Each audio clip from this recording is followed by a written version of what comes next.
Okay, so Rafe has our official bucket list. Yes. That's right. We've talked about bucket list on here so many times. We thought, and we're getting ready to implement a new. Stay tuned. We have a new contest with punishments coming up, and we thought maybe as a flip side to that, we talk about bucket lists so much that we would, instead of just being in competition with each other, we would also have a series of videos where we actually try to help each other check things off our bucket list, which is a nice thing. Lifting each other up. That's right. To help us check things off our bucket list. And to soften the blow of the horrible things we're going to do to each other in the other competition. Yeah, come the fall, which we have a big Rizz Olympics announcement to make come the fall. Yes, let's lift each other up first. Yes. Build up, and then we break down. That's right. Okay. So, yeah, okay. So, yeah, I forgot. Eat at Golden Corral was on my bucket list. We'll check that off next week. That's right. Next Monday. Which, by the way, is it Monday or Tuesday?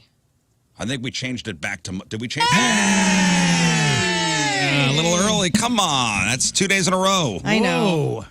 What can I say? I have premature adulation. Premature adulation. That's what that is. Been there.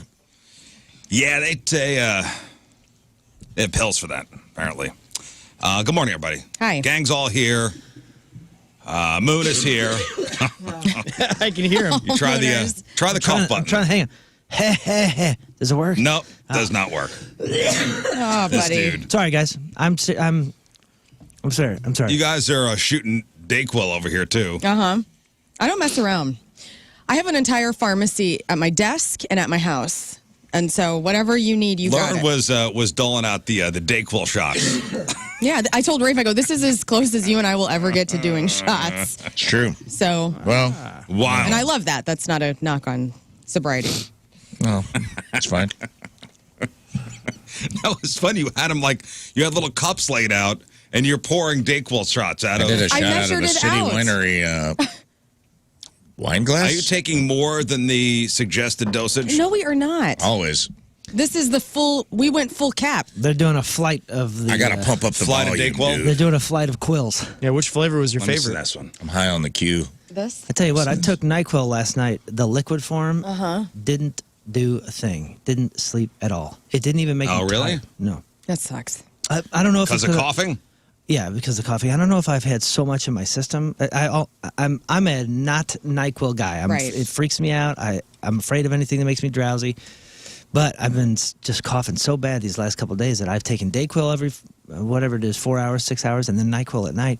And I thought it was doing okay. Yesterday I was like, I'm going straight liquid, baby. I got to go to sleep. Didn't sleep at all. Didn't get drowsy. Didn't get tired. Just sat there and I watched 6 episodes of Alone. And it did nothing. I love on that the, show. On the couch. I do too. Okay, here. Take only as directed. Okay. Only use the dose cup provided. Dose cup is provided. I measured out Rafe's little. Okay. Then 30 mils then I every put a 4 little- hours. On top. Did not exceed 4 doses per 24 hours. Yeah, we'll just have one dose of That's this. suggested. That's not set in stone. It's not a commandment. No, it is. Don't No, do it that. says do not. Do not unless you're Do not a cool guy. exceed. Do not Gotta open the hole. exceed 4 doses per 24 hours. Yeah, see, I'm way past that. And Yeah. That's why I'm freaked out. I wouldn't be freaked out, It's not but I doing will anything say, for me anyway. if you wait out NyQuil, sometimes you can get in a weird place. Oh, yeah. Oh, if you try to fight it? I It's am in almost a like weird fighting place. off an Ambien, dude. Like, you get to a weird place. If I'm you in- fight off an Ambien, you're like, Yeah. Jefferson Airplane just comes on, and you don't even know where it came from. Oh, no, that's a thing. Like, people take NyQuil and try Right. to fight it. Yeah, because you get a little loopy and your legs go to sleep. Is that purple drink or something? Yes. Man, Yeah. I didn't Green find it, chicken. and it didn't touch me. Purple pills. No, that's Lean. the Scissorp. All right. Yeah. Sipping on some scissor like that. That's codeine. Hey, well, I will I don't admit, think it's NyQuil. you guys were looking at the expiration. Mine did expire in February of 24. Oh, it's fine. You're fine. But I That's mean, just a that- suggested. right? Yeah. I think with medication, Arbitrary number. and don't, I'm not a pharmacist. Yeah, don't listen to this. Don't listen to this. But if it's expired medication, I think it's just the, Yeah, they have to have a date, right? It's an arbitrary I date. think it's just as far as efficacy goes, so it won't be as effective. it wasn't. Or maybe it loses some of its Potency. oomph. At all. Yeah. But again, I'm not a pharmacist. I do know a couple, though. I typically do the pill ones. That's what I've been doing. This was the first time with the liquid. And I'll be going back to the pills, man. For Well, I sure. got some NyQuil suppositories. If you Oh, try good. those. Yeah. Do those exist? They're the best kind. We could. Hey, You we could- could soak. I guess you We could could soak a tampon. Yeah, you could turn anything I into a have some. suppository. We I could soak a suppose. tampon in NyQuil and you keister it. Let me know. I have Supermax to the light, whatever you want. My, I- co- Right? my That could cough. be a thing. My cough- Nyqueef? Yeah. This show brought to you by Nightqueef, Nyqueef. the fresh maker. My cough Sniffling, can't- sneezing. What is the tagline? Nyqueef. Sniffling, sneezing, can't get any sleep because you need some medicine That's right. or whatever. Well, good luck, everybody. Good luck. Thank you. Learn all gothed out. Today is World Goth Day. Thank you. Recognizing it here on the Rizz Show. That's why I gave her that song this morning. I noticed it. I go, oh my God, we're playing The Cure. That's perfect. Or a Is that cover of true? The That's Cure. why you did that? Yeah, yeah. I was You're the like, best. what's the greatest goth band in the world? The Cure. Are they the greatest goth band in the world? They're probably According the to most digestible. Forbes. Yeah. I was rolling in this morning listening to Sisters of Mercy. Check them out. All right. I love it. Yeah, Chris Frank from Keishi Haas from. So last year at Sonic Temple Festival, we were talking about fashion, and we have like a lot of goth fashion in our closets. And last year we go, oh my gosh, when is National Goth Day or World Goth Day? And it had passed by the time we noticed. We've had this plan for a year to arrive gothed out at work. Oh, I didn't see him. Well, I saw you I walking did his with makeup this morning. You did his makeup? I Oh, did. Dude. Yeah, you guys were walking in the hallway. I thought He it was looked like a Smashing druid. Pumpkins. What's he's something? What's going on with him? What? With him down the hall? He's got the painted nails now. He did that with Ash Costello from New Year's Day, the chick singer. I think he's painting his toenails too. He always has been painting his toenails. This man is 7 feet tall. He's 7 foot tall. Now he's got He's put always done makeup it on anyway, him. right? Yeah, I did kind of like he looks like Nikki Sixx's eyes today, like really blurred out black eyeliner, and then I put Slightly black crossed. lipstick on him.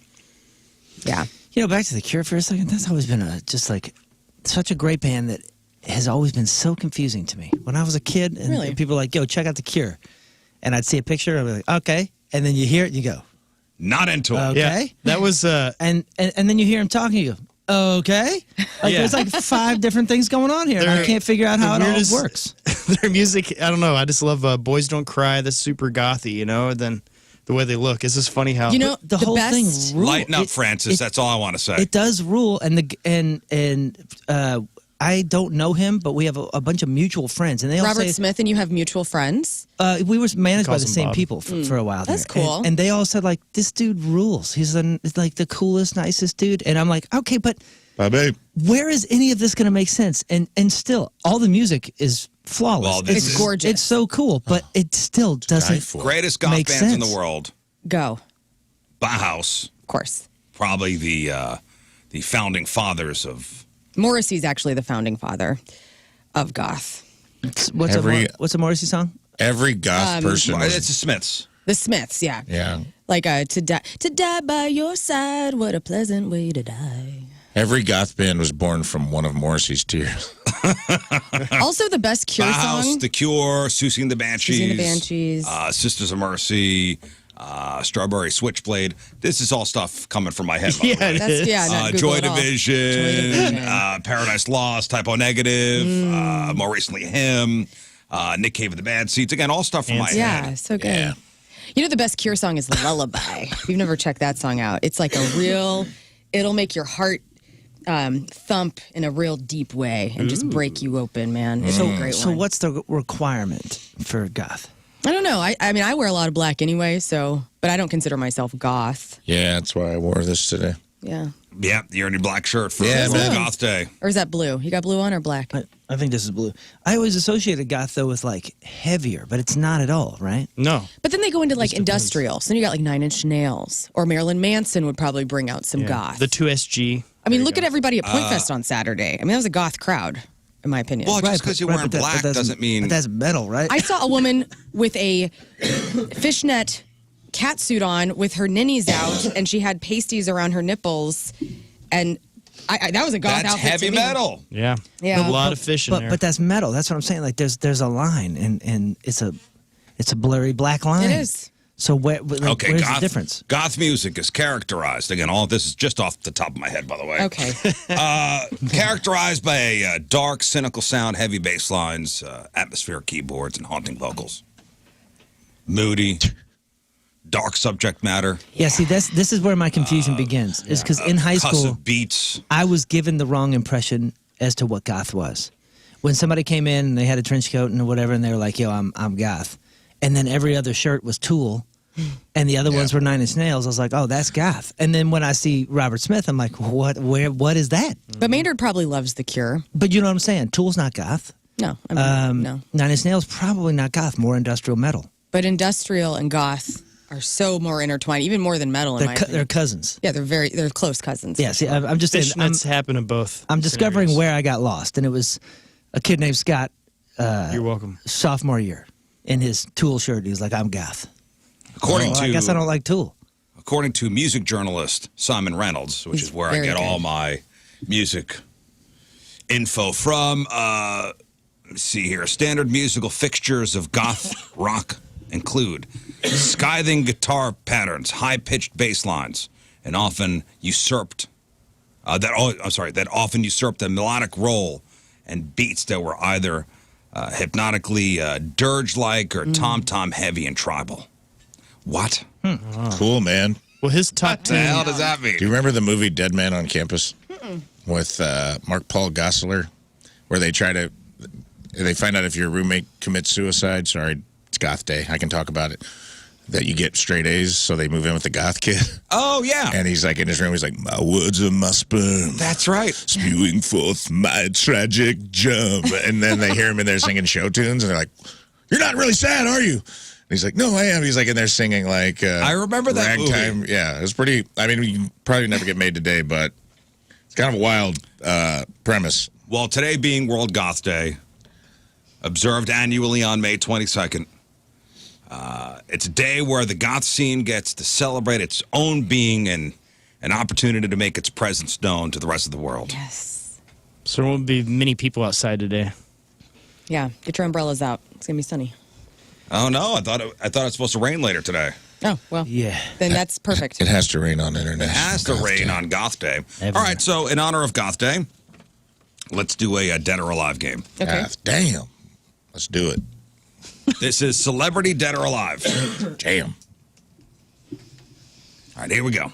Are we buzzing in? What's No, the... we'll go around. We'll go around. All right. If the person doesn't get it, then you guys have an opportunity to steal Okay. by saying your name. Okay. Moon. Yeah. Bob Newhart, dead or alive? Let's say dead.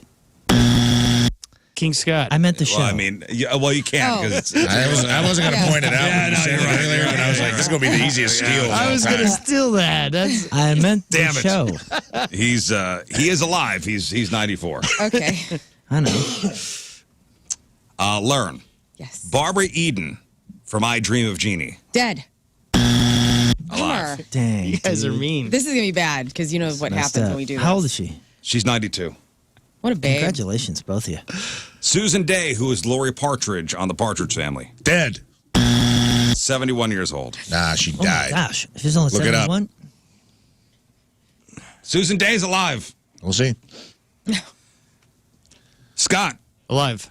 Desmond Wilson. Lamont Sanford from Sanford and Sons. Oh. He is passed. He's alive. He is? This game sucks.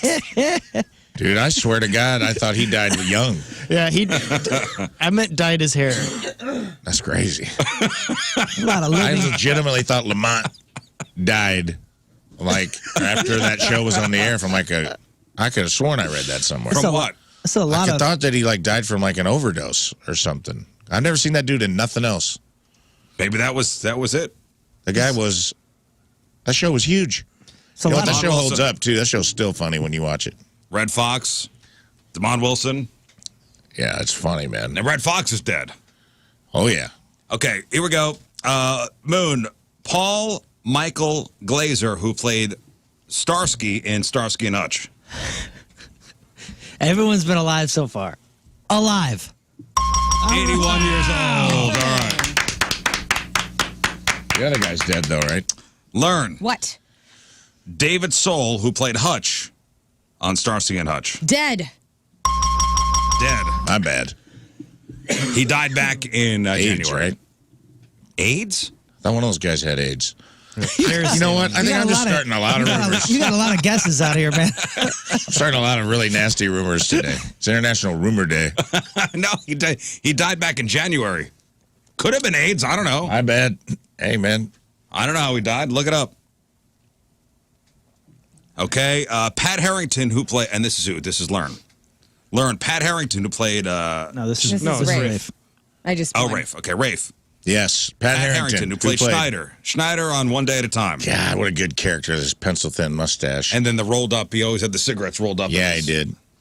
His little denim vest. I'm going to say he's alive. He died back in 2016. He's fixing somebody's radiator in heaven. Scott. Yes, sir. Marion Ross, Mrs. C from Happy Days. Oh, deceased. She is alive. She's 95. She married to... Wait, she has AIDS, though, Henry right? Winkler? What? Scott. Too much AIDS talk before 7 a.m. Calling it. She's not married to Henry Winkler. They were banging back in the Happy Days. Are you sure? 100%. They were? Oh, yeah, dude. This is the one I am sure about. The Fonz was banging Marion. You was were banging there? the mom back in the day. Stacy Weitzman is Henry Winkler's wife. He was a lot younger than her. I mean, he's in his, 70s? I don't know if he was or what. I don't know, but I know that on the set of Happy 95. Days, I saw a VH1 behind the show or whatever the hell it's called. I'll go to war on this one. The Fonz was banging Richie's mom. Was the Fonz. Fonz was banging Richie's mom. That'd make the show more interesting. They've been married for a long, long time. Let's see. Pardon me. Happy Days. Let's see. Somebody look up, was Henry Winkler having sex with Marion Ross? They were married in 1978. And Henry Winkler is currently 78. I don't know, man. He's pretty confident, like he was there. Like he seen it. Just give me a second here. All right. They adored each other. They made a fuss over each other. How much do they adore each other? Well, that's me and Rizz. Your questions for the saucy We're definitely Marion not banging. Ross. Don't mean we've done anything. Yeah, Rafe, I don't know about this one. I'm looking this up. I can't find anything. Yes, here we go. What was up with the sexual tension between Mrs. Cunningham and the Fonz? Marion answers, well, we just adored each other. That was all. Henry Winkler always made such a fuss over me, and it would get me flustered. So the more flustered I would be, the more he would do it to me. We are very, very close friends. I just adore him. We're bronzing the Fonz in Milwaukee in August. There will be a statue of the Fonz in the park. Bronzing the Fonz. That's another way of saying we're having sex. That's legit. Bronze of the Fonz. Write that down. I'm going to take my lady home and bronze the Fonz. That's the best. Marion, you dirty girl. How do you write that down? We're too stupid to remember. Bronze that. the We gotta Fonz. do that. Yeah. Monday, Tuesday, Happy Days. Bronze the Fonz. Gets the Fonz. All right, Moon. Yeah. Howard Hessman, who played Dr. Johnny Fever in WKRP in Cincinnati. Oh, man. Guy named Johnny Fever got to be dead. Howard Hessman, dead, yes. Died back in 2022. Of a fever. Pam Dauber from Mork and Mindy. Mindy from Mork and Mindy. Alive. Yes, 72. James Best, who played Sheriff Roscoe P. Coltrane on The Dukes of Hazzard. Oh, God. This is right up your alley, buddy. I should know this. You should know this. James Best, Sheriff I Roscoe want P. to say Coltrane. dead because he wasn't in the movie when they got rebooted, but I might cry. You saying dead? Saying dead. Died in 2015. Wow. Scott. Yes, sir. Holly Holiday, who played Flo. Remember Kiss My Grits on the show Alice? She is alive. Yes. Way to 86 go. years All right, old. thank you. Finally got one. Guys, I think we're all tied up. Moon Sherman Hemsley, who played George Jefferson. Dead. Dead, yes. Ed Asner. Dead. Tyler Moore show, the guy, old guy in Up. Dead. Dead, yes. Recent, right? Yeah. 2021. Oh. That's recent to me. It's still real to me, damn it. Rafe, Julie Andrews from The Sound of Music. Damn.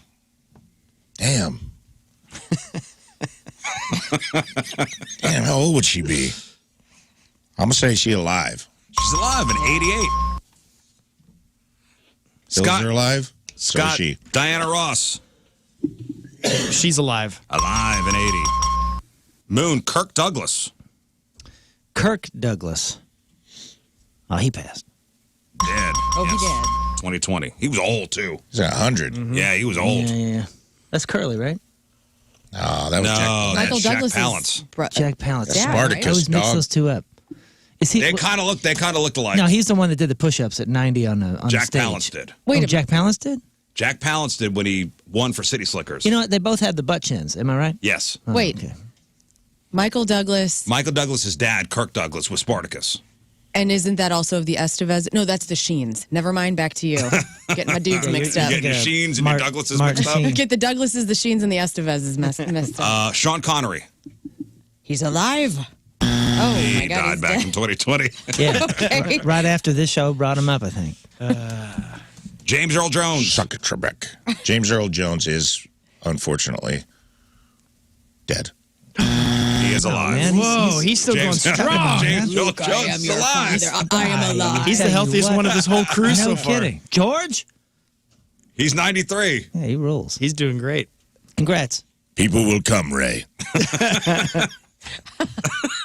You're from the Memories 60s, so aren't you? thick they'll have to brush them away from their faces, Ray. Sophia Loren. She's deceased. She is alive. Wow, the She's friend. hot, too. Still. She's alive Yeah. in 89. 89, still I'm fine. glad she's alive. Harry Belafonte. Harry I Belafonte. love Harry Belafonte. Deo. Oh, yeah, he just passed. Yes, deceased. 2023. That song gets in my head sometimes. I feel like that's his spirit visiting me in the night. Or Beetlejuice. Who knows? I got to be winning this, right? I'm cruising. Yeah, you are. You got 5. We the rest of us Yeah, have 3. baby. All Maybe. Olivia Newton-John. Dead. Dead. Died last year, right? 2022. Angela Lansbury. Alive. Murder, She Wrote. Alive. Ooh. Died in 2022. That was a sad one. Remember, everybody, it was a, I mean, it was a, I mean, she was old, too. she was old, but she caught the right day. You know what I mean? Like, people were like, oh, no. Murder, She Wrote, Bedknobs and Broomsticks. Yeah, I know this, what's crazy that. I mean, about she that. did Like, so somebody much. like Angela Pass. Lansbury is, you just remember her as old your whole life. Yeah. Yeah. She was like 40 when she did Murder, She Wrote. Yeah, right? Yeah, but she looked like She looked like she was in her 70s. pushing 80, dude. But then she cruised. She had that look where she looked old fast and then just stayed. She cruised. Who's up next? Scott? Sir. Smokey Robinson. Alive. Yes. Damn. Cool's name. Joan Baez. Joan Baez. You Deceased. don't know. Deceased. She's alive. Dang, for real? Oh man, Alive in I remember 83. seeing a picture recently, and I thought it was a see you later.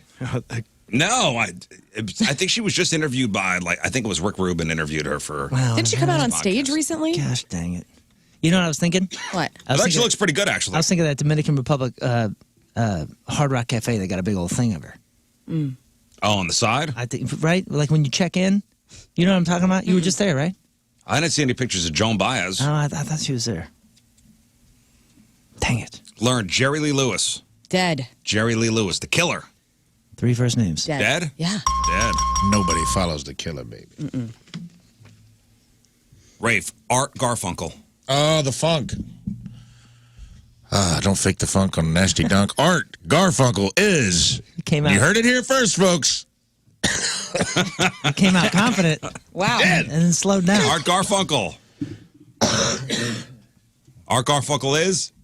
I say he's dead. He said dead. He's alive. He's alive. Man. And he still's got beautiful pops. And final one. Okay. Don Rickles.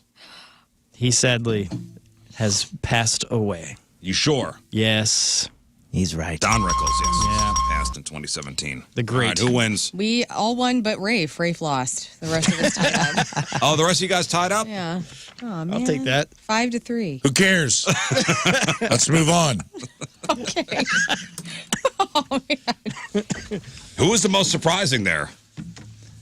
I was surprised by all of them. Yeah, apparently. I was surprised to learn about Henry Winkler's. Yeah, Mrs. C was the most surprising to me. Right. I'm not sure. I'm not sure if I learned anything about him, but I definitely heard a lot about him. Yeah, well, Bronz the Fonz is now. trust me.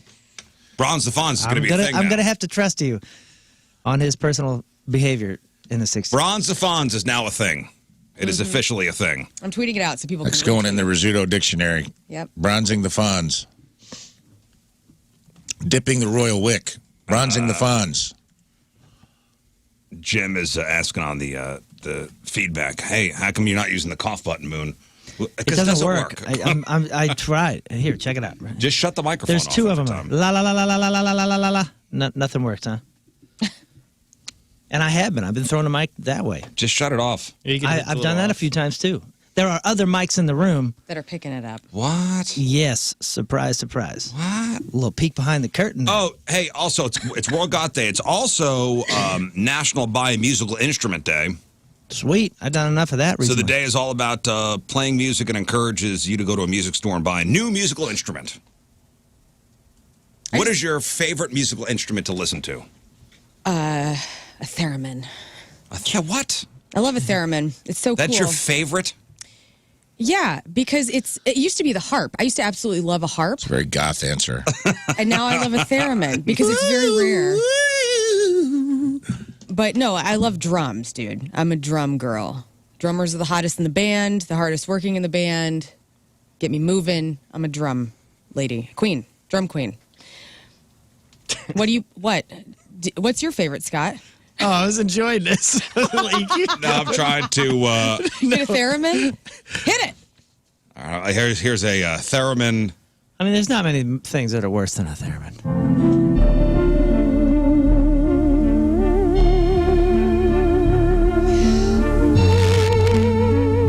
What is this from 1920? What is this video? It's a theremin solo. It was Wednesday Addams' instrument in the Addams family that she played. The mom played the harp and she played the theremin. Yeah. And Henry Theremin. Winkler had sex with both of them. Theremin, an instrument you do not touch. No. So Celebration Day played at the pageant, and we opened up for them for their little sound check party last year. And Jimmy Griffin had his theremin on stage. And I'm like, dude, can I go over and just kind of mess with your theremin? Because you don't really play a theremin, you mess with it. And he's like, oh, yeah, for sure. And so I went over there, and it is so much fun. If you don't wanna get play on yourself one. to a Guitar Center or wherever they sell these damn things and go mess with a Theremin theremin Center. today. And listen, everybody knows who the greatest theremin player ever was. Fishbone. It's Clara Rockmore. Of course. Everybody knows Clara Rockmore, widely regarded as the greatest theremin player to have ever lived. I agree. The last Was a instrument. theremin virtuosa. Yeah. The last instrument I actually bought for myself, Moon's talking about how he buys all these guitars all the time. I bought myself a triangle. I got like an actual ding, like one of those triangle things. Oh, And so I neato. play that along with cowbell now in my band. So you have a lot of livestock showing up your house? I do. Are you practicing at home? A lot Yeah. of people showing up for dinner. Tim comes home from work and sees many things throughout the week. But one day he came home and I was figuring out what the best way to hit that damn thing was. Cats hated it. I mean, just ding. Yes, it's not tough. You hang it on your porch. You take a piece of rebar and go digga digga digga digga digga digga digga. We- Just call everybody for dinner. We put in our catalog Jimi Hendrix's Little Wing, which is a very short song, very beautiful song, but there's a little triangle in it. And so I had to get those parts down. Nice. What is this? This Apparently, was, it's the ecstasy of gold with the Dayquil theremin. kicking in.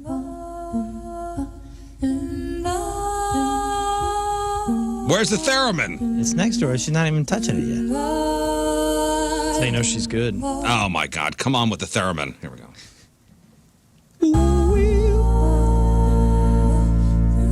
Oh, the theremin sucks. I don't know. thanks. Yeah, I think Favorite instrument to listen to? Probably somebody playing like classical guitar. I could watch somebody play a classical guitar.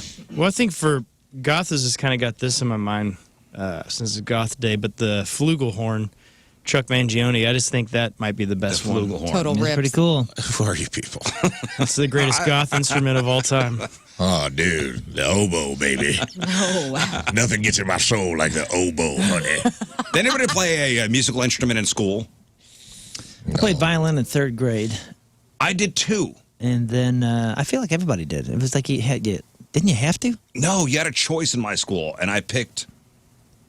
Like some people played like the saxophone. Oh, sexy sax. That's a cool instrument. Yeah, that'd be cool. My kids Yes. played clarinet. Yeah, some people played the clarinet, the flute, and I picked the violin. And because somebody told me if you play the violin, you could play pretty much anything. Interesting. I don't know if that was a lie or not. No. I played it for whatever that year was, or half a year or something, and it was the early sign that I didn't care about reading music, but that I was good at just picking it out by ear. So Well, I would somebody I would made just fun of me. Walk around going, That's and cool. figuring stuff out. Somebody made fun of me, and I go, I'm not playing this anymore. Oh no! Yeah. That's all it took, huh? It took another boy to say, only girls play the violin. My cousin Mariah played the violin, and she could play anything. She could speak different languages. She was incredible. And she's the only person in my life that played the violin like a master. Only girls play the violin, and then I was done. I can't imagine you with the violin all pushed up into your face. That just doesn't seem like Well, and you know what's crazy? The violin teacher told my parents, like, man, he should probably keep up with this. He's not bad. And it just that one kid Let's broke research you. that. I thought it was awesome. I ask remember. my mother. Let me Google this. She's in the chat. Let's see what Miss Rizz says about that. I thought it was awesome. I remember. Zan? I remember learning a whole bunch, and then seeing the same teacher. I guess like the middle schoolers. Like we all went to the school to watch the middle schoolers who were obviously 3-4 years ahead of us play, and they played like a Disney song. It was like something fresh, probably Little Mermaid or something. And I just remember thinking, "Holy crap, that's awesome!" Like that was amazing. I want to be a part of that, and. I got really good at, by the ear stuff. And because of that, I didn't care to learn the stuff. And I remember at the end, when you got like a final or you're doing some sort of test, I crushed it. And then they put a new piece of music in front of you. And they go, okay, play this. And I was like, I don't know. Nah. I don't have that. Your mom is confirming your story. Sort of. She said he absolutely did. I don't know. Did play well, but. No, I that's one of my regrets. I probably could have kept up with it. Since Been pretty decent. Since I failed the written thing at the end, it like intimidated me. And I was like, I'm not doing this next year. Dude, I see you playing like the fiddle.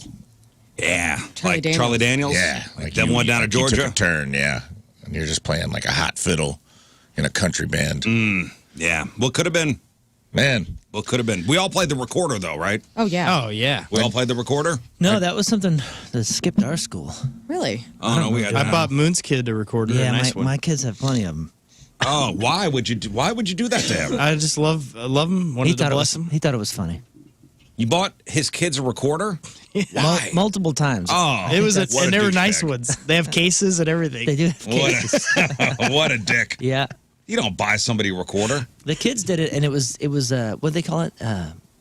Recorder karate or ninja recorder, and they would get belts, and they put little colored ribbons around the recorder until you got to black belt or whatever it was. Did your kids do that as well? No, I don't remember that. That's how they did it at our school. Oh, like how good you Not got? at my school, but my kids' school. Yeah, like if you So I'm a black belt in recorder? right, if you completed it, like these kids would walk around with That's their not gonna recorders get with a bunch of that's not going to different, get your ass kicked. with a bunch of different ribbons on it.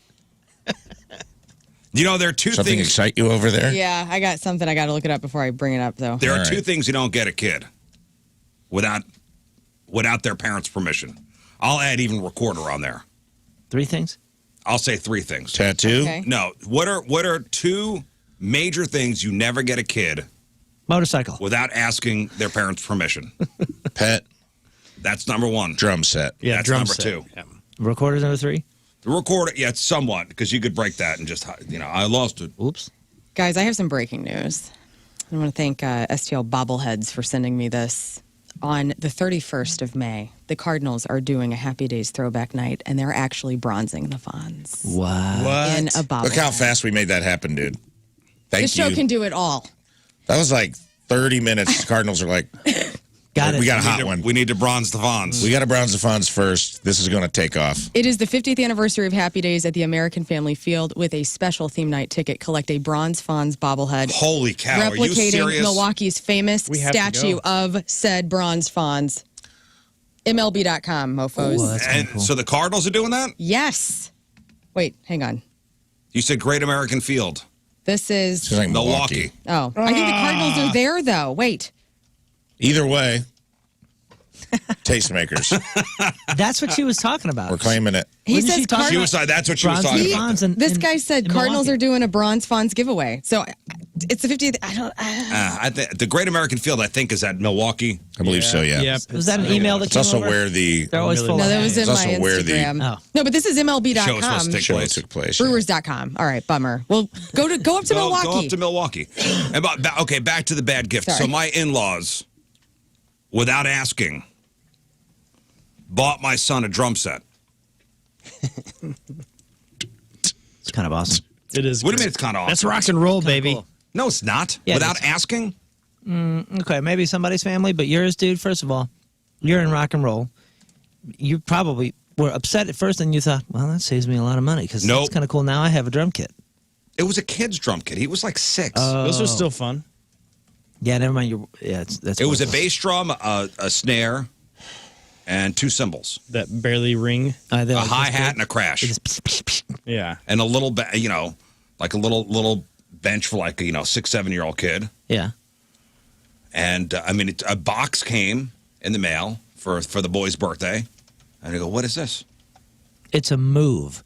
It's a power move in a box. I think it was a power move. And I go, I'm not setting this up. that is a move, dude. That sat on a shelf for 3 years. And so every time my mother-in-law came over, she said, hey, where's the drum set? I go, I just haven't gotten around to set it up yet. That's awesome.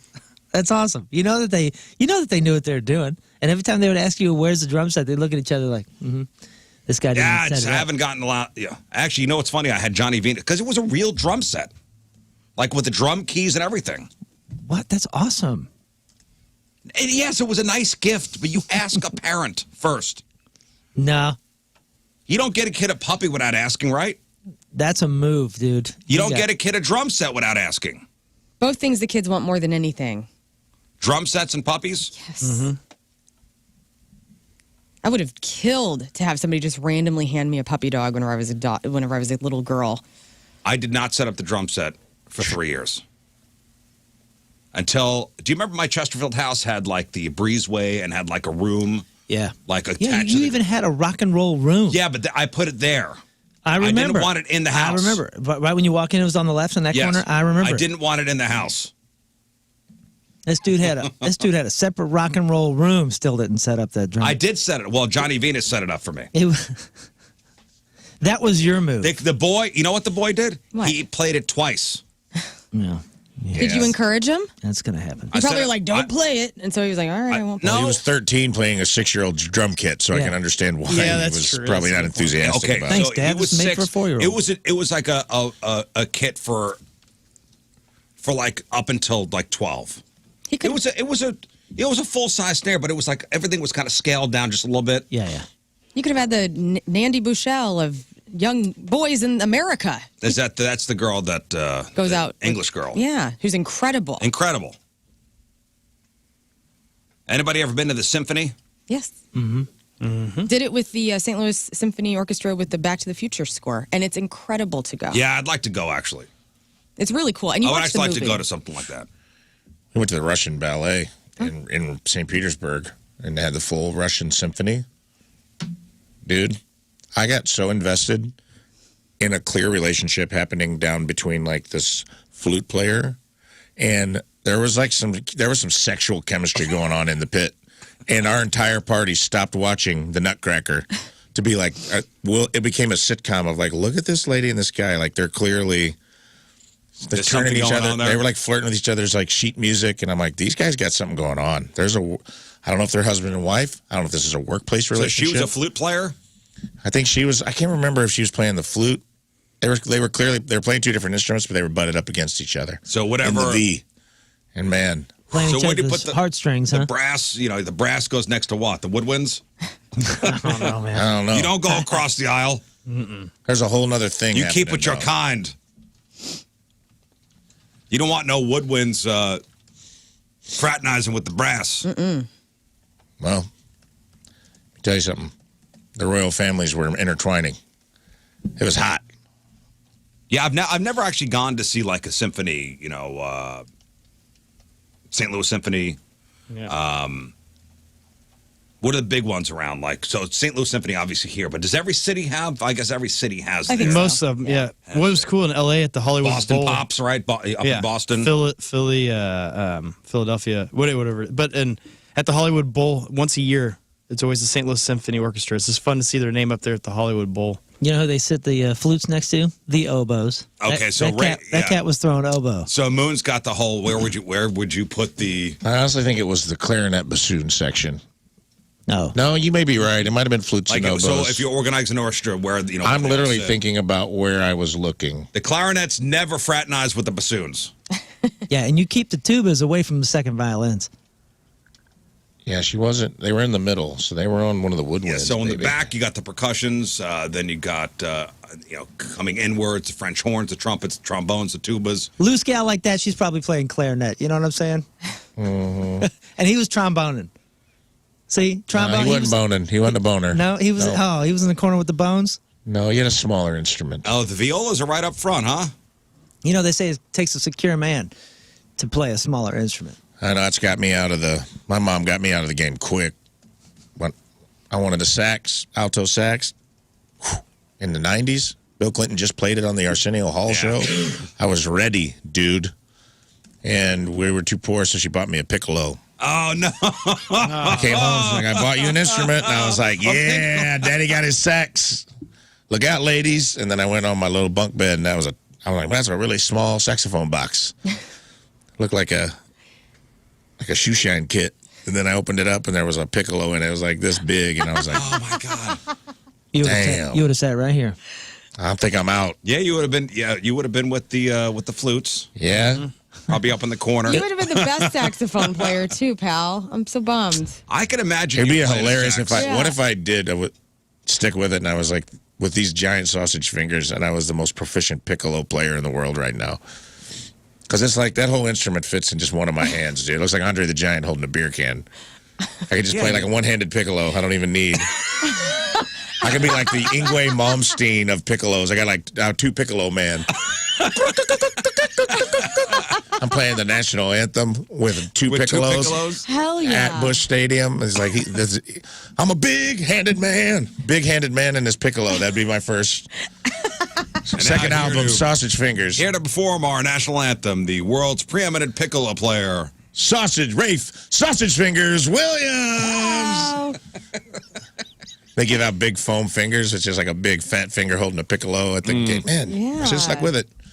Should have stuck with There's it. I believe in multiverses. So- somewhere out there, Mom says, I'm a world-renowned piccolo player. Mom says, I got you an instrument. Here's the piccolo. She like went to they had like secondhand music shops back then. You know, They she had still to do. buy. You didn't grow up with a lot of money. It It was the Probably- cheapest thing. I know why she did it. probably scrimped and saved. She was probably like, I know he wants to be in the band. This is what I can afford. There's a $12 piccolo. If he really wants it, he'll chase it. But the barrier was too wide. It just made me sad, dude. I feel like a lot of parents back then, probably including mine, were kind of like, well, my parents wanted me to play piano, but anytime I would come up and be like, I want to do something, it was like, well, what can we get him that will make him feel like he got it, but is an easy exit strategy? Mm-hmm. You know what I mean? It was like, Rafe wants to be in a band. We'll get him this piccolo thing because that's an easy exit. You know what I it's mean? not gonna. Well, it was. If he doesn't want to play it, it's just, we're out $12. Yeah. We're not out much, and I could probably give this to a cousin or something. I was like, do I look like a centaur to you? I don't want to. I don't want to emerge. Do I have goat horns and a playful To be fair, Midsummer Night's Dream attitude? Do I look like I want to emerge from the wood? to be fair, if my son out of nowhere just came up and said, "Yo, I want to play saxophone," I'd be like, That sounds expensive. Yeah. Why don't we start with Let's the just start with the clarinet? piccolo. We'll start with the piccolo and work our way up to the saxophone. Yeah. I had the opposite problem of Rafe. My fingers are so little that like my dad got me a little Fender Strat, like a starter one, not like a Squire, I think it was.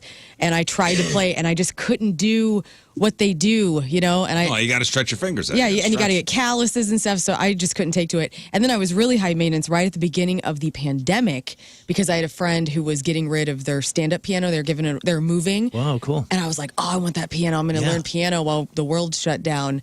And so it took like 5 men to get this stand-up piano in my house. And you're going to play it every day. I'm going to practice I 2 did. hours every day. And then I lost interest about 3 weeks in. And then we had a huge-ass piano in our house. Yeah, that but we had- do you still have the piano? No, we did not. I ended up giving it to a friend who had to come. I was like, you have to come get it out of my house. Because the piano is... We had a piano growing up in our house. Yeah. Like a nice... Like a nice... I think it was a baby grand. Like a nice... Oh, my gosh. Nobody played. Not a stand-up? Wow. No, it was a full size. It was a full size. Yeah, stand-up is just it's playable furniture. It was in our living room. It was... I don't think it was ever tuned. It was... Nobody ever learned how to play it. Right. You're kidding me. You just go fiddle on it a little bit. That's amazing. You Dang, didn't just sit that down and is like just nice. like start picking? No. Oh, man. I should have. I mean, we had a legit full-size piano. What a skill set to have, too. Yeah, dude, that's the one You thing. just sit down at a party. It's not fair. The sexiest thing. God, I wish I had that skill. I can cruise a piano and make you think that I'm good at it, but like that's the one regret that I have from childhood is giving up on piano. I know. Yep, me too. Just for one time in my life. It would be worth it if just one time I was at a party and there's like a baby grand sitting there and everyone's just milling about.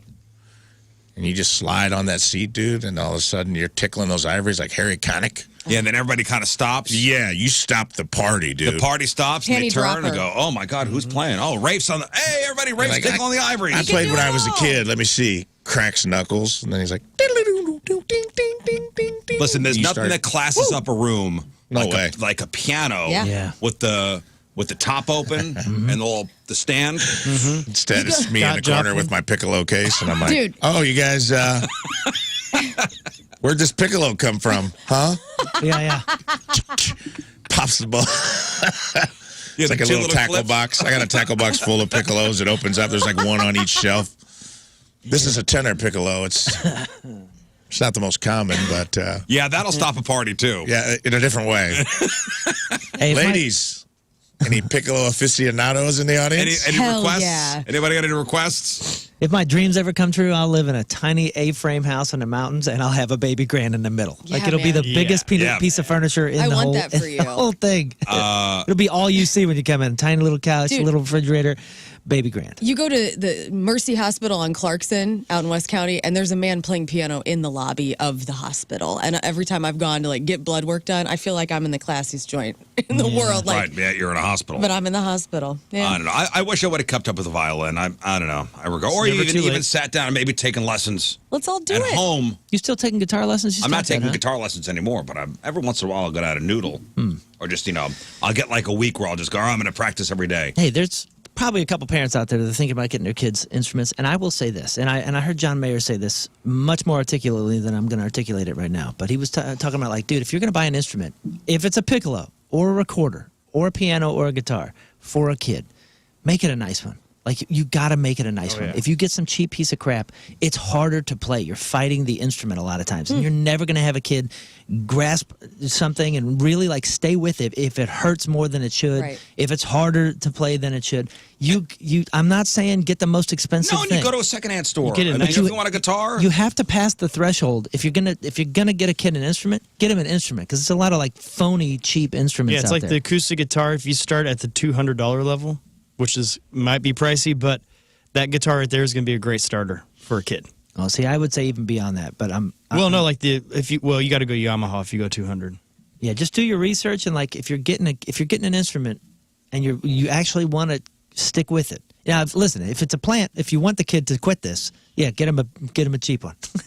But if you care, you got to go like past a certain threshold, so it's quality instrument. That makes all the difference. That's I just good got advice. lucky. My parents rented we rented a guitar from Mel Bay for $25 a month, and my brother, of course, had to have one too, and he wanted the cool looking black one, and it was an off-brand Kmart pile of crap, and I I got the purple one, which wasn't super cool looking, but it happened to be a brand name, and it was actually a good guitar. We didn't know that. Right.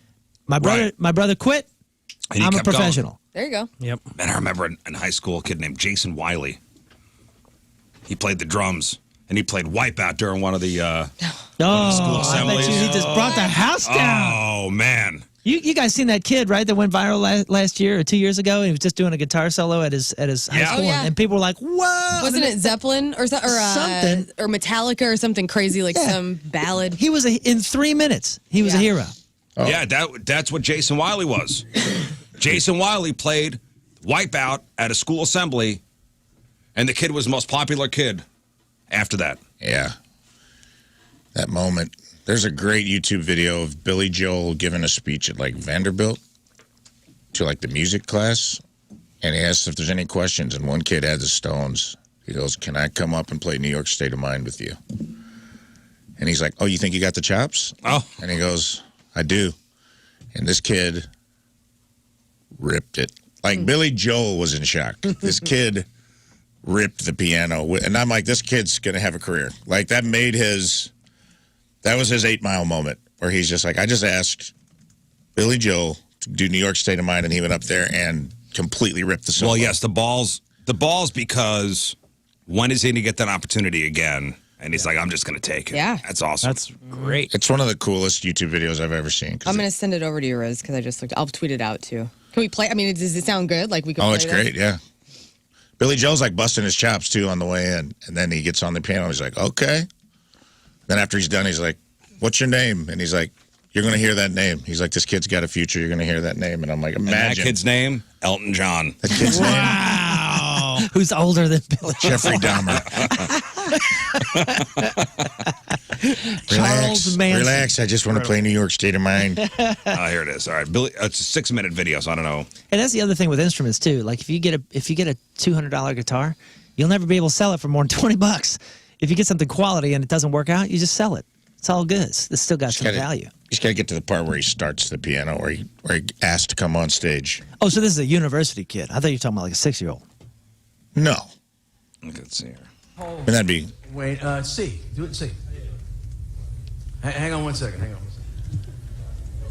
He's walking over. I want to see what he asks. Yeah, it's right a little bit before that, but it's good. That was a long answer to a really simple question. Okay, there's a group of the fan club here. Are they all pointing to you? This is his moment. Okay. Vanderbilt 2013. You better lose yourself in the music. My favorite song of yours is New York State of Mind. I've been very fortunate. I was able to play with Richie Canada many times in New York City, and I was wondering if I could play with you. Audible gasp. That is. Okay. Pulled his card. Good on BJ for rolling with it, right? And this could go really bad. You guys, what do you play? Play piano? What key do you do it in? What key do you want it in? Whoa! Go down. Whatever you want. Whatever you want, William. What key do you want it in, bitch? What? As they start going, they go back and forth. It's tight. Do you think just a Go sec? down a hole. No, it doesn't look like it at all. Do it in C.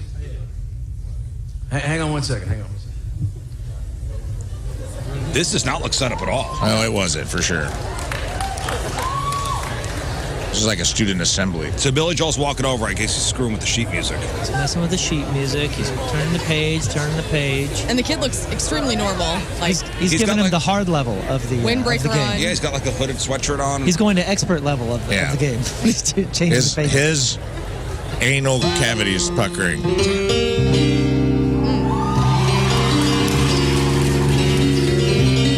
Billy Joel's leaning on the piano. Watch, so he gives him the hi-hat here in a second.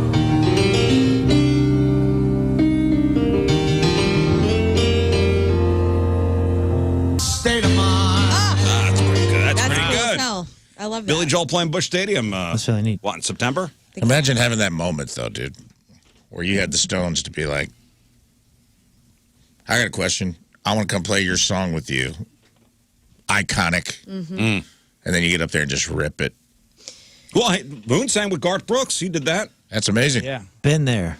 Hey, that's going to be any one of us, Limp Bizkit, here in a couple minutes. Oh, that's right. Yes, that's coming up. So, We need to discuss that more. well, Hey, credit to Garth Brooks, though, because I didn't even ask. He asked me. Like, I was just sitting there getting a private show, basically. And he was walking around, and then his band walked up. And then he called me up by name, and I was like, I'm not going to remember the words. I'm panicked. But it was magic, man. It was cool. Yeah, good on that kid, too, man. It's pretty cool. Pretty cool moment. that's what my hope is. So I'm taking my mom to Aerosmith in October, and we got really good seats. And it's like the one concert I'm going to bring a sign to. And I'm going to ask Steven Tyler if I can get on stage and sing with him. And let's see if that happens. Oh, you're going to be that person, huh? I want to be that. Yeah, I've never been a person to bring a sign to a show. Oh, cool. I hope hold it up? I'm hoping not to sit behind you. I'm small, man. You can still see. Oh, cool. The chick in front of you brought a sign. Awesome. What song? Last Child. I'm gonna say, can I come up and sing Last Child with you? Last Child, just a punk in the street, huh? Mm-hmm. Mama, take me home. Yeah. All right. Well, maybe we could all have our dreams come true. Hope so. Someday. Maybe. Now, listen, we got to take a break, but first, and that is brought to us by Hot Shot Sports Bar and Grill, proud partner of the St. Louis Battlehawks. Find all the cacaws at hotshotsnet.com. From Imperial, Missouri, Dusty Sellers is our team member today. Oh, this was the guy who had his car stolen while we were doing a contest with him? Yes. Oh. And it turns out, hell yeah, brother. They did find a car and it was okay, but it was he works at a nursing home, and I guess one of the people that live there, like a 90-something-year-old man, decided to take it out for a joyride. Oh yeah, this was a couple months ago. So we were doing an on-air contest with him, and somebody stole his car while we were on the phone with him. Right. That was amazing. Dusty's been a RizzShow point fan since the very beginning. Has never missed a show. He even threatened to quit his job because he couldn't have the radio on while working. What's wrong with you? He loves how connected the show is with their fans and the chemistry between all the members. He's also won multiple games and prizes on the show throughout the years. Loves Matchup the Moon, Pressure Luck, and thankful for the show for giving him a break from reality, even if it is for 4 hours a day. Dusty Sellers from Imperial is our Team Rizz member of the day. Get the super sweet Team Rizz member of the day soccer jersey. Get yourself signed up 1057thepoint.com/Team Rizz. All right, we'll take our first break of the morning. We'll come back with Crap on Celebrities. It is 7:04. It is Wednesday. Traffic and weather. First look, Moon coming at you. Traffic is brought to you by Worldwide Technology Raceway, the Confluence Music Festival with Ludacris, Riley Green, and more in the NASCAR Cup Series, June 1st and 2nd. Tickets available now at www.raceway.com. Severe delays, left lane blocked due to a crash 70 eastbound at St. Charles Rock Road. Your point forecast, scattered thunderstorms, higher chances south. High of 79, right now it's 62 at the Point Studio.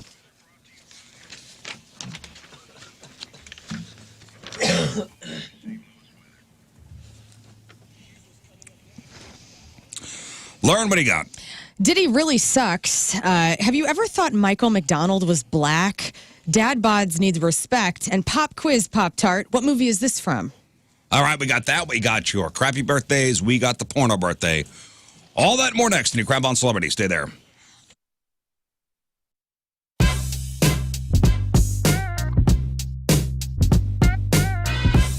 All right, backstage at our big, gigantic ho-ho show with Angels and Airwaves. Mr. Tom DeLong, how are you, man? It's great to see you. I am good, and I just realized you have a kick-ass camera right there. This is like IMAX level shit you're doing. We try not to mess around, Tom. You don't fuck around. All right, Rizz here for the Bath Authority. If your bath or shower is old, outdated, has mold and mildew, or broken tiles, you gotta call the Bath Authority.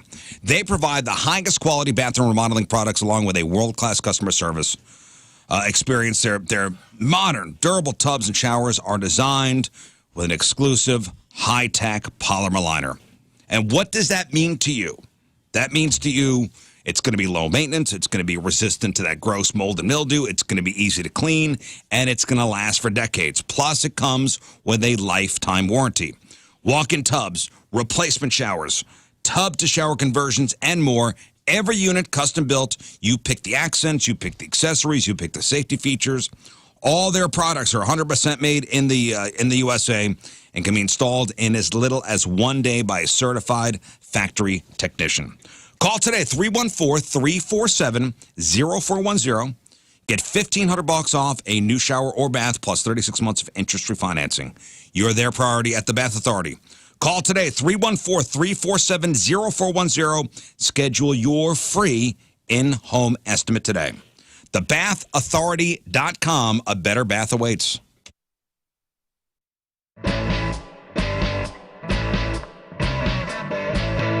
Well, here we are, Music Record Shop, and it's stunning. We've got Giannis, we've got Jimmy, and we've got Alex, our grand prize winner. And quite simply, gentlemen, for the next little while, we're just going to go record shop. Wicked. Which sounds fantastic. So we'll check in when we get done. Let everybody kind of get after it. But do you have a plan when you're going into a No, I'm just going to go at it with a frenzy. All right, very good. Well, we love that. All right, so here at Music Record Shop, we're getting after it. We'll check in with you in a bit.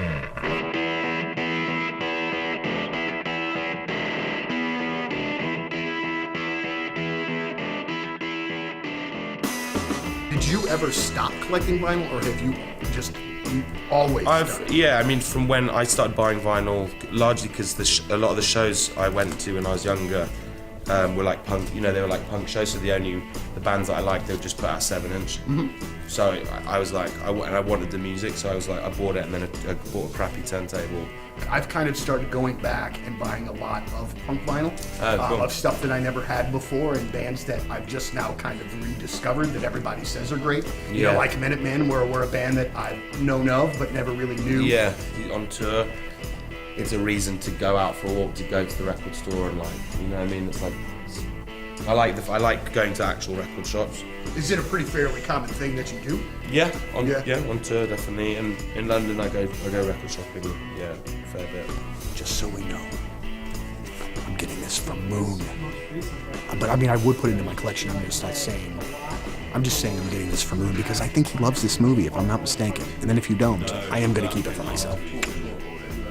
I saw an article today that your record is the second biggest seller on vinyl in 2019. It's the biggest in the UK. In the UK, it's the biggest. It's the biggest. Yeah. A dear friend yesterday, and they were wondering, is this the right time to buy a house? Well, my advice to that person was to call Kevin Putney at the 123 Mortgage Team. Kevin, he'll shoot you straight. Maybe financially, wait till next year, or maybe he'll tell you, get the house now. And then just refinance next year. Oh, but rates are at 7%. Yeah, buy the house now because you get a good deal on a house.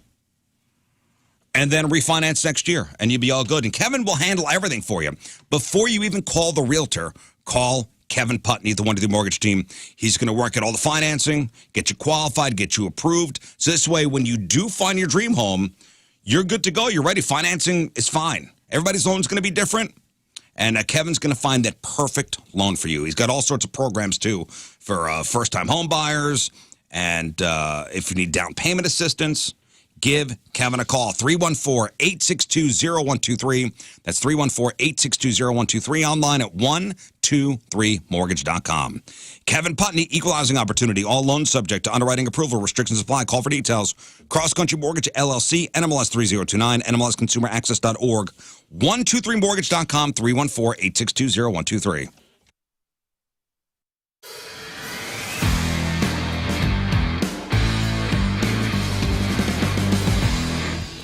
Aha! Welcome back to the farm. So today's a special day because I got Mark from Colonel Landscaping here. Hey, Mark. How's it going? So Mark brought us a gift, the gift of a tree. So Mark, what does this symbolize? What is this tree? What do we call this? So this would be kind of like a statement tree. Or a memorial tree sometimes. Moving on to a new piece of land, you put this thing in there, it grows along with you as you grow with the land. Well, memorial would be like if I died and then you plant this over me. So we'll call this a statement tree. Statement tree. So this is a statement tree courtesy of Mark and Colonel Landscaping for Rizz Farms here, which will be put up in front of the house and it'll be on the farm for forever. Yep. All right, so Mark, what kind of tree is this? This is an autumn blaze maple, so it's going to get beautiful fall colors. It's a relatively fast grower, so it's going to get nice and big, give the house some shade. Oh, awesome. So we need to put this into the ground, which I've never planted a tree before, so. Oh, you're gonna get your education today. Oh, nice. So let's get it off the trailer. All right. And into the ground. Yes, sir. And how much does this thing weigh?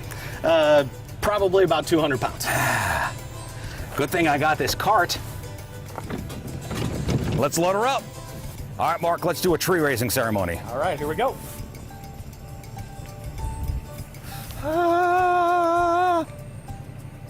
You're doing great. Yep, that's it. Keep doing it. Here we go.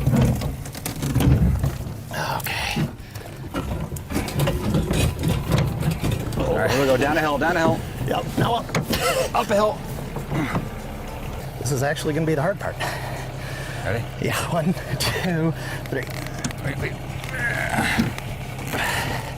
Here we go. Yes. Oh, yeah. We can't just leave it like this, right? We got to put it in the ground. Yes. We gotta put it in the ground. So we're gonna need to dig a hole about twice the width of the root ball and just a little bit more shallow than the depth of the root ball.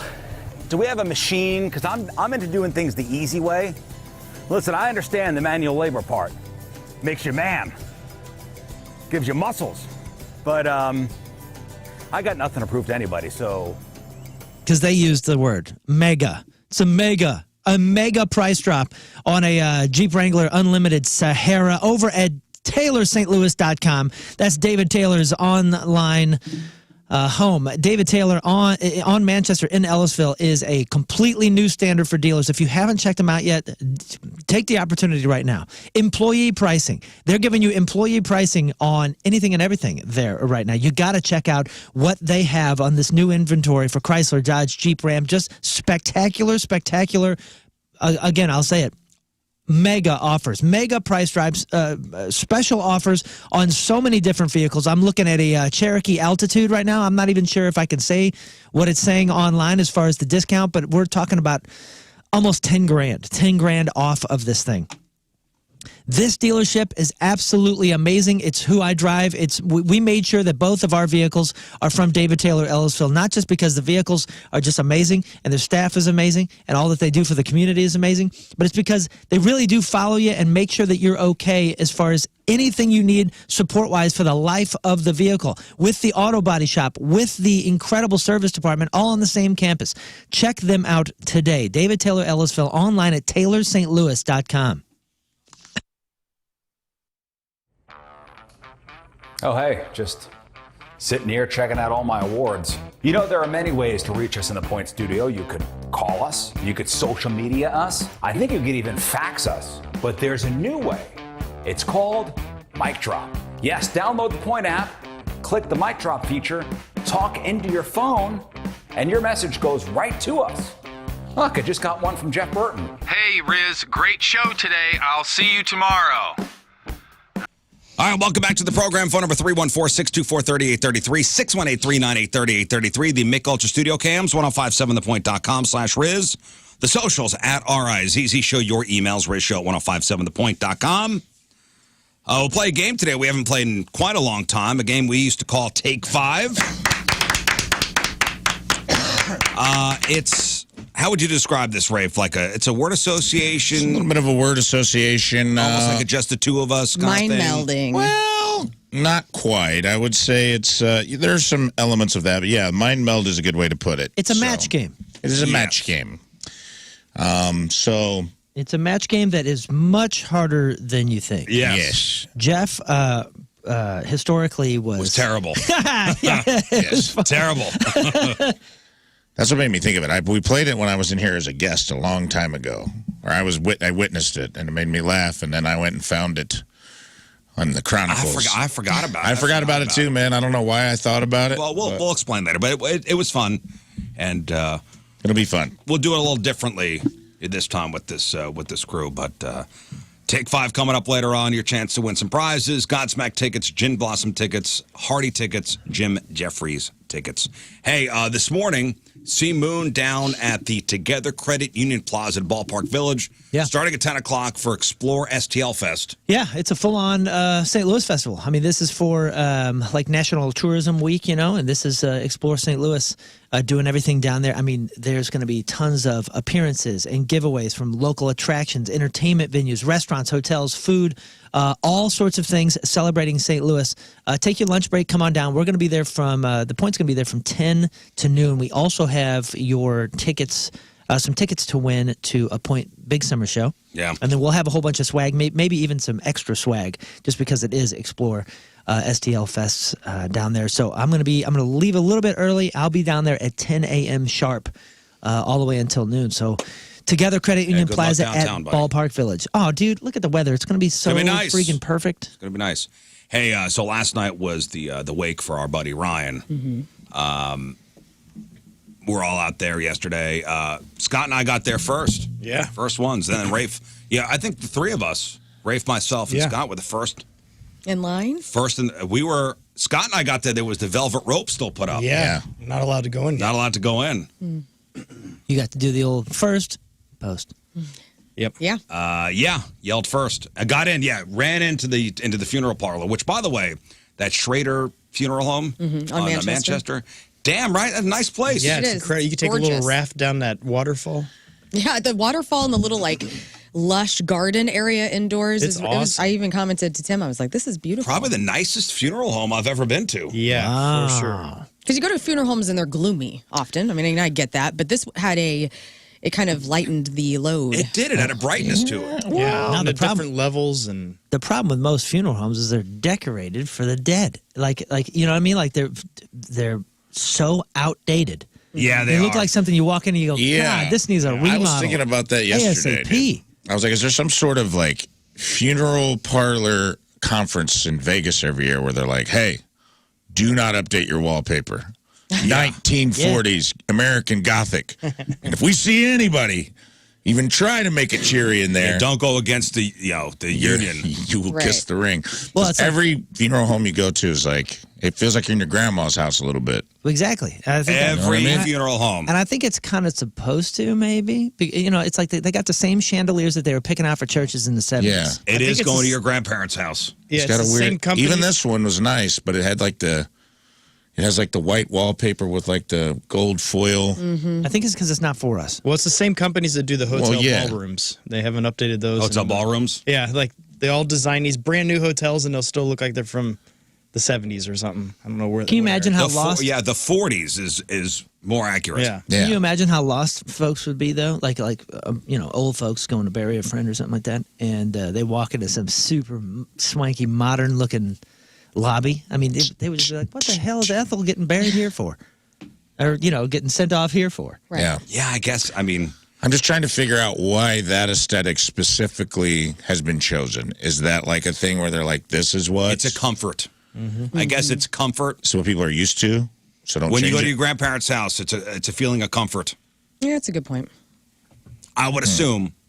Gotta be. It looks like an old Baptist church. They all look like old Baptist churches. Yeah, there's something. There's an aesthetic that's somehow been agreed upon nationwide. I think psychologically, now that we take it apart, it is a comfort thing as if you are at your grandparents' house. Yeah.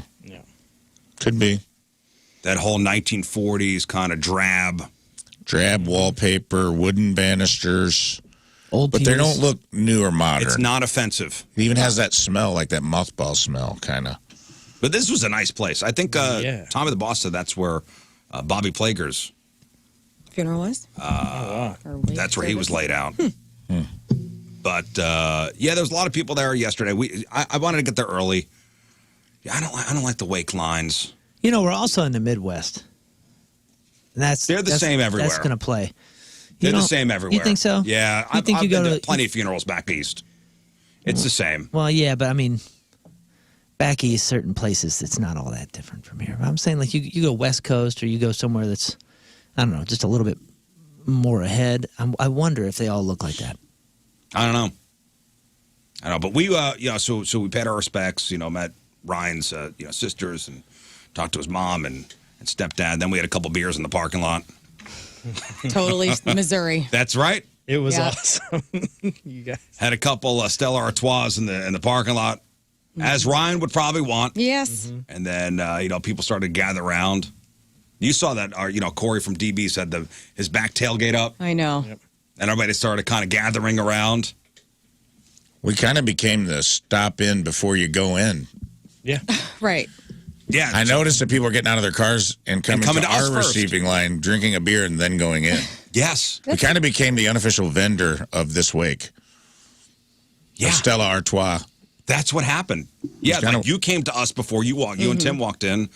Julie Burton, she was down there. She came to us first, and before she walked in, Well, Bunch of Tim, people. Tim and I we were talking about like the last time we saw Ryan, and he goes, "I think it was DB's the last time I got to see him," and so that was very fitting that Corey from DB's was there and had the drinks and the smokes had the and, giant Yeti cooler.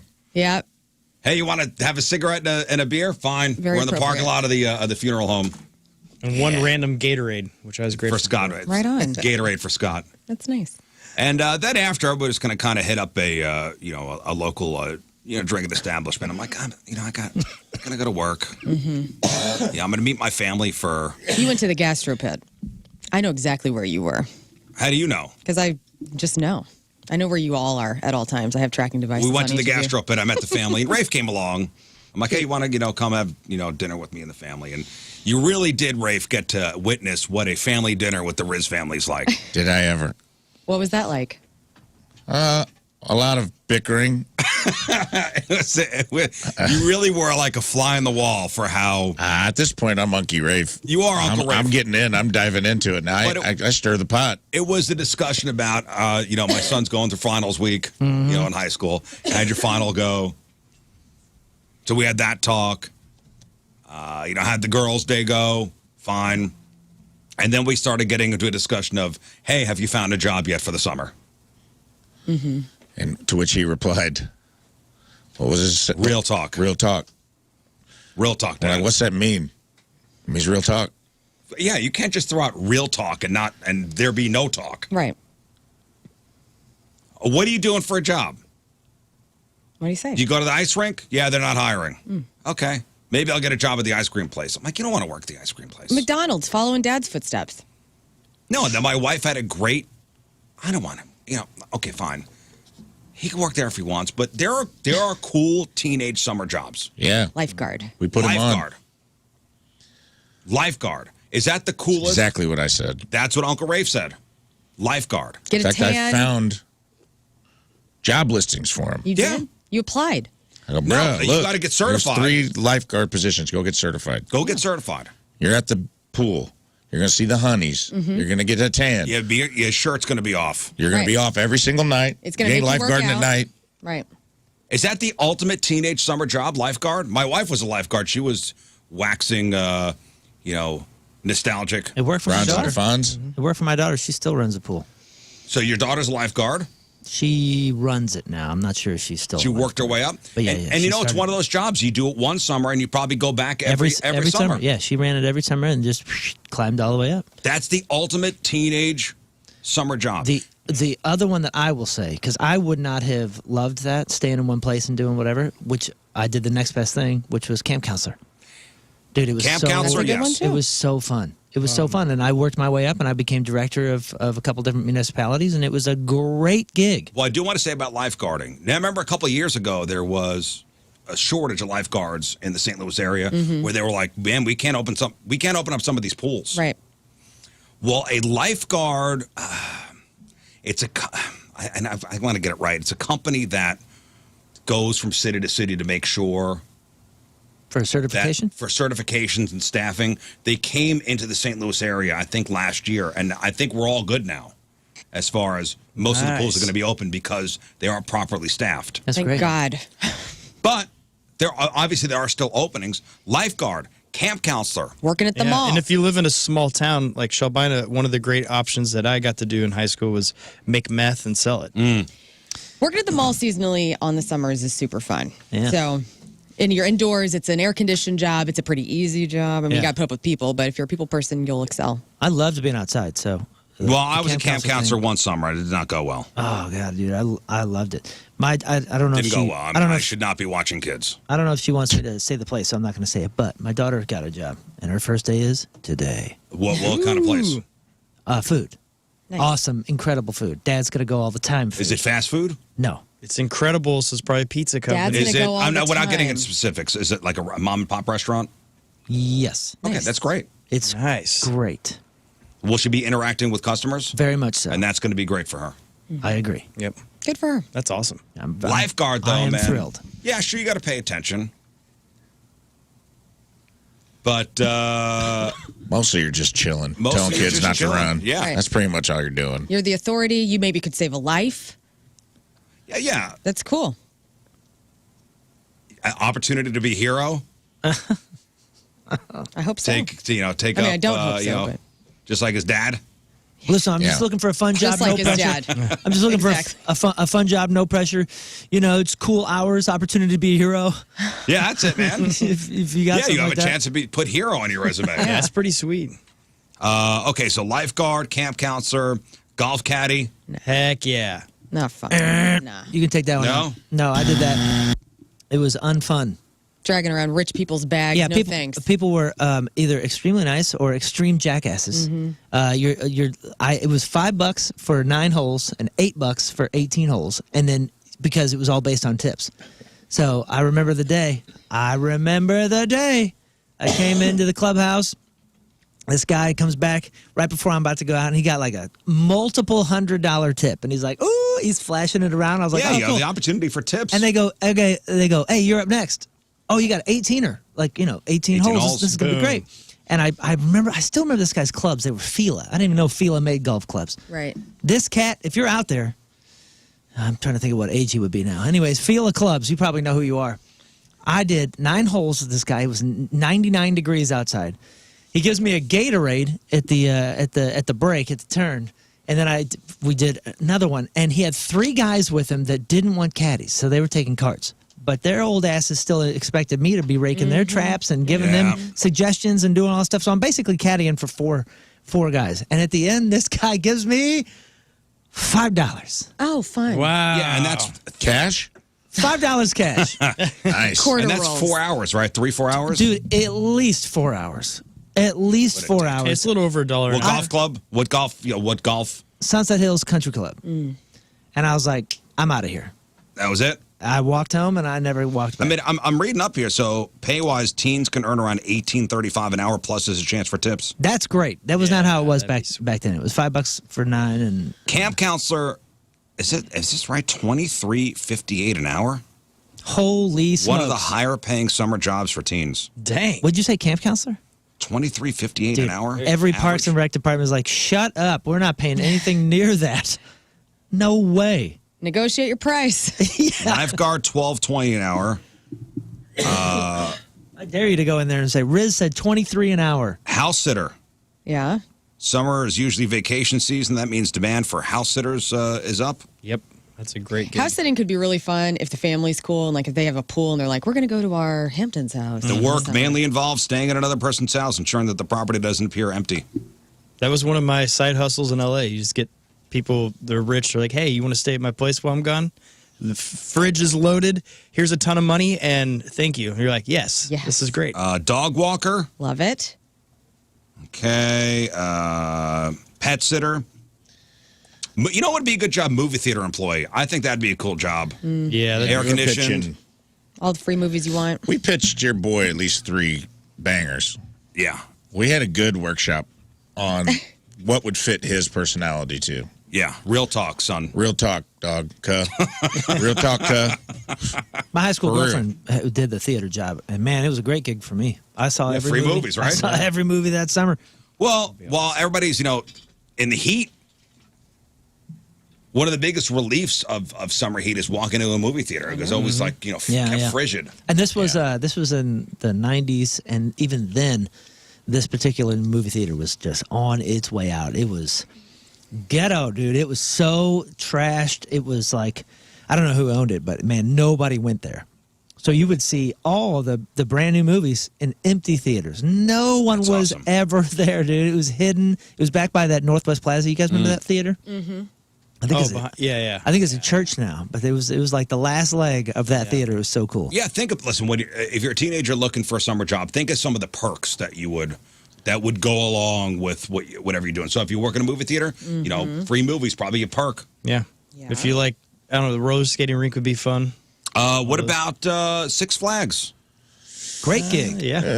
Could be cool, could be terrible. I'm thinking leaning more towards the terrible side of things. That's how I feel, too. Yeah, I think so. But you probably get free pass and can maybe hook your up some first rides. year, you're not running rides. Yeah, you're taking out trash. You're cleaning vomit. So what? You're outside. Here's the you're way I having look at fun. it. It's hot. Yeah. You got perks. What are you? You're a Outside. teenager. You're Rizz.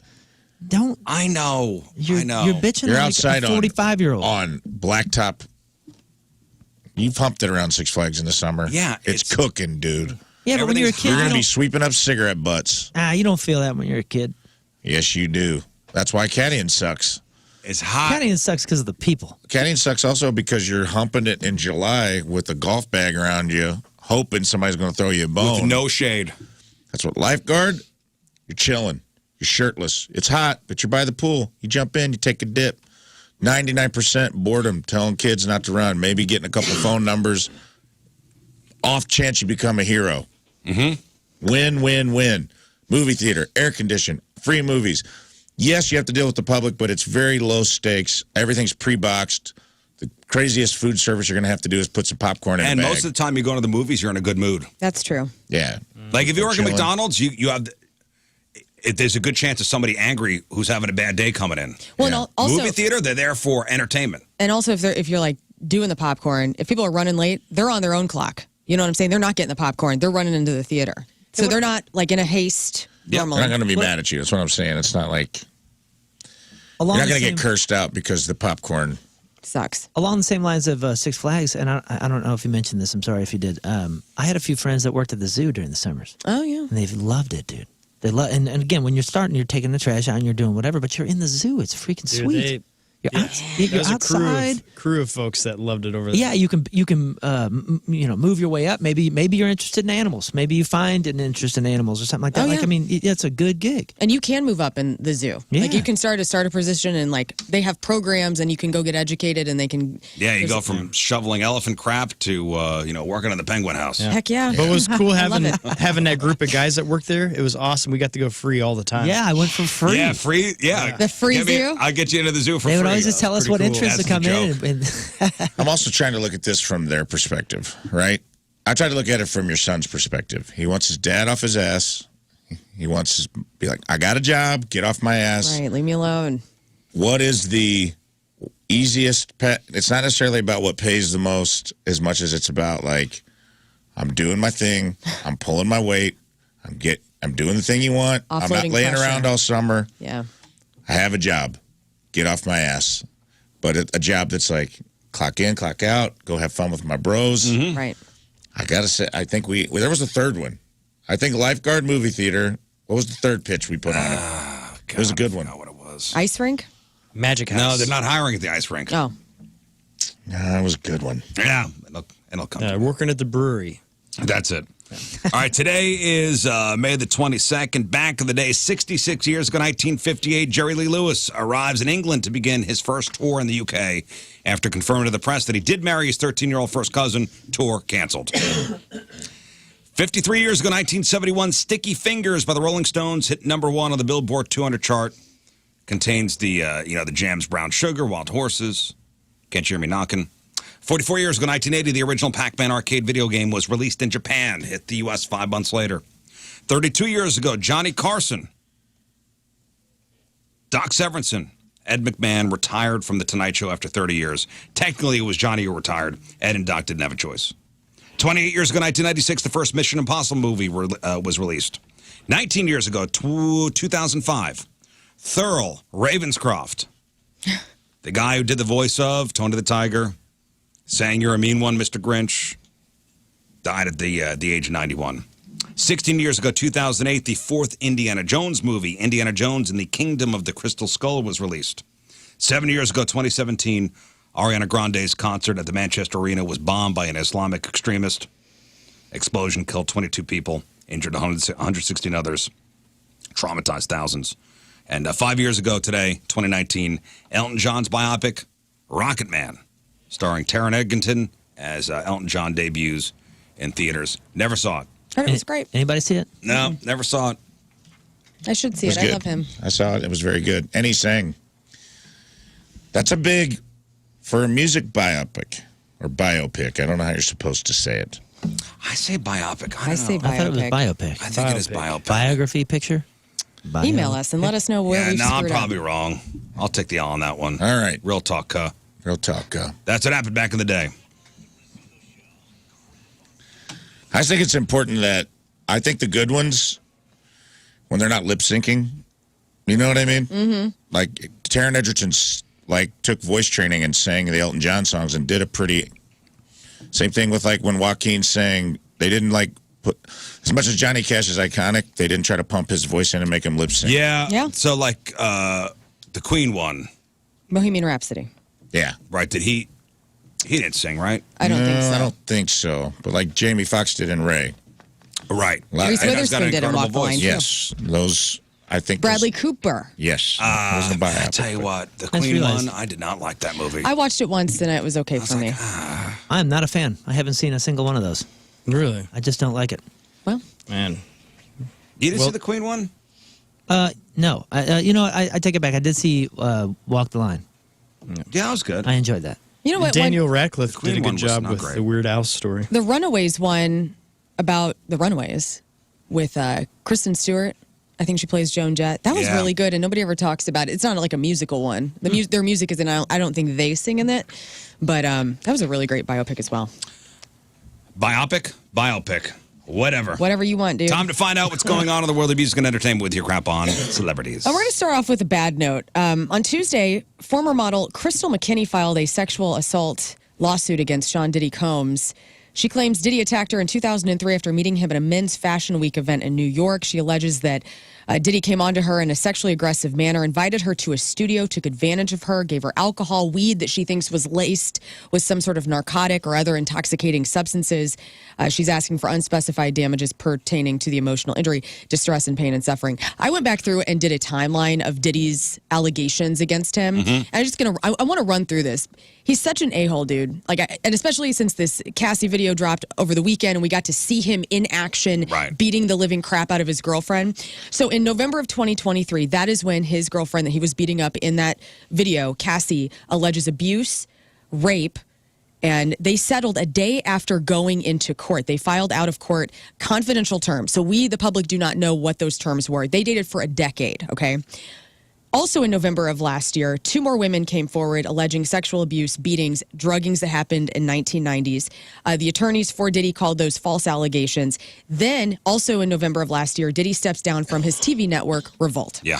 December of last year, this is the 4th woman that comes forward with sexual abuse claims, allegations with drugs, and more beatings. February of this year, music producer files a suit of sexual assault against Diddy. This was a man who said that he forced him to have sex with prostitutes and drugged him. Okay, again, more allegations.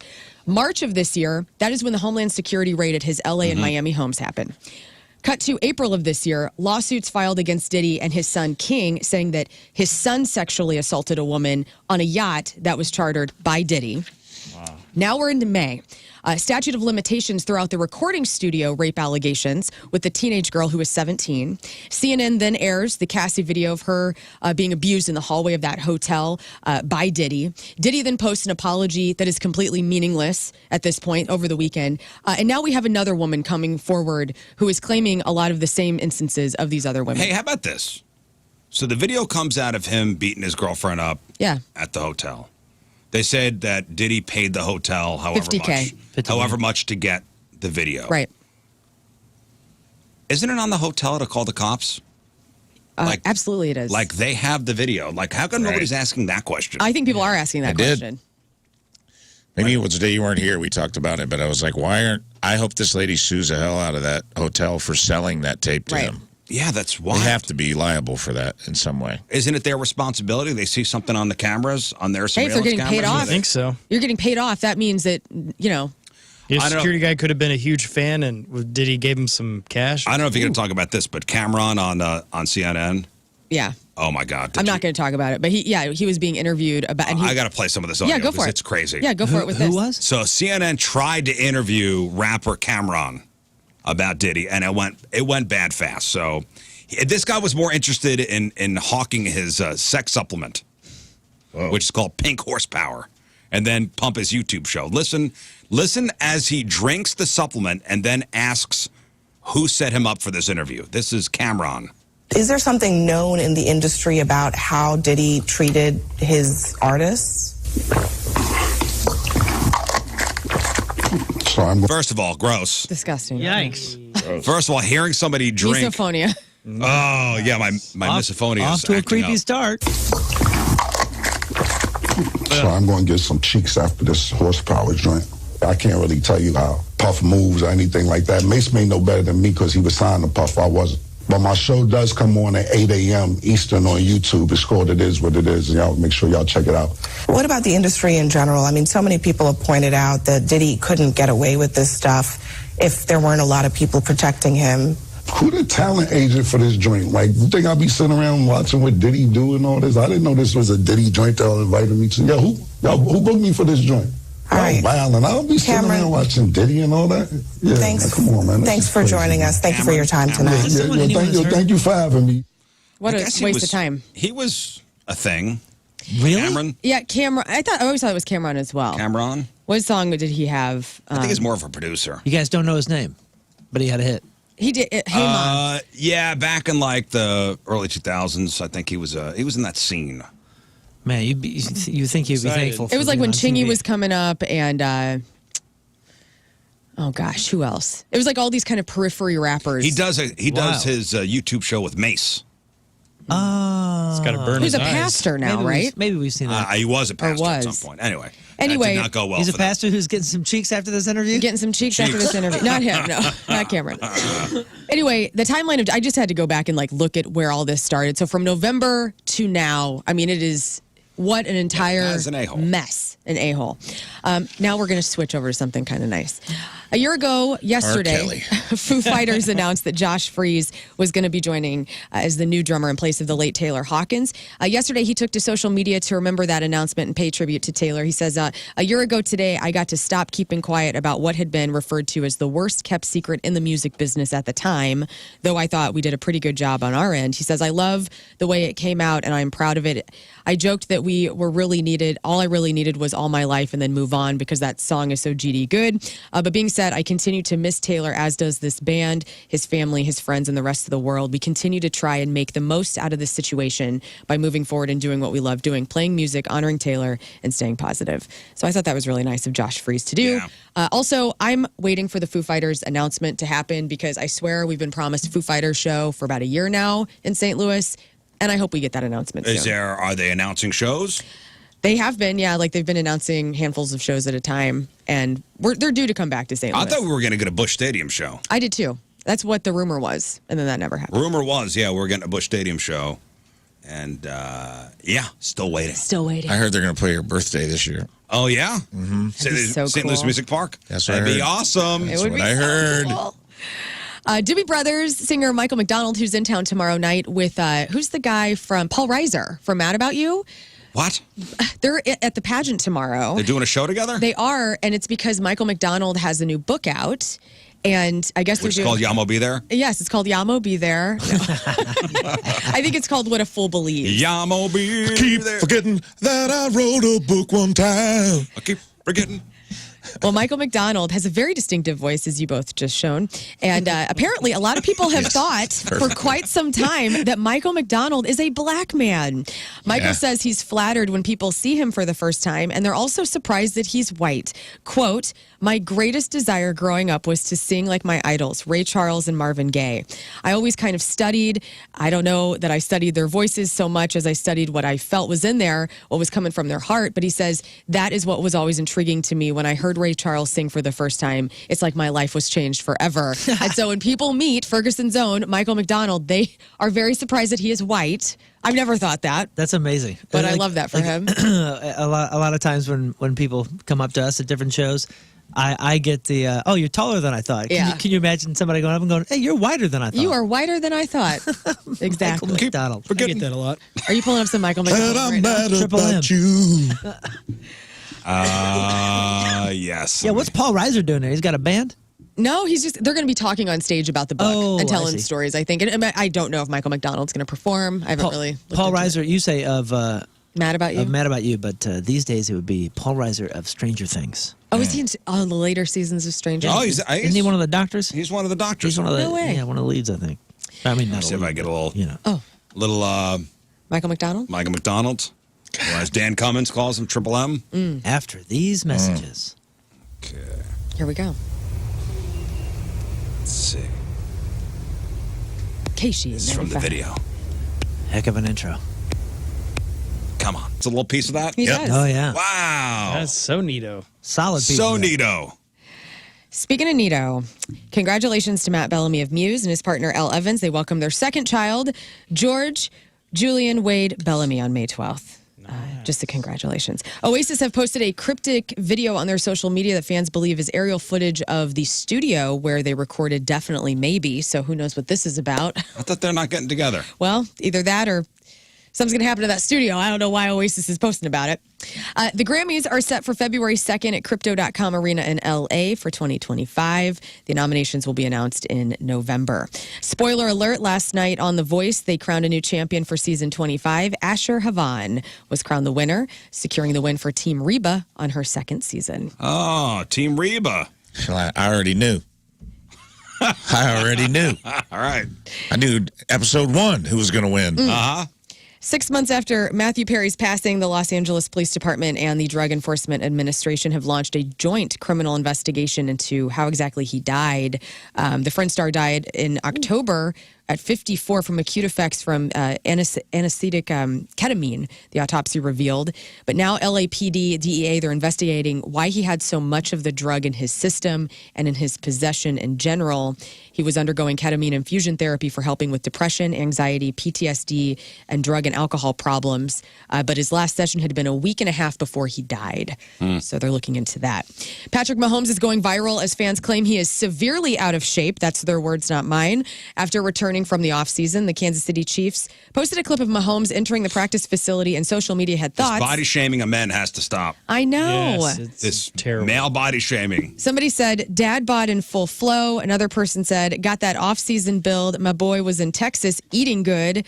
Another person says, looking a bit tired and out of shape, but still better than all the QBs. Let's go. Yeah, guys getting a little piece of that body shaming now, huh? He was always talking about that dad bod. Don't feel so he's, great, he's right? not a six-pack guy. Never has been. No, he's not a six-pack guy. No. Yeah, he has body positivity. And finally, mentalfloss.com has put together a little pop quiz. And since you guys know so much about movies and music, I'm going to give you the name of a song. Here's where we shine, Rizz. And tell us what movie it's from. And tell me what movie it is Okay. from. Do you want it to go around instead of yelling? Yes, I do. Yes, I do. Because whenever we start yelling, it's out of control. So there's only that's there's the only fun. how many? Okay, here? chance to steal by Yeah. saying your name. Actually, let's do that. Can we just do that? What? Call out Call out your name. Buzz in. Okay. Can somebody take score? Here we go. Sure. Yeah. Number 1. How deep is your love? Rizz? Yes. That's Saturday Night Fever. That's the Bee Gees. That is correct. Point for Rizz. Thank you. How deep is your love? How deep is your love? Number 2. Take my breath away. Rizz. Rizz. Top Gun, Sucks. Berlin. Point for Rizz. Do we have to say the band too? I Yep. don't know. I'm just bonus points. You do. All right. Smart. Number 3. Kiss from a Rose. Moon. Rafe. Moon. Ooh, that is Batman Forever. Artist. Seal. Point for Moon. I just didn't know what Batman. Well, I did. Good job. All right. Let's see. Number 4. Somewhere out there. Moon. Yes. American Tail. Artists. Hell, I don't know. It's, Is that Linda Ronstadt? Linda. Point for both of you. and Linda some other guy. Ronstadt. Wait, James Ingram. Oh, James Ingram. Yeah. Point for both of you. Number 5. Everything I do it for Moon. you. Rafe. Moon. Three Musketeers. And that's Brian Adams. Incorrect. Oh, Robin Hood, Prince of Thieves. Brian Adams. Okay, point for both of you because you got Brian. No, he got it didn't get wrong. Okay, point Dang for it, Rafe. you're right. It's the Three Musketeers one was the Sting, Rod Stewart, and Brian Adams. Number 6. I just called to say I love you. This is hard. 1984 film. Rizz. Half a point for Stevie Wonder. It is Stevie Wonder, half a point. Oh, I didn't know we Cheap could do crap. whatever order we want. Half a point. Hey, Rafe, half a point for Dionne Warwick. Okay. Well, I make up the rules as I go. Stevie Wonder, the movie was The Woman in Red. Nobody's ever seen that movie. Nope. Number 7, Call Me. Call me. From Say your name if you're going to guess. Rafe. Blondie, point for for Rafe. what movie? Do not know. This is the movie about your lives. Rizz, American Gigolo. That's point for Rizz as well. Very good. Good job, dude. Number 8, Accidentally in Love. Oh, Rizz. Yes. That's Counting Crows, Yes. and that is Shrek, Moon. one of them. Shrek 3. Shrek 2. Give it to you. I'm going to give you full see, Monty. Moon, That's Shrek good. 2. All right. said Shrek Point 2? for Moon. He said Shrek 3. He did. Point for both of you. I don't care. Number 9, We Don't Need Another Hero. We don't need another hero. And you guys have all Shrek seen 3 this was that movie. Justin Timberlake crap. You've all seen this. You live this movie. This is the movie of your life. Written about every man in this show. I don't remember the song from Spinal Tap. I'm dressed like a character from this movie today. St. Louis's own Tina Turner. Yeah. The movie Mad Max Beyond Thunderdome. Oh, man. And fail. Number 10, Happy. Moon. Happy Feet. No. Incorrect. Rizz. Rafe. Oh, I got it? Yep. It is from the movie. Rizz. Despicable Me. No. Pharrell. No. Oh, no. Actually, no, yes. I'm Pharrell. sorry. Pharrell. Yeah, everybody gets a point. No, It's why? Pharrell Williams, Despicable Me 2. NRD. And you got the wrong movie. Yeah. No, I said Despicable Me, and then I was interrupted. I No was going points to for say you. 2. No points. Okay. Number 11. We I got 2 just more. think it was Guy in Mountie Hat. I didn't think I was going to get points for that. Number 11. Okay. I'm All Right. Rafe. Caddyshack. Artist. Kenny Of course. Loggins. Kenny Mother F. Almost Loggins. cursed on That's the right. radio. Loggins, yeah. 2 points for Blah, Rafe. blah. And finally, number 12. Somebody's Baby. Rizz. So it is Rizz. No. Fast Times at Ridgemont High. Yes. Don't know the artist. Christian Slater. For real? Does anybody else know the artist? You should know the artist. Rafe, Hall & Oates. No. Jackson Brown. Oh, how do I not know that? That's my guy. Anyway, that's your crap on celebrities. Celebrity celebrating a birthday today. St. Louis Cardinals Jordan Walker is, I don't know, it's his birthday. Rizz won by a birthday. lot, by the way. Cameron Bikendova. That's Selena Kyle on Gotham, is 25. Alexandra Dowling, that's Queen Anne on The Three Musketeers from BBC. Also, Rosalind Frey, the beautiful bride from The Red Wedding. I'm not going to tell you what happened during that episode. You need to see it yourself. She's 34. Oh, Don't do it. Novak Great episode. Djokovic, the Serbian tennis stud, is 37. Molly Ephraim, that's Maybell from A League of Their Own on Amazon, is 38. Apollo Ono, the speed skater who won gold medals in both the 2002 and the 2006 Olympics, is 42. Maggie Q, FBI agent on Designated Survivor, also in Divergent, and a bunch of other stuff, is 45. Jennifer Goodwin, Snow White on Once Upon a Time, is 46. Allison Eastwood, that is Clint's daughter. Also had minor roles in Bronco Billy, Any Which Way You Can, Tightrope, and Absolute Power. She's 52. Naomi Campbell is 54. Johnny Gill, new addition solo singer, is 58. Morrissey is 65. And Bernie. Morrissey on World Goth Day? That's It's right. his birthday? That's Is right. it World Goth Day because it's Morrissey's birthday? I bet it has to be, yeah. Perhaps. Morrissey is 65. And Bernie Taupin. Elton John's brilliant songwriting partner is 74 years old. All right, today's porno birthday, which is being brought to you by Patricia's, where fun and fantasy meet, is Annabelle Chong. And today's birthday girl's been in 68 fine films, including All About Asian Ass, Depraved Fantasies 3, Fortune Cookie Nookie, The Goo Gallery 1, The Hershey Highway 7, and a movie called I Can't Believe I Did the Whole Team, Priscilla the Hung, I can't Venice believe Beach Sluts, I did the whole team. and who can forget a role? And 1994's All I Want for Christmas is a Gangbang. Annabelle Chong is 52 years old. That's your porno birthday. Those are your crappy birthdays, and that was your crap on celebrities. All right, we'll take a break. We'll come back. We're going to play Take 5, a game we have not played for a while. So we'll load up the phones, 314-624-3833, 618-398-3833. We get you on the phone. You pick a RizzShow member. Everybody but Rafe is up for grabs here. Correct. So whoever you pick, let's say you pick Moon. Moon leaves the room. Yes. We will give you 3 words. When we give you the word, you tell us something associated with that word. Now, it's your job to give us that associated word that you think Moon will get. That's right. When given the same word. Okay. Moon will get 5 guesses to guess the word that you associated with the word we gave you. 2 out of 3 words correct, you win your choice of prizes. I hope I got that correct. Well, I hope I explained it all right. Yeah, it's a match game. It's a match game. Well, you got to match up your word associated with Moon's word associated. Yeah, the You'll caller figure it associates their first word, and then we bring someone out of isolation, and they have 5 tries to match. It's that easy, but it's not harder than it looks. Well, Harder than it sounds. We'll do the 3 words Right. while Moon's out of the room. Absolutely. Or whoever, and then we'll bring them back in. All right, if you get 2 out of 3 right, your choice, Godsmack tickets, Gin Blossom tickets. Gin Blossom's performing as part of the 11th annual Songs for Soldiers benefit concert, which is September 14th in Columbia. We also got tickets to go see Hardy next Friday over at the Amphitheater, and we got tickets to go see comedian Jim Jeffries with special guests Mark Normand and Dan Soder, the Fabulous Fox Theater, Friday night, September 13th. 314-624-3833, 618-398-3833. Take 5 next. All right, it's 7:58. It's Wednesday. Traffic and weather. Moon coming at you. Traffic is brought to you by Worldwide Technology Raceway, the Confluence Music Festival with Ludacris, Riley Green, and more, and the NASCAR Cup Series June 1st and 2nd. Tickets available now at www.raceway.com. I'm not really seeing why, but there are delays basically from 55 up to Dorset. Looks like eastbound and westbound, southbound, northbound, however you want to say it, on 270. So just look out. There's delays, and they're kind of increasing. Your point forecast, scattered thunderstorms today. Higher chances down south. High of 79 right now, 64 at the Point Studio. All right, King Scott's official bucket list. Now, for those of you that haven't been listening, we have compiled a list. We've talked about it several times. And we have a new competition coming up with punishments. I know everybody's been clamoring for that. That's coming. We're going to announce that in a week or so. We'll announce the Rizz Olympics. The Rizz Olympics. There's going to be a set of events, and the loser is going to have hell to pay.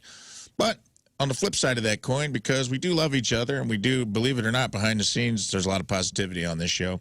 The flip coin is we got a lot of stuff we can help each other accomplish, too. Yeah, let's lift each other up, achieve guys. our dreams. Come on. Let's lift each other up and then break each other down. Work. Do you not like your job? Will you be doing the same thing, making the same amount of money in like 5 years? You know, you could change your life with a career in tech and have unlimited growth opportunities. Now, you've heard me talk about Centric for quite a long time now, but why haven't you done anything yet? And I'm telling you, graduates are always saying, I wish I would have done it sooner. Now, don't wait for something bad to happen or let somebody else make the decision for you. Make the decision to change careers your decision.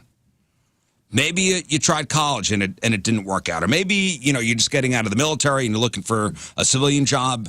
You're stuck at this job with nowhere to go, no chance for advancement. Look into Centric and a career in technology. You could change your life in 4 months. 4 months, not 4 years, 4 months. And your new life starts at centric.com/Rizz. That's CENTRIQ.com/Rizz. Programs starting all the time. Centric.com/Rizz.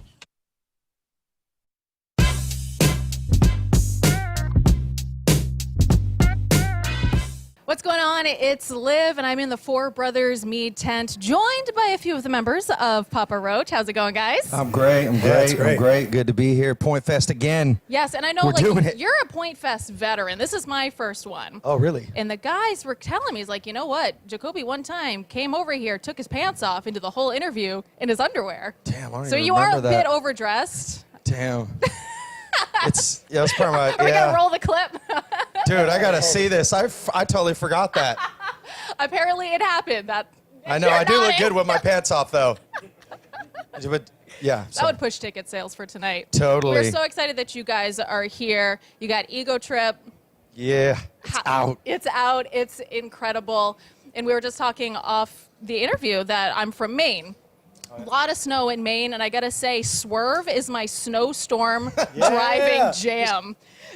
Crank it up, and when it's coming down and people are driving all over the road, the perfect song. That's perfect for real. I can just imagine seeing all these cars just like That's exactly how it careening goes. off into the ditch. Yep. Now, Yeah. you guys just released a music video for No Apologies. One steady shot. Tell me Oh, about yeah. that. Yeah, that was cool. That was we've been doing it for a little while, and it was great for the tour. We did it pretty much every day, but we picked the best one, and it was like it just the crowd came alive, and it just made for a great show. And I think we'll do it again tonight. Do it up. I mean, we've been doing it every night. We're like, hey, one take music video, let's go. It's so good. And your brother does it. Yes, he does all of our content, and it's fun having him on the road. He's not here with us today. It was just like we got 2 shows. Window Nation makes it so easy to find out, what kind of, what kind of efficiencies and savings that your house is going to have when you get new windows from Window Nation. They make it so very easy. They got a 50-point inspection on every window before it leaves the factory, a 20-point installation inspection on every window. And yeah, you can schedule an appointment this week and get an additional bonus, plus 50% off all windows and 0% interest for 5 years. If you get a house of windows, you get a free pair of cards tickets. So they're just giving you opportunity after opportunity after opportunity to make your house more efficient, better. You don't have to deal with the weather coming in or out of your house anymore. We're talking about proven quality and service. Thousands and thousands of homeowners have trusted Window Nation with their homes, and you can too. And they make it easy with a free, no obligation quote. You can get that on the website, or you call them 866-90-NATION, or you can schedule an appointment right there on the website. Tell them Moon sent you. Again, 50% off all window styles, plus 0% interest for 5 years with Window Nation. 866-90-NATION or windownation.com.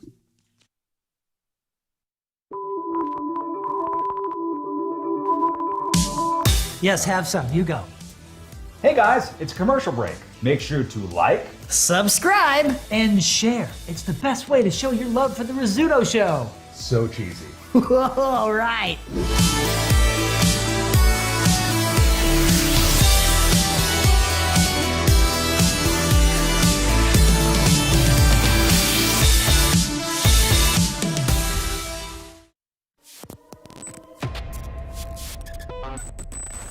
Well, gentlemen, we will see you in St. Louis on Sunday. We are so excited to have Point Fest back and to have you guys be a part of it. But I want to kind of talk about this from a couple of different angles, all right? First and foremost, the crew that you have working with you in the Seether camp, I'm sure is scaled down because of, the craziness that is the pandemic. But can you talk about like sort of what the crew is doing now, added responsibility that they weren't doing before to keep you guys safe for all these shows, just so you can play them? Go ahead, Johnny. Actually, for us, our little world, obviously, venues will have different rules, mask mandates backstage. Our crew, we still have a full crew. We have our regular setup, our techs and front of house. So it's such a healthy thing and a great thing to be playing shows again, man. This time last year, we never, we didn't know what was going to happen. And here we are doing shows again. And it was the first one was almost like a spiritual experience. It was a show in Ohio. And it was just so great to be on stage, playing music, being a band and doing what we do, man. I missed it so much. So yeah, it's a great thing. I've talked to a couple of folks, like myself, that are in the industry, and we're very lucky to be able to go to a lot of shows, but sometimes, unfortunately, in the job, sometimes there's burnout that creeps in, even for going to concerts. And I guess it was a couple of months into the pandemic, I was like, I don't know how I'm going to get through this without more live music, because it had been the longest that I'd been since I was like 15, since I had been to a show. And when I finally got back to a show, oh God, that, like just everything about it. I had a beer in the hand. It was loud. There was thousands. It was just so. Fellas, as we get older, and I'm talking to the guys here, as we get older, our levels get all out of whack. Now, what levels? Hormone levels. And it's just part of life. This low T thing. Some of us may be suffering more than others. Yeah. And there's a place that we could go to get all fixed up. Yeah, man. I'm happy to see there's like a trend where guys are starting to talk about, hey, I want to feel better. I want to be better. I want to be healthier from the inside out. Mentality is here for us, South County and a West County location locally, to make it easy. And they have helped thousands and thousands of guys just like me, just like Rizz, just like you, just like professional athletes as well. There's a lot of MLB players, NBA players, and NFL players. I see Brad Thompson in there all the time. Yeah, man. There's a lot of them that are making sure that they're maintaining their health with Mentality Health. It's either the testosterone treatments, or they do peptide therapy, or they do tadalafil if you're having problems in the bedroom, or even semaglutide. So it's Mentality. Hit them up online, mentalityhealth.com. That's mentalityhealth.com.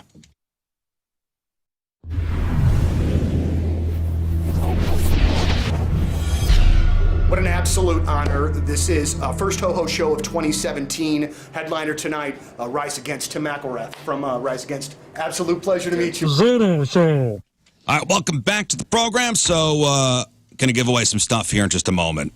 But speaking of winning stuff, I don't know if you saw the story about this woman who hit $1.2 million on a slot machine in Atlantic City, and the casino's like, nope, you can't have it. Oh, because it was malfunctioning? Okay, so check this out. So this woman was in Atlantic City. She was playing the Wheel of Fortune slot machine, and she was at Bally's Hotel Casino. This is back in February. So she puts her money in, press the button, the wheel spin, bing, bing, bing, bing, bing, bing, bing, bing. Oh, my God, jackpot. $1.2 million.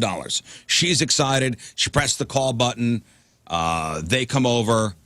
The casino people come over to I guess, figure out what's going on, and they go, nope. There was some kind of computer error. That's not her fault. You can't do that. There's got to be some sort of consolation, computer error consolation. Well, so she says everyone came around her to celebrate her big win before she hit the service button on the slot machine. That's when the sentences came up that said tilted on the machine. The machine said tilted. After it. So she hits jackpot, and then it came up on the computer screen, because they're all computerized now. Yeah. It said tilted. And can't the security cameras and see if she messed so the with guy comes over and he goes, lady, get it in your head.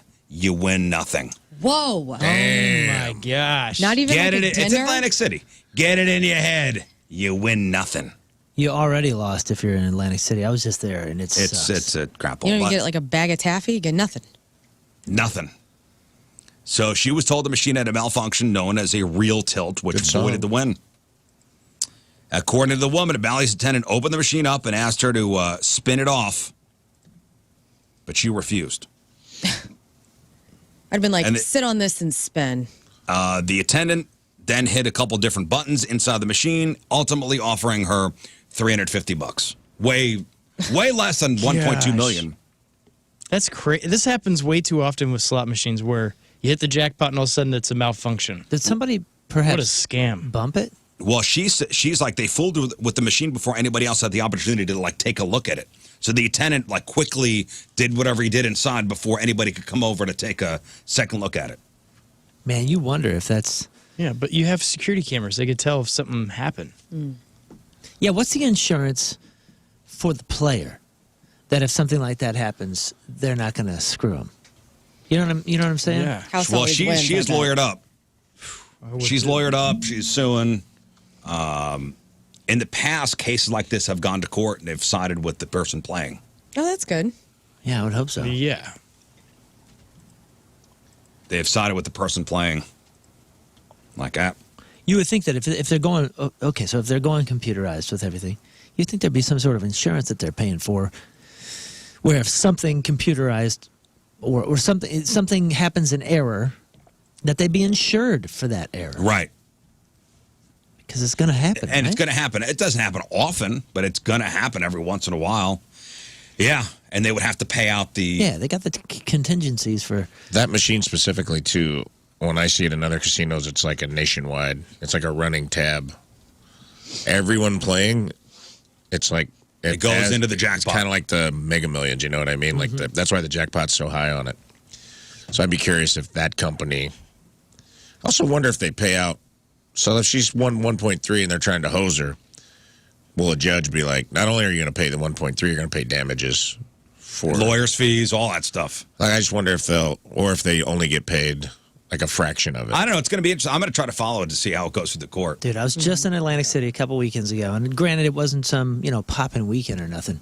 But dude, we stayed at the hotel next to the. Bad. Yeah, we played at the convention center, which is on the. It's not on the boardwalk. Boardwalk's over here. You see the Caesars, you see all that crap, and then there's a couple hotels right where the highways basically just end at Atlantic City. When you get there, there's the convention center, and then there's a sprawling. I would call it an outlet mall, basically a sprawling outlet mall between the convention center and the casino hotels. And, dude, it is a ghost town, but there's huge places. And I went in a bunch of them, and everybody's just angry. All the workers are just like, just and to be honest, after Superstorm Sandy went through there, it hurt it a lot. Because it looks like a ghost town with a lot of expensive real estate. It was on the estate. backslide anyway. It's one of those places you go to the casino and you don't leave. Yeah, that's what I figured. And I was like, man, this is a ghost town. He goes, well, anybody that's here is just over there. I forgot to tell you, there's a great sandwich place over there. It's off the beaten path, but we went to some breakfast place that was like highly rated. No bueno. Garbage. No, it's a place called the White House, and you get an Italian sandwich there. Whoo, boy! Thanks for the heads up. Yeah, I forgot. Let's give away some stuff. Next time you're in AC. Yeah. Mm-hmm. All right, let's give away some stuff here. We got Godsmack tickets, we got Gin Blossoms tickets, we got Hardy tickets, and we got tickets to go see comedian Jim Jeffries, and we're playing Take 5. So we'll get you on the phone, and you pick a RizzShow member here. We'll send that RizzShow member out of the room. Rafe will give you 3 words. You give us a word associated with the word that Rafe gives you. Now, mind you, who you've sent out of the room. Okay. Because we will then bring that person in and give that person the same 3 words. They will have 5 guesses per word to match your word associated. It's going to be easy once we start playing. Okay. It's very easy. 2 out of 3 right. In theory. But listen, we are. The rules are easy. We are doing a RizzShow game, so who knows? Anything could happen here. Let's just get this going here. Let's go with Marty and Arnold. Good morning, Marty. Morning, guys. All right, Marty, pick a RizzShow member. I will do you, Rizz. Okay. I'm going to leave the room. Okay. Great. Okay, I will say goodbye. Goodbye. And okay, you talk to Marty. Bye, Rizz. There we go. I'll handle this, man. Okay. Goodbye. All right, Marty. The Queen is exiting. I'm going to give you 3 words. I want you to tell me the first thing that pops into your head. This is a word association game. I wouldn't make it too complicated. Rizz will come in. He'll have 5 chances to match up with you. Good luck. Are you ready? Yes, sir. First word. Or first category, excuse me. The Muni. Ooh. Play. Okay. All right. Second category, singing. Concert. Okay. And finally, third category, vacation. Beach. Okay. All right, well done. Lern, are you writing these down? I am. Okay, I'm gonna I think you're getting 2 out of 3. I don't think you're getting 3 out of 3. Nope. All right, let's bring in the Queen. Okay. The Queen is walking in with Send his him little in. shins. Cool. Here he comes. It went really well. Come back. Very to the well. You got this, bro. You're in the hot seat. Okay, I'm in the hot Marty. seat. Okay. If you don't, you should be ashamed. Now I should be ashamed? You should be ashamed. For sure. For those listening at home, we're playing Take 5. I've just been given 3 word association answers by the caller. Now, Scott Rizzuto is on the hot seat. He gets 5 chances. I thought this music would be kind of appropriate. To match up. It's also for you, though. With our caller. For the Nice voice with. What were my other guesses? Notes and loud. Band. No.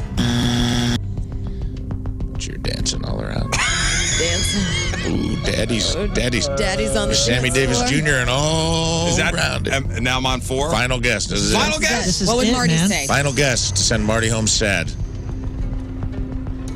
5 seconds. The word is singing. Singing.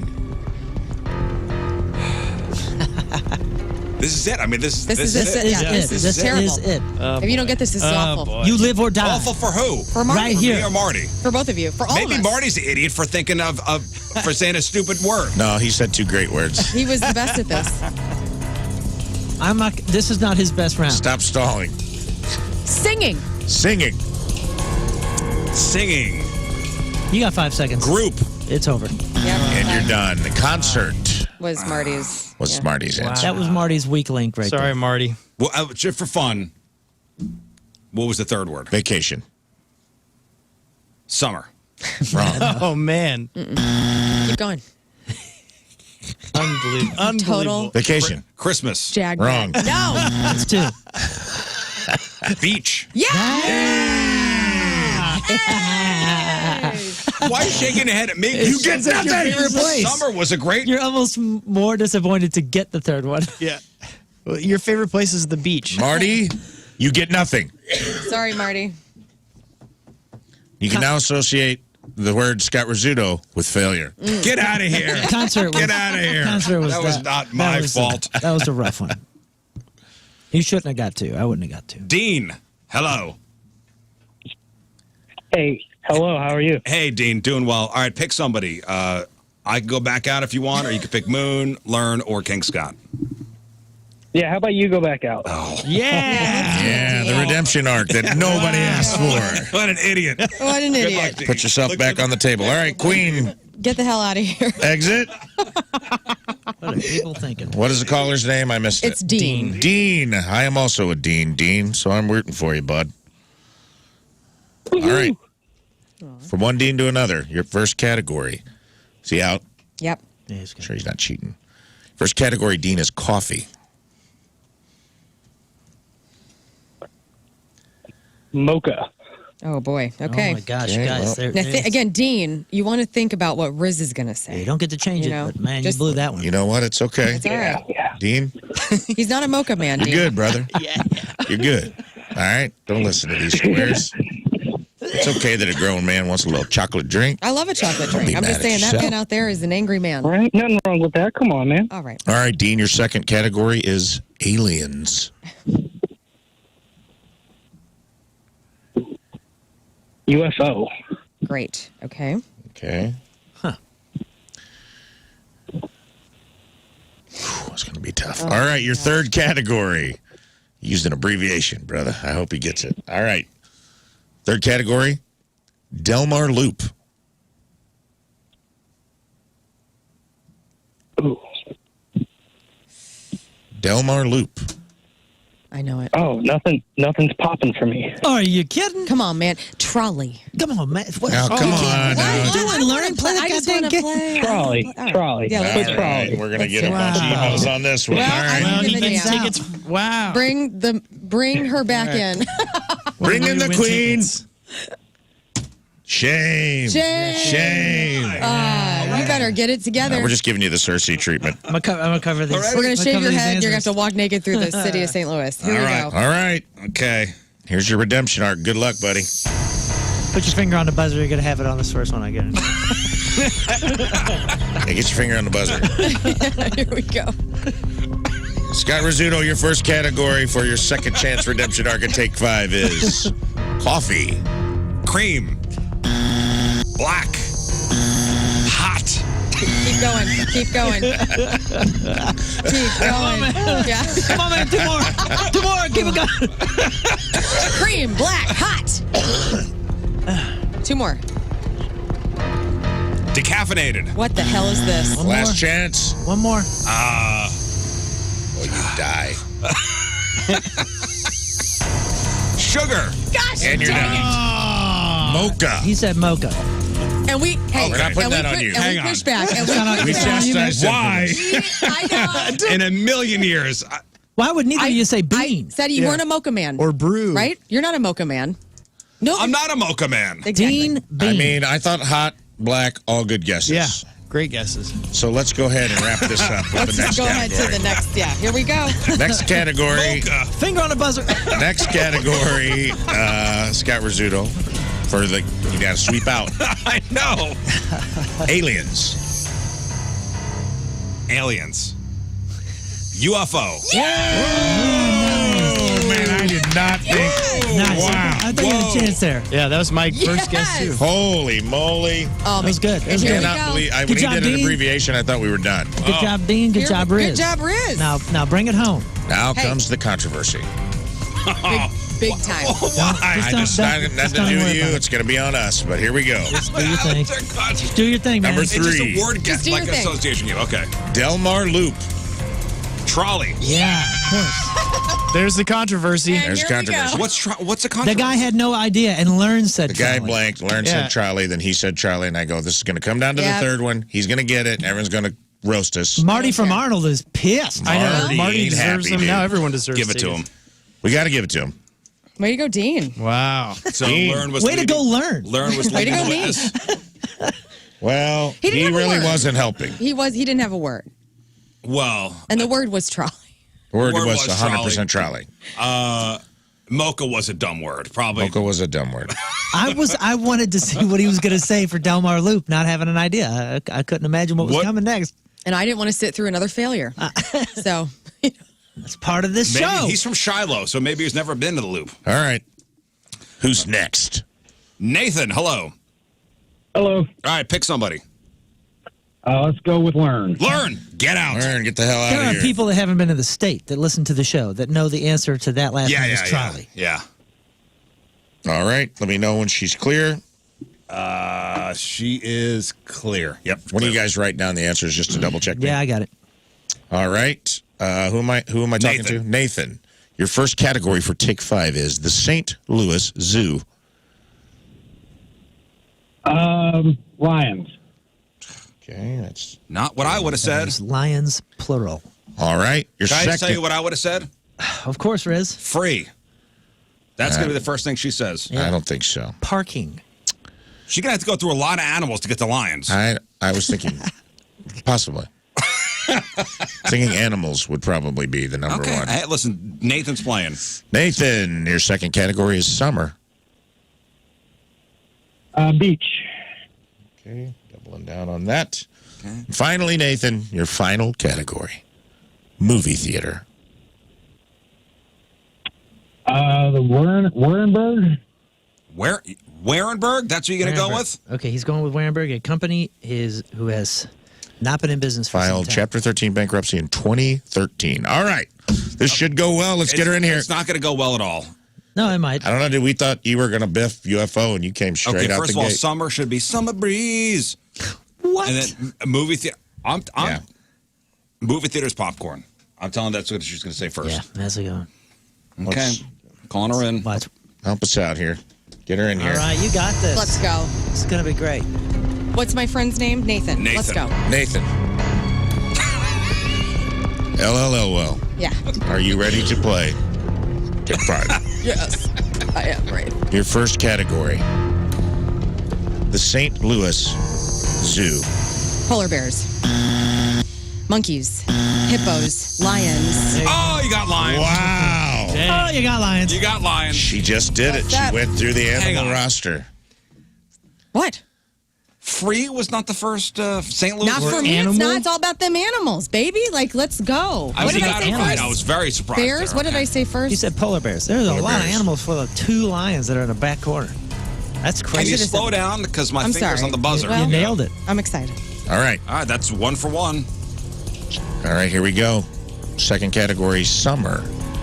Tan. Beer. Hot. Swamp ass. Last one. Summertime. Nathan. Summer. Pool. Shoot. Darn it. Beach. Beach. Don't He use doubled words down on the beach. Don't use words. that we've used before. Here comes a fun one. This ought to bring the chat to its knees. People in their cars. Your final word, category, excuse me, is movie theater. Movie theater. Cold. Movie theater. Popcorn. Movie theater. Ooh, did he get pervy? Oh, no.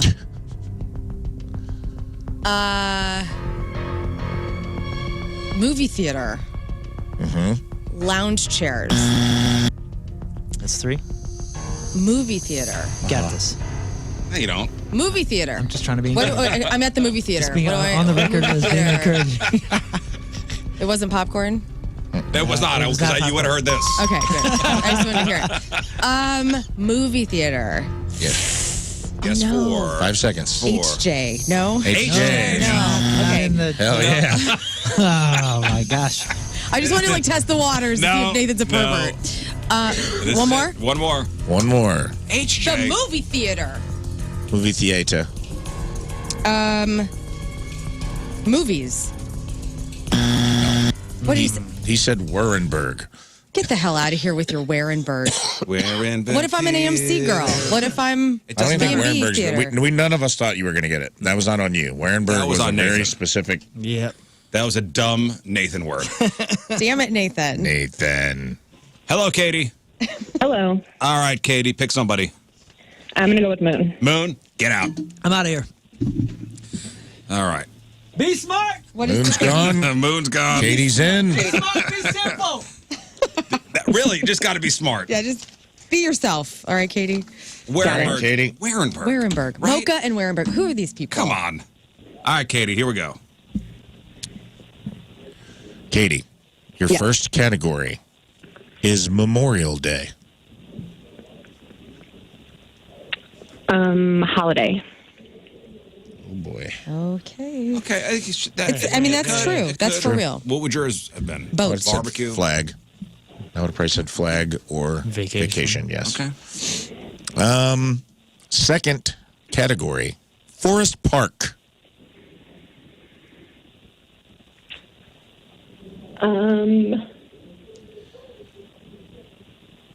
Exercise. Okay. Okay. And finally, hospital. Sick. Sick. All right. Sick. Well, you lost. Here we go. Not bad. Okay. We'll see. Let's bring him in. Bring in the witness. Here it comes. Bring in the heretic. I'm so And excited. he ran in, too. Yeah. You know, So Steve Moon's excited. smart. This is just like as if you were called for The Price is Right. Yes, right. Katie, I hope you kept it simple. All right, dog. Here we go. Rizz is shaking his Well, head. hope in one hand and poop in the other and see which one fills Have up. we had first. no Here we go. winners? Oh, we had one winner. Dean Biting. won. Yeah, learn one. No, Rizz No. won. Learn. There's one No, learn one. with Lern's help. Oh, yeah. Here we go. Moon Valjean. Let's go. Take 5, category 1, Memorial Day. Holiday. Oh, my Get God. the hell Are out of you here. serious? Yes. Oh, my God. I did not think I was going to be a 1 on that. Outstanding. Outstanding.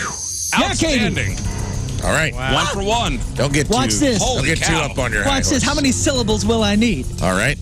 Category 2, Forest Park. Forrest Gump. Museum. Oh, I thought I had it.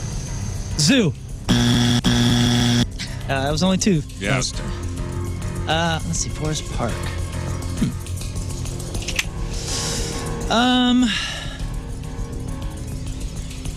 Jog. Nice. Bicycle. Oh boy. Tap, tap, taparoo. He's tapping all around it. Okay, let's see. Let's say, Last chance. man, I don't know. See, I want to say something like 5K or something like that, but I'm gonna say race. So close. What was it? Exercise. Exercise. That's He named several exercises. The museums, the golf, all the Oh, it's a Yeah, we just boathouse. talked about all the the zoo. stuff It's there. the I think you zoo. can bring it Boathouse. home with this one, though. I think you're going to get this one, so Let's see. Well, we'll see. okay. We'll see just right now.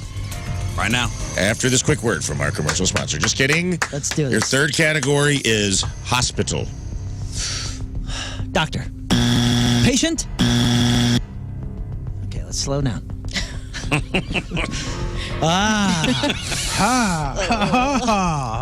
Emergency. God, come on, man.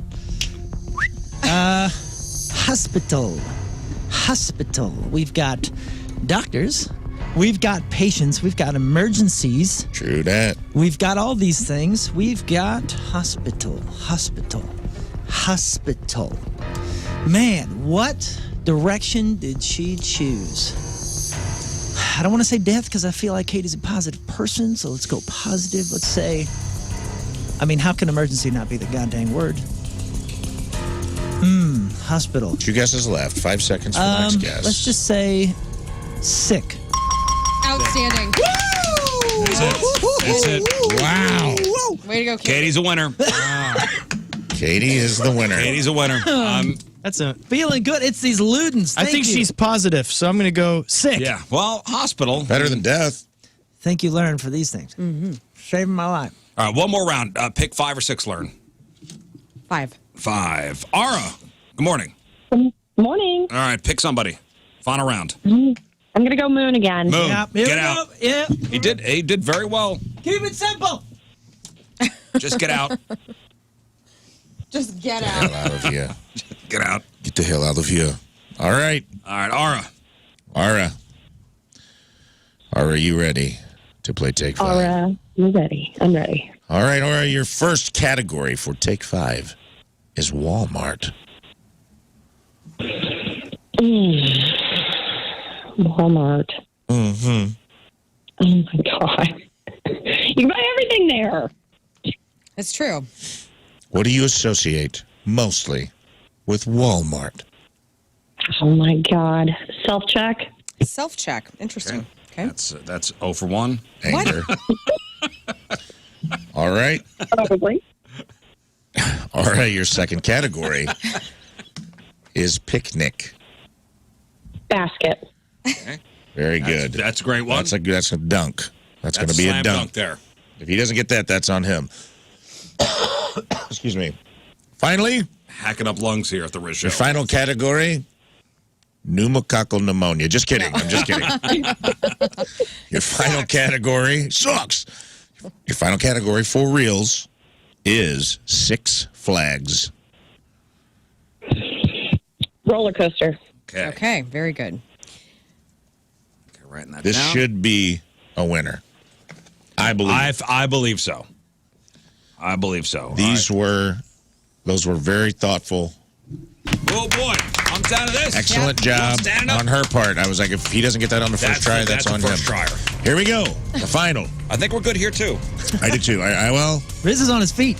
I can't wait to. your final this down. category for the win for Ara is pneumococcal pneumonia. I'm just kidding. No. It is Sucks. Six Flags. Ooh. Rides.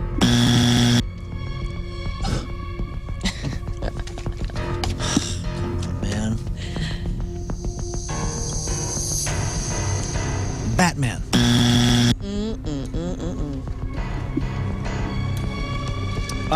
Six Flags. Six Flags. Let's see. Man, come on. Rides? And you said Roller that. coaster. Outstanding. Winner. I was on the That's right how you do path. that. I was on the right That's how you do that. I'm afraid you're going to overshoot it. Oh, boy. Congratulations, oh, boy. Ara. Oh, boy. Wow. You were one ride away from moving off of it. Yeah. Yeah. I almost Yeah, once you start going down a road, I was going to say jobs because we were talking about it earlier. Yeah. I was about to say black. Congratulations to our winners. Well done, Moon. Thank you. And congratulations to Moon. Yeah. Even sick in a foggy brain of NyQuil. Let's see. Killed it. Came through for the listener. job. Lern's got me all hopped up. That's Ludens, right? Yep. I got my pharmacy, and everybody has what they need. Yeah, this is my 12th. Oh, man. Okay. All right. We'll take a break. We'll come back with some news. It is 8:40. Oh, man. Moon's going to make it through traffic and weather. Coming at you. Yeah. Traffic is brought to you by Worldwide Technology Raceway, the Confluence Music Festival, with Ludacris, Riley Green, and more, and the NASCAR Cup Series, June 1st and 2nd. Tickets available now at www.raceway.com. We have 2 lanes blocked due to an incident 270 eastbound at 44. Further on 44, there's a lane blocked due to debris on the road 44 eastbound at Shrewsbury. Your point forecast, scattered thunderstorms, higher chances south. High of 79. Right now it's 67 at the Point Studio.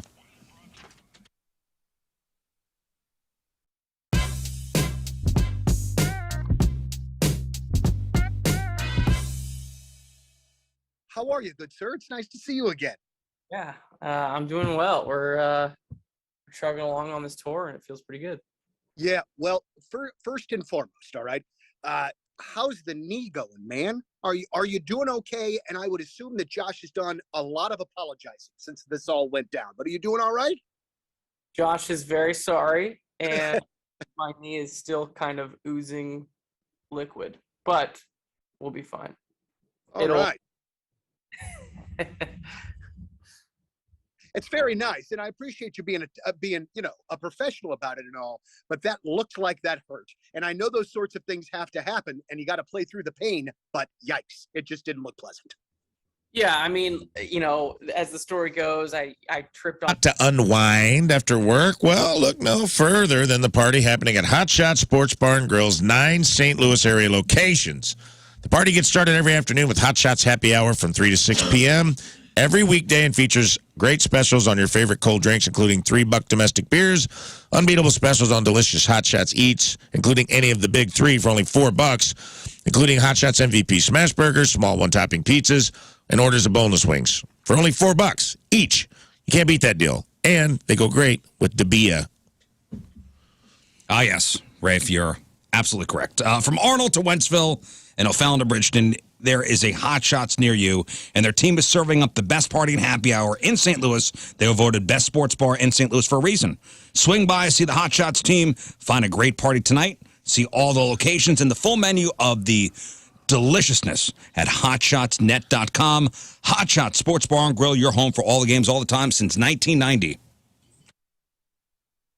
Your chair at least stops. Mine just steadily moves. So I could not be facing you by the time this interview is over.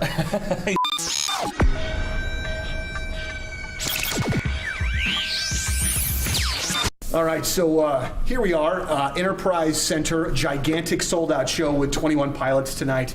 Josh, it's really great to see you again, man. Yeah, great to see you too. So first things first, so we did this promotion a little bit earlier where a bunch of our winners asked you guys questions. Yeah. And first of all, the questions from the listeners were amazing. Fantastic. I mean, they were really great, really well thought out.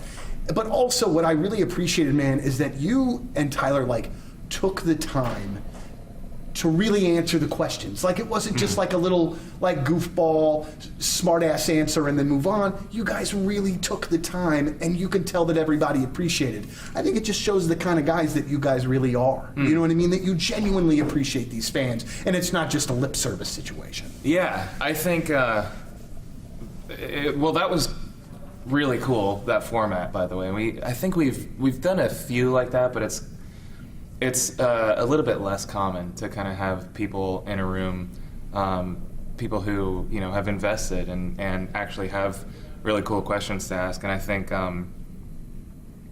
over the years of doing interviews, and we've talked to you a bunch, and I think it becomes easier for us to kind of be able to pick out the legitimacy of where somebody's coming from with asking a question, and then you kind of can begin to choose where you put in, how deep do I want to go with this answer? Or how surface level do I want to go? And I feel even you've been always invested and super cool, and have questions that make sense and that I think a lot of people probably want to know. And also being fans of music, when we'll look up interviews of other artists and sometimes interviews of ourselves and think hey, was that good? Was that adequate? How did we come off?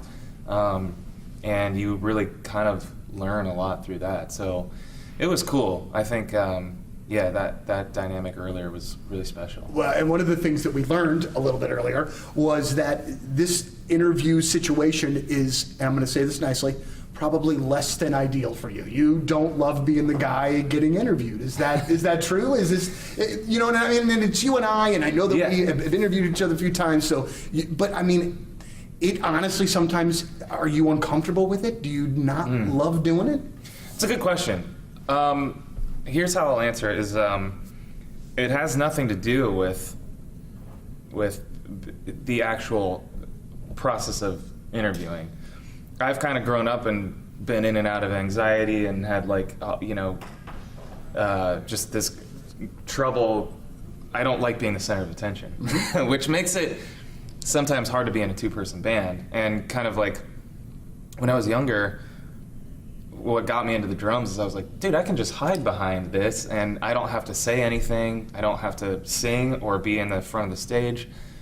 And then that kind of shifted when Tyler and I started listening. Right. And, but you know, it's a lot of fun for me, and I constantly try to push through whatever struggle there is that I'm having. So if that is like, I don't love sitting and having a camera on me or a microphone in front of my face, it's those type of things that I'm like, okay, well, because I don't like that, why don't I like it? Mm-hmm. And how can I figure out how to get better at it and make it feel more comfortable to me? So it literally is nothing. It's not like, oh, I just don't feel like doing this. Right. Sometimes it's just like, wow, I don't know if I can do this. But there is like, there's kind of a rush sometimes with facing your fears and diving headfirst into something that's really uncomfortable. I think I've grown a lot, and I think it feels fulfilling. And after it's done, even I'm just like, oh my gosh,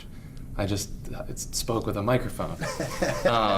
So yeah, and I think it helps.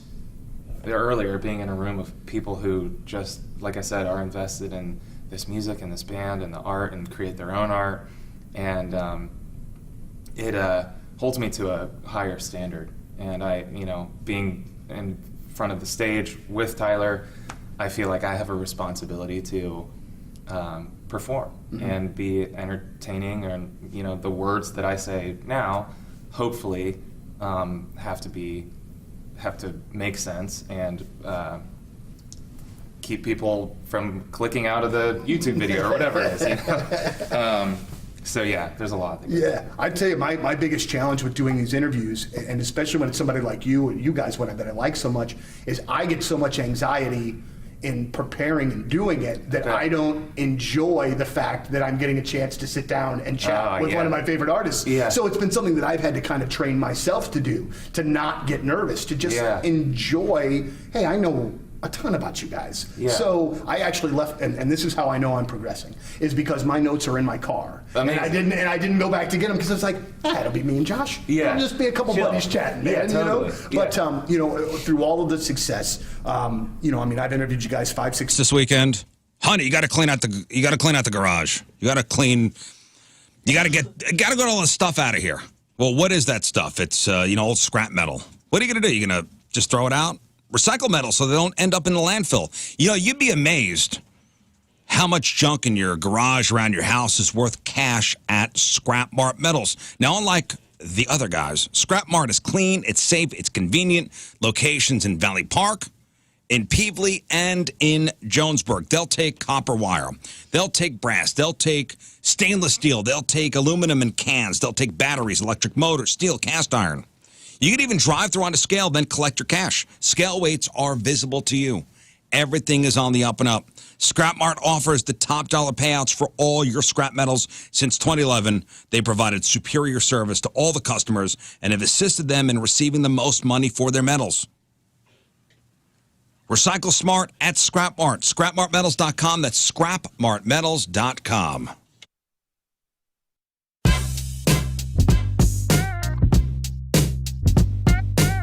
By the one and the only Brent Smith of Shinedown. I forgot how that song goes. All I heard was ding, ding, ding, ding, ding, ding, ding, ding, ding, ding. I'm like, what are the actual words? I don't think anybody actually knows. Is that Girls? Yes. It is. Yeah. There we go. That is some 80s. All right, welcome back to the Rizz Show. Join Moon, 10 o'clock. Explore STL Fest at the Together Credit Union Plaza, Ballpark Village. So you're going to skate out early. A whole bunch of stuff to be given away. Stop by for lunch. Say hi to Moon. It's a big festival celebrating all things St. Louis. Explore St. Louis Fest. Appearances, giveaways, attractions, entertainment venues, restaurants, hotels. It's going to be fun. Plus, we'll be giving out Point Big Summer Show tickets and a bunch of swag. Cool. That's today from 10 to noon. But I think what time is the event? Is it all day? I think it's going on pretty much all day. They were just showing it on the news. There's already folks down there. So, Lern, did you just fall? No. Did Cardboard Jeff fall on you? Jeff, Wrestling Jeff. Jeff was dancing with me. That's all right. Hearing something about those movie theater HJs and wanted to take a closer The inspection. spirit of Jeff came alive in the theater. All right, let's do some news. Oh, yeah. We gonna do some news. And your news sponsored by? Energy Stars Heating and Cooling, preferred partner of Ameren, Illinois, to make your home comfortable and affordable. Well, there is a wonderful new feature coming to Windows, which records everything you ever do on your computer and feeds it to AI. That's right. Okay. Everybody wants this. Everybody wants this. It's called Recall, and it works in tandem with Microsoft's AI called Copilot. Now, they're hyping it as a way to retrace your steps, allowing you to quickly flip through all the stuff you've been doing on your computer and online, through your messages, inside apps, and even within video conferencing. So it's basically like a browser history on steroids. Not to mention that everything is being analyzed by artificial intelligence.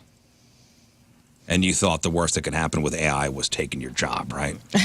And I think this is good. I mean, there's no way there could ever be security breaches. Now, many people hearing this are, thinking about all the privacy and security concerns. What? Well, what if there's a privacy failure? What if it becomes a target for bad actors? What if it offers incentives to corporations, advertisers, or government agencies? Microsoft insists that it's the future. And they've thought of all that. Uh-huh. They say the data is encrypted on your hard drive. Copilot works locally on your computer, so nothing is being sent away or accessible on a cloud. So it's on your computer, the back door's open. Hey, they say you could pause the screen recording at any time. You could delete any data that you don't want remembered. It also won't record anything from your private browsers, and the data is only available to the person whose profile was used to gain access to the device. The good thing is it's not going to be randomly added to your machine as an update. To get it, you have to purchase the new Copilot Plus PC's chips. Also, for the time being, Recall is still being tested and is in preview status. So, wow. Yeah, nobody wants this.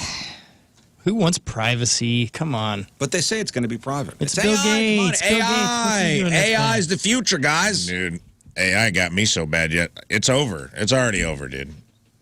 I was driving home from Ellisville last night, and I was cussing traffic. I got a DJ collab. Have you guys used the DJ app in Spotify? Oh, DJX on Spotify? DJX? Yeah. Yeah. Well, I was driving in traffic. I left nice dinner with the Rizzuto family, and I was like, man, this traffic is shoddy. Only I didn't say shoddy. And that Siri came on. I go, I said, this shoddy traffic is breaking my heart. That's what I said out loud. And then she came on and she goes, did you say you would like me to break your heart? And I laughed and I said, yeah. Yeah, go ahead and modify a Spotify playlist to break my heart. And DJ Siri and DJX got together for a collab. Right. That I wasn't ready for, dude. I was thinking about ex-wives I didn't even have by the time I got home. I was missing people I'd never met. That's how beautiful. It was the most banger. What songs? Oh, my God, dude. So Siri and DJX from the AI DJ on Spotify cultivated a Break My Heart playlist. Oh, Curated a playlist. They came in hard, dude. They came in hard. I'll tell you what was on it. In fact, it came in so hard that I was like, I don't think. By the time I got home, I was like, I don't know if it's even okay for me to be driving right now. Because I was like, man, I'm so heartbroken. I miss Carol. God dang, I wish I could get Carol back. I've never met a Carol in my life, dude. I just was creating people to miss. That's how good of a playlist it was. Started with Al Green, I'm Tired of Being Alone. Bill Withers, Ain't No Sunshine. Ain't No Love in the Heart of the City, Bobby Blue Band. Ooh, I'll Be Seeing You, Billie Holiday. Tired of Being Alone, Al Green. To Love Somebody by the Bee Gees. Wild Horses 2009 remix. What? And then the coup de grace, Dionne Tword. Walk On By, Dionne Warwick. And then Tracks of My Tears, Smokey Robinson. Pain and Misery by the Teskey Brothers. And then by the time I got there, dude, I just wasn't ready. And then the last one was Etta James. At Last? I'd rather go blind. My God, how long did it take you to get home? The traffic was bad. I told you that. I think you're freaky and I like you a lot. At Last is just the first bullet in Etta James's chamber. We all know that song, dude. That's just the first bullet it is the minigun from Predator of making you sad, dude. Yeah. And there's a song called "I'd Rather Go Blind" by Etta James, and by the end, I was missing a dude. By the end of it, I was just like, I miss whatever this dude she's missing. I'm missing this dude too, and that's because AI is in your head, dude. They own us. It's over. I'm letting you guys know that. That's crazy. That Welcome. you just said it, and it was boom. And almost like Siri was like, "Oh yeah." Like I wasn't even talking to her. And she's just like, "Oh, is that what you want? You want me to break your heart? Okay." Let me bring my friend DJ X. Call my friend DJ X up in here, and dude, it was a collab that played me like a fiddle the whole way. I was just like, man, I was holding on to my steering wheel. If people were looking over at me in my car cab, dude, I was just like, I was hurting, dude. My heart was, but in a good way. And you know, it's kind of good to break your own heart every once in a while. I like it. Oh, yeah. Lean into the skid. Turn into the skid. It was kind of a sad day. We were at a wake for a friend. You know what I mean? Yeah. I had a good dinner with you guys, but Siri was like, needed a good cry. Siri's like, hey, having trouble getting those little tears out your eyes? Guess what? Me and my friend DJ X are about to come in here and get all of them. I was so dehydrated I had to drink like 4 Gatorades before I went to bed. Whoa. I'm telling you, dude, AI it's already here, happening. Man. It's here. Get used to it. That's so, I want to relate. I also cried last night after the funeral, but not for any entertaining reason at all. I was like laying on the couch by myself. And onions. I knew it. And I just started like, and I don't know if people, I'm 39. I started thinking about my mom. And I was like, I just love my mom so freaking much. And I just like was weeping on my couch. Were you thinking about her death? Yes, I was. I mean, after the wake last night? I was thinking about, I went deep into my soul last night after Ryan's wake. And my dad died when I was 21. And so, I've done well with that. You know, I miss him a lot, but the grief from that was like, 10 plus years ago. Sure. My mom, though, is so full of love and light, and I just like, I couldn't deal. And so then my aunt called me out of nowhere, and I was picking out my goth outfit for today, and she and I were sharing stories. It's my mom's sister, and I told my aunt, I go, I love my mom so much. She's like, I know. She's like, when she dies, that's going to be a rough one for us.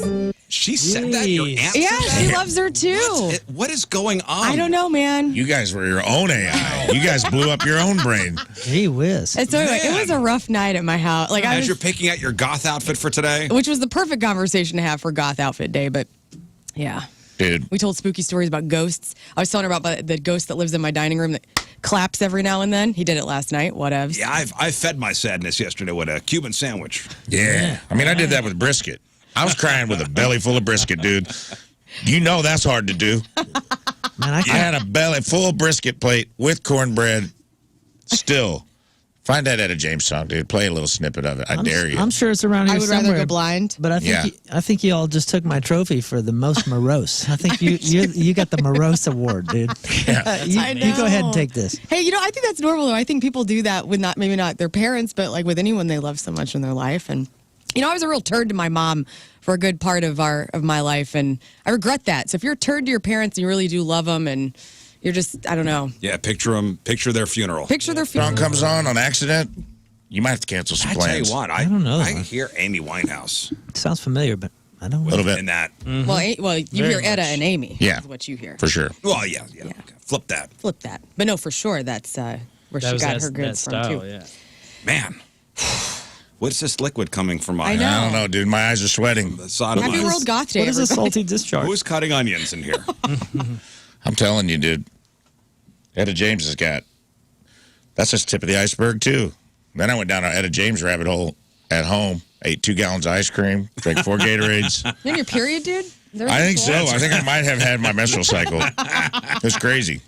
No one sends letters in the mail anymore. It's still a fun novelty, but there's no shortage of more efficient ways of messaging somebody. My mother does it. She's still writing notes every once in a while. Mostly like thank you notes or like, hey, I was thinking of you. I did this, But the problem with my mother, who was an educator, by the way, it's like you're getting a letter from a kindergartner. It's the worst handwriting. It's all terrible bubbly. handwriting. It's all bubbly. And I'm like, oh, man, this is so lovely. That's a note this big. It does take me 15 minutes to get through, though. Yeah, to try to decipher it. You need to get like a decoder ring. Yeah.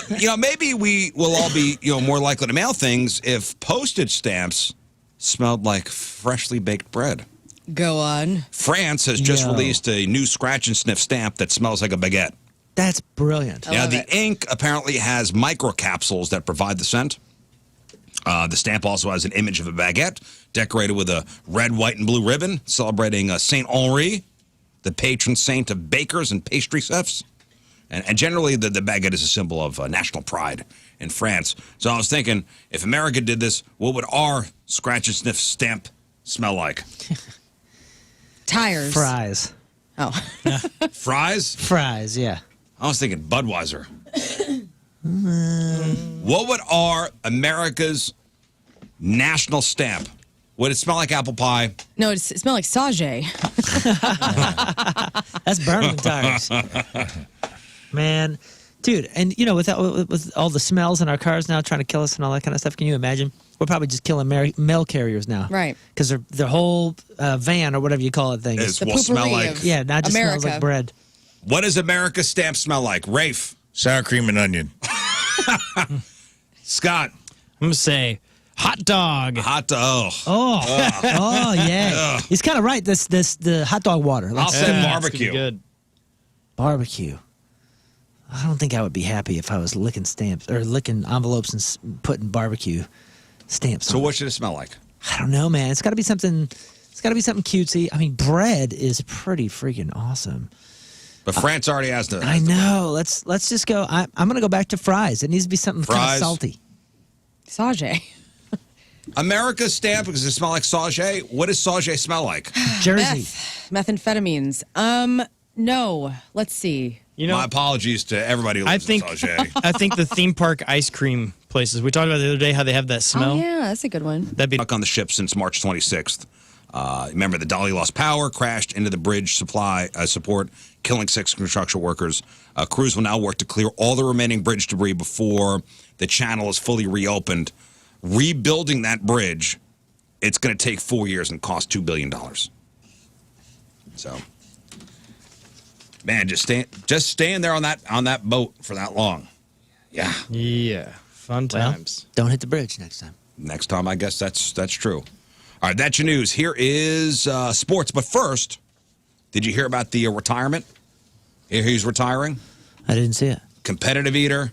Oh, yes, I have that. I'm sorry. Takara Kobayashi. All right, we'll cover it in sports. All right, Moon, what do you got? Well, Lance Lynn turned in his strongest outing since the start of May, but the weather said, nah. Lynn held the Orioles to 1 unearned run in 6 innings, struck out 5, allowed just 2 hits and no walks before the game was suspended. Score tied 1-1 in the middle of the sixth inning at Busch Stadium. Now, the teams are going to complete the game today, but they'll also play the third and final game of the only series against each other this season. So play resumes at 11:15. Originally scheduled series finale to follow 30 minutes after the completion of the resumed game. Those tickets for the originally scheduled 12:15 game, the series finale, will be admitted to both the resumed and the series finale. But tickets for Tuesday night, what you mean? So if you had tickets for Tuesday night, you could stay for the next game? No, you're out. No, tickets for Tuesday's night game, not valid for either game today. I'm saying if you had tickets for today's game, you go to both. You get to watch okay. both, yeah. So you're SOL for Tuesday's game? SOL. That's you it. saw Hope 6 you enjoyed 6 innings. Yep. I saw a Newt Bar got thrown out of the game, so I guess he won't be able to play for that first part. Yeah, for the first bit. So check this out, dude. I don't know if you guys saw this picture. A Toronto Blue Jays fan getting her own baseball card. She took a foul ball to the face. Guys, look at this photo. Oh, my God. And did you see how fast it was going? 110 miles an hour. Oh. That's what it turned into afterwards. But, dude, this is a lump the size of a baseball, the shape of a baseball. Hit her right above her right eye. Smashed. So a foul ball in the face. In 110 miles an hour. The face. Oh. And look at this. Topps turned it into a baseball card. Oh, that's kind of awesome. Well, because she was on. I know on Twitter complaining like, hey, at least can I get the ball? Yeah. Didn't get the ball. 150,000 likes, 10,000 retweets. She did not get the foul ball, but Topps ended up making a custom baseball card of her. That's pretty cool.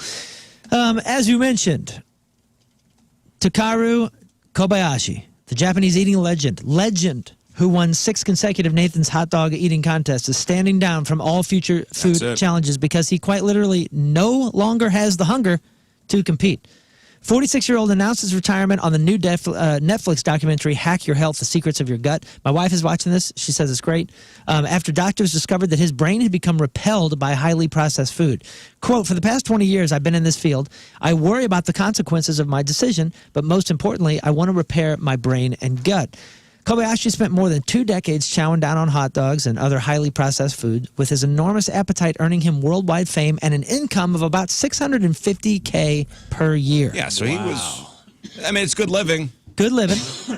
His competitive eating career kicked off in 2000 when he appeared on a Japanese reality show where he consumed 60 plates of sushi, 2.7 kilograms of potatoes, and 16 bowls of ramen in one sitting. So 2.7 kilograms, you said? Yeah. So it's about 6 pounds. God. So 60 plates of sushi, 6 pounds of potatoes, and 16 bowls of in ramen. one sitting. So then he went on to the hero. Nathan's hot dog eating contest. He claimed victory in that competition every year between 2001 and 2006 when he had a staggering 53 hot dogs in him in under 12 minutes. In recent years, though, Kobayashi said his appetite started to wane and he now never feels hunger at all. He once went 3 days and didn't eat anything.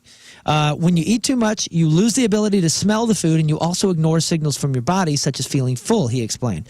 In the movie, doctors analyzed brain scans, finding that Kobayashi, when he sees food, all the areas of his brain related to nausea are activated. So he rewired his brain. He cannot to hate food. To hate food. Wow. So he's now focusing on eating more nutritious foods in smaller portions in a purported bid to rewire his brain. Good luck, champ. Well, and you know why he wasn't doing the Nathan hot dogs?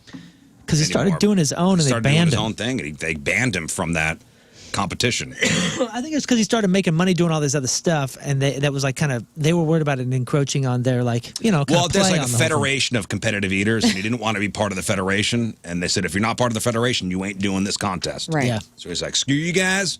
I'm going to do my own thing. And he did okay. I'm Moon, and that's your sports because doing the bull dance, feeling the flow, working it. All right, thank you, Moon.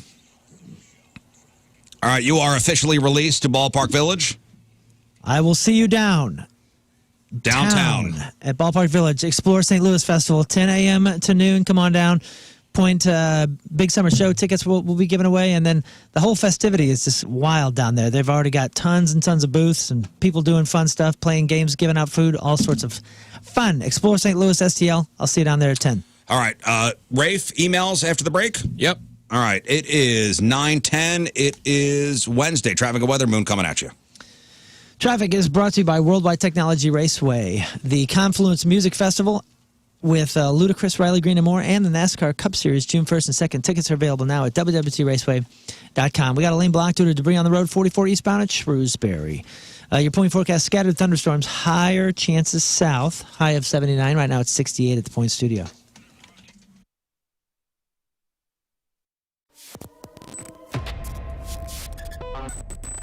We are backstage at Point Fest, and I got to tell you. Say it again, but slower. Backstage at Point Fest At Point with my Fest. dude, grandson. Woo! How long has it been since the last Point Fest?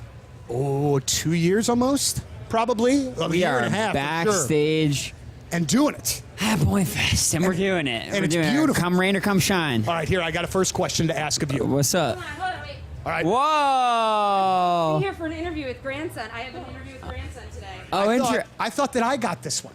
I thought this was my interview with grandson because I thought that you had gotten to interview him before, and I had never gotten. Loves Woods.com. Woods Basement Systems. You know them as the all things basementy experts, and that is what they are, but they do so much more. I knew that they would be a huge help to all my friends that have had basements flood recently.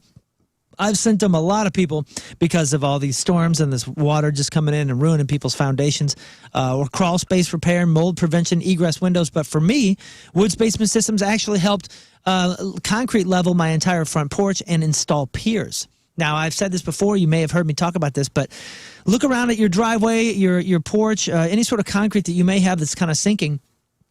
What happened to me is, before I was in this house, the guy before just kept temporarily jacking this thing up. I didn't realize that. It was actually doing more damage to the facade. It was ripping brick down. It was ripping all sorts of stuff because he was just temporarily fixing it. Well, I call Woods Basement Systems because these kind of problems, they don't get better with time, and they don't get better when you just keep patching them. They get better with Woods because the problem's going to be fixed forever. They came in, they concrete leveled, and then they installed piers, so I don't have to worry about this stupid problem again. If you have any sort of need like this, anything that's a safety hazard or looks bad like mine did, call Woods Basement Systems. Actually, go to the website because you get a free estimate at moonloveswoods.com. It's Woods Basement Systems, the all things basementy experts. moonloveswoods.com.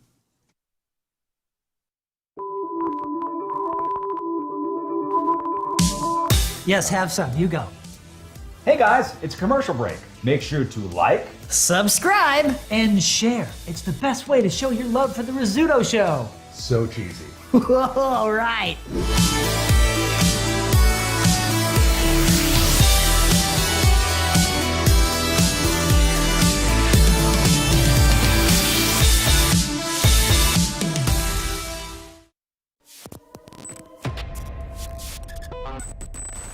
Well, gentlemen, we will see you in St. Louis on Sunday. We are so excited to have Point Fest back and to have you guys be a part of it. But I want to kind of talk about this from a couple of different angles, all right? First and foremost, the crew that you have working with you in the Seether camp, I'm sure is scaled down because of, the craziness that is the pandemic. But can you talk about like sort of what the crew is doing now, added responsibility that they weren't doing before to keep you guys safe for all these shows, just so you can play them? Go ahead, Johnny. Actually, for us, our little world, obviously, venues will have different rules, mask mandates backstage. Our crew, we still have a full crew. We have our regular setup, our techs and front of house. So it's such a healthy thing and a great thing to be playing shows again, man. This time. RV, ByerlyRV.com, the center of the RV world. Let me tell you, if you're going down to Byerly RV or you're calling them to get some information, tell them Moon sent you because I love them. I love them down there. They're always just in such great moods. I was hanging out with them during the winter, and they were even excited during the winter. Just so much going on down at Byerly RV. Of course, the sales, the motorhomes, the Class A's, the Class C's, the camper vans, the fifth wheels, the travel trailers, all the fun stuff. But they are just so excited all the time. They're just fun-loving people that love helping people camp more and worry less. Now, they're going to be closed on Memorial Day, but other than that, I mean, you can even shop online 24/7. Go camping for less than $5 per day. Same-day delivery on over 150 RVs. Not only do they have this crazy inventory, but they have parts. They have a YouTube channel that helps support you there for free. They've got an absolutely incredible 16-bay state-of-the-art repair, like a service department. Plus, they got an 88,000 square foot brand new climate-controlled indoor storage facility and a rental program. Now you see just a few of the reasons they are the center of the RV world. Check out Byerly RV today. Tell them Moon sent you. ByerlyRV.com.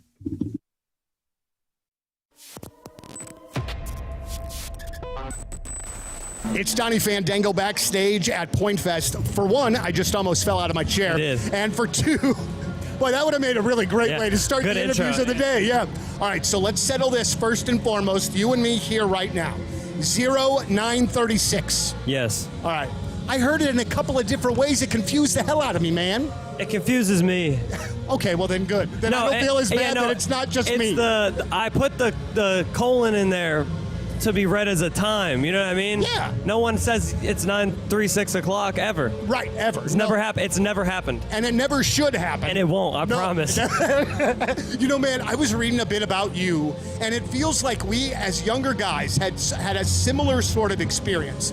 I had one of my dad's friends when I was growing up owned a mini recording studio in his basement.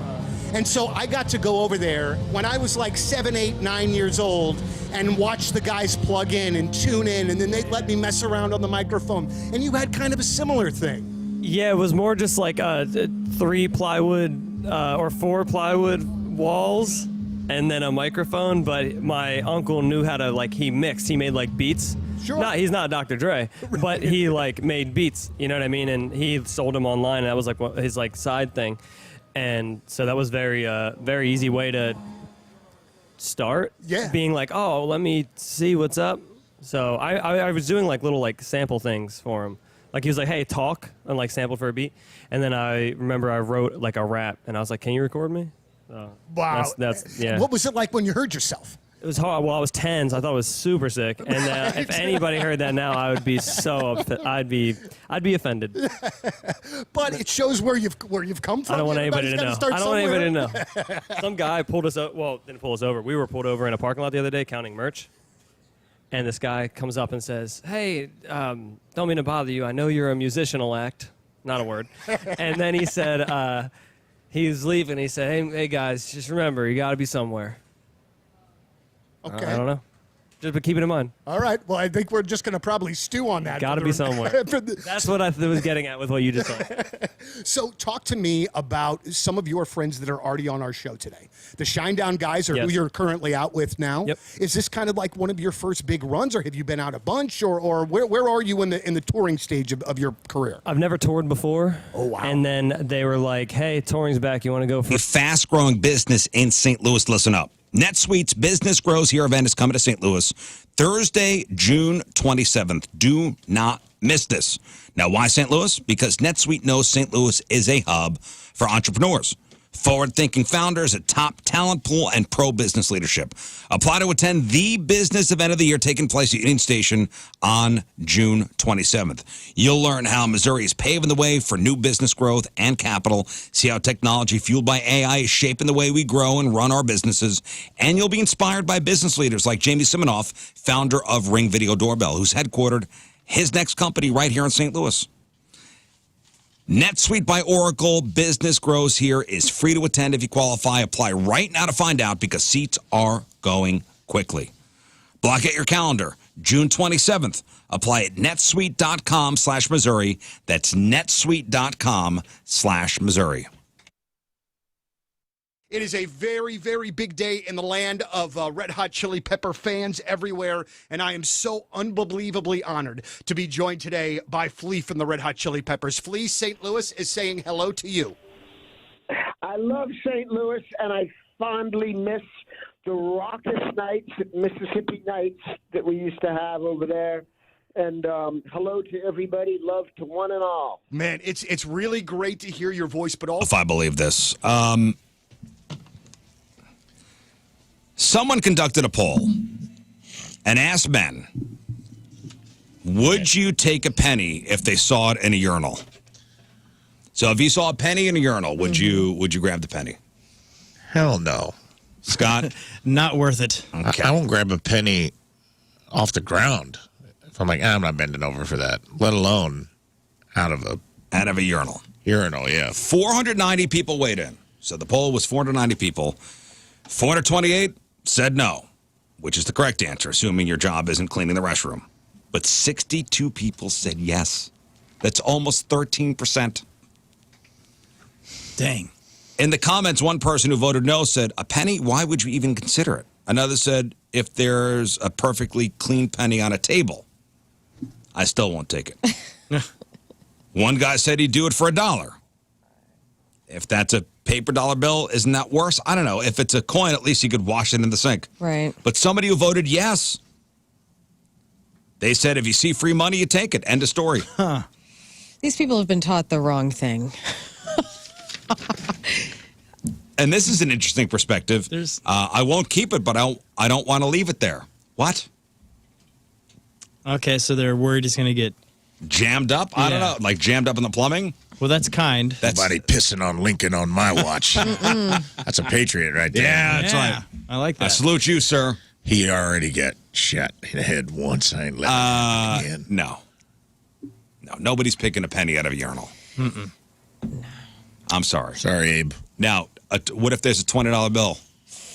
I'd be hard-pressed for that. Sure.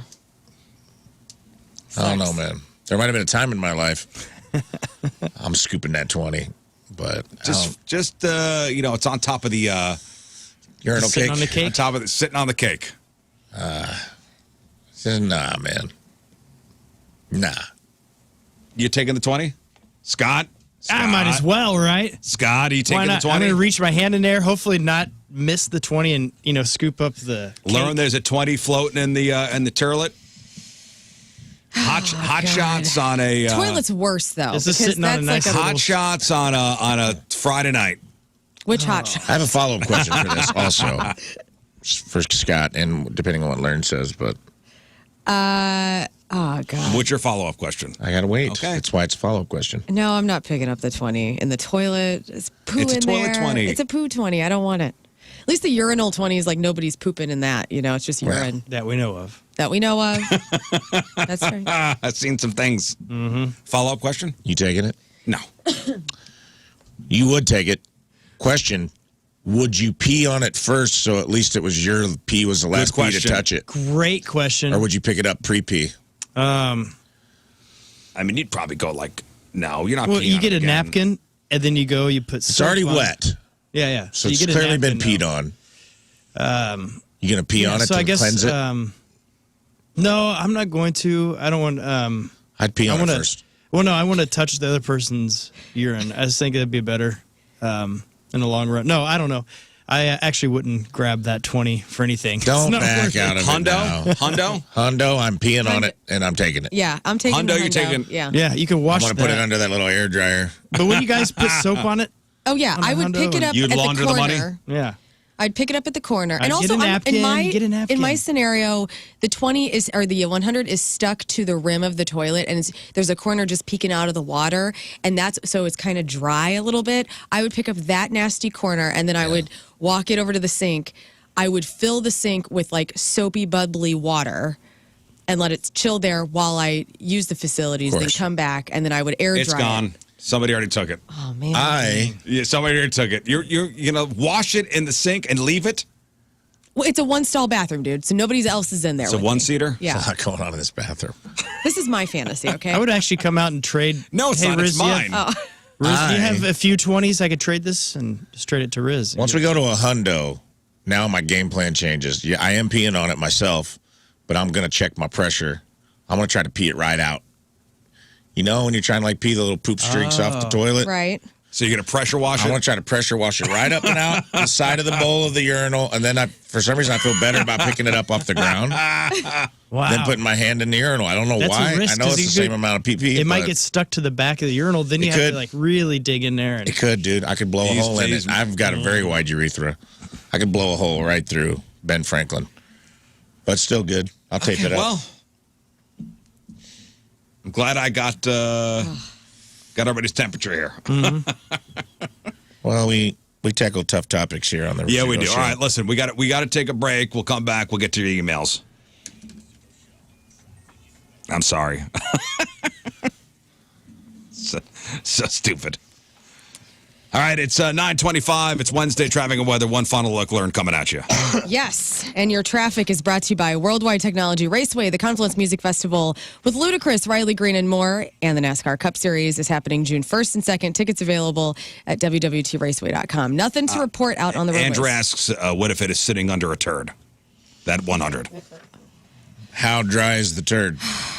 Very dry. It's in water.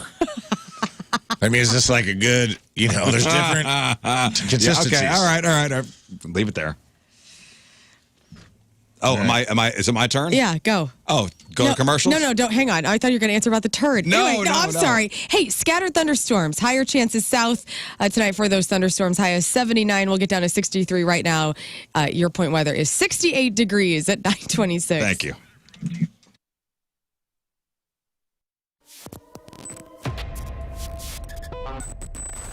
It's Donnie Fandango backstage at Point Fest. For one, I just almost fell out of my chair. It is. And for two, boy, that would have made a really great way to start Good the interviews intro. of the day. Yeah. All right, so let's settle this first and foremost. You and me here right now. 0936. Yes. All right. I heard it in a couple of different ways. It confused the hell out of me, man. It confuses me.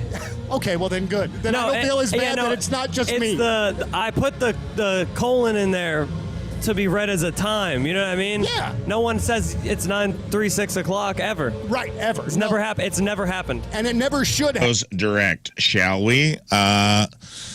They're the best windows in the business, guys. Call my guys at Universal Windows Direct. My entire copy has disappeared off of my computer, which is pretty embarrassing. But I can tell you this. The guys at Universal Windows Direct will hook you up. They have super spacer technology that features triple pane glass. It was invented by NASA that keeps your home cooler in the summer, warmer in the winter, and it keeps your energy bills down. Plus, you get an energy tax credit for having your windows installed. And right now, All your windows are buy two, get two free. Basically 50% off. Buy two, get two. Buy four, get four. Buy 6, get 6. Buy 20, get 20. I don't want to keep on doing that math for you. I am a brilliant mathematician, but I think you get it. Half your windows come free. And if that's not enough for you, you tell them I told you to call.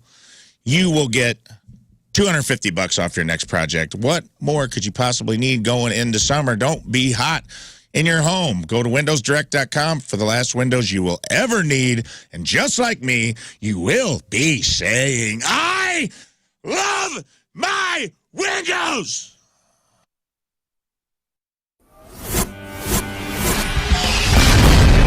All right, it's 105.7 The Point, Everything Alternative. We are backstage. Big summer show happening. And look, it's my friends, Josh and Tyler from 21 Pilots. Well, hey. What's up, dudes? Friends. What's up?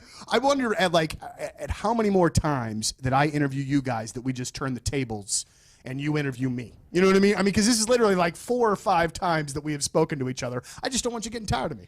Actually, would you rather get attacked by 100 chicken-sized horses or 1 horse-sized chicken?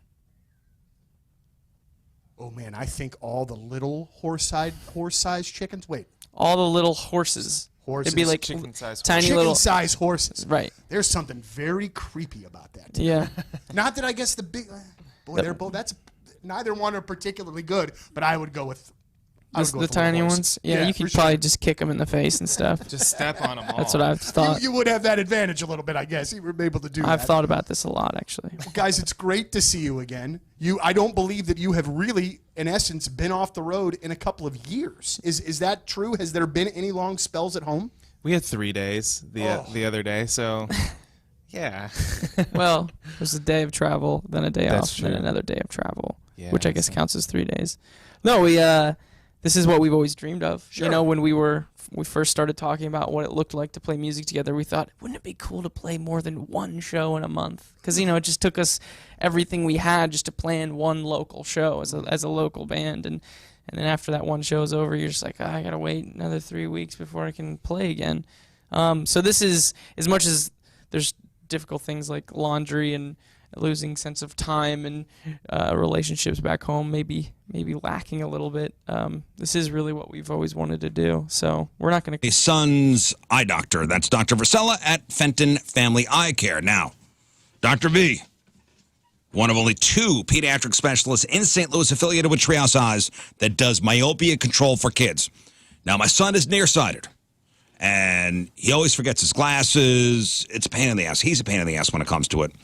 And his prescription keeps getting worse every year. So with myopia control overnight contacts, so he puts these hard contact lenses in before he goes to bed every night.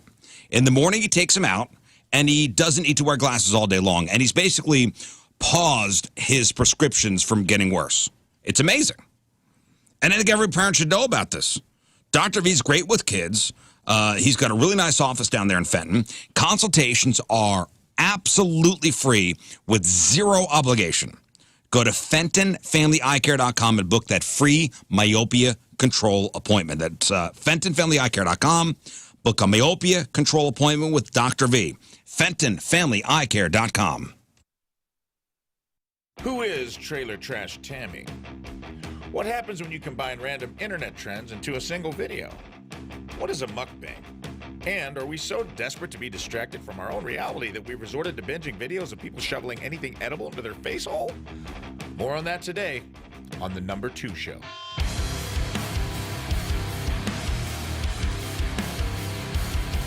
Welcome back to The Number 2 Show. Today, forget sex, drugs, and rock and roll, baby. We've got something that tops them all and is twice as indulgent. Mukbangs. Mukbangs sound like something that would require a lot of explaining if your mom caught you watching one on the family computer.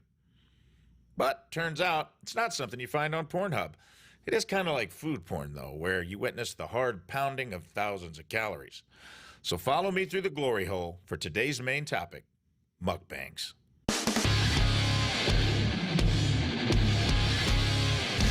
Mukbangs aren't for the faint of heart. It's culinary hedonism broadcasted in HD. We've got professionals like Nick Avocado eating his view count in calories. Or amateurs deep-throating corn dogs like they're auditioning for Bret Michaels' Rock of Love. Gives a whole new meaning to the song on Skinny Bop. And if not these two things, then there's whatever the hell this is. Hi guys, today we have dragon breath puffs and liquid nitrogen. There's a lot going on in this video. Is it a cute cat video, ASMR, a mukbang? Are we even allowed to assign conventional labels to our videos anymore? Let's just say this video is... This month, graduations, end of school year, barbecues, we got the warm weather months ahead. Celebrate in a clean home by calling the cleaning pros at Zero Res. You're going to have people over, the first thing they do is judge you. Ooh, the house smells, or ooh, the carpet's gross. Now, Zero Res as the zero residue carpet cleaners who don't leave behind any of that dirt-attracting soap and chemicals that other carpet cleaners use. Trust me, don't risk it for the other guys who go with a DIY for the carpet cleaning. It's going to end up soaked for days. It's actually going to do more damage than good. Keep the mud outside and not under your carpets. Just check out the 5,400 raving customer reviews online with a 4.9 Google rating. So schedule today, get 3 rooms of carpet, Zero Resified starting at $129, and take $50 off your air duct cleaning. Make sure you mention the Rizz Show when you call 314-474-2020 or book online anytime, ZeroResSTL.com. So you want that Rizz Show special. Spell backward or forward, it spells the same. It's Zero Res.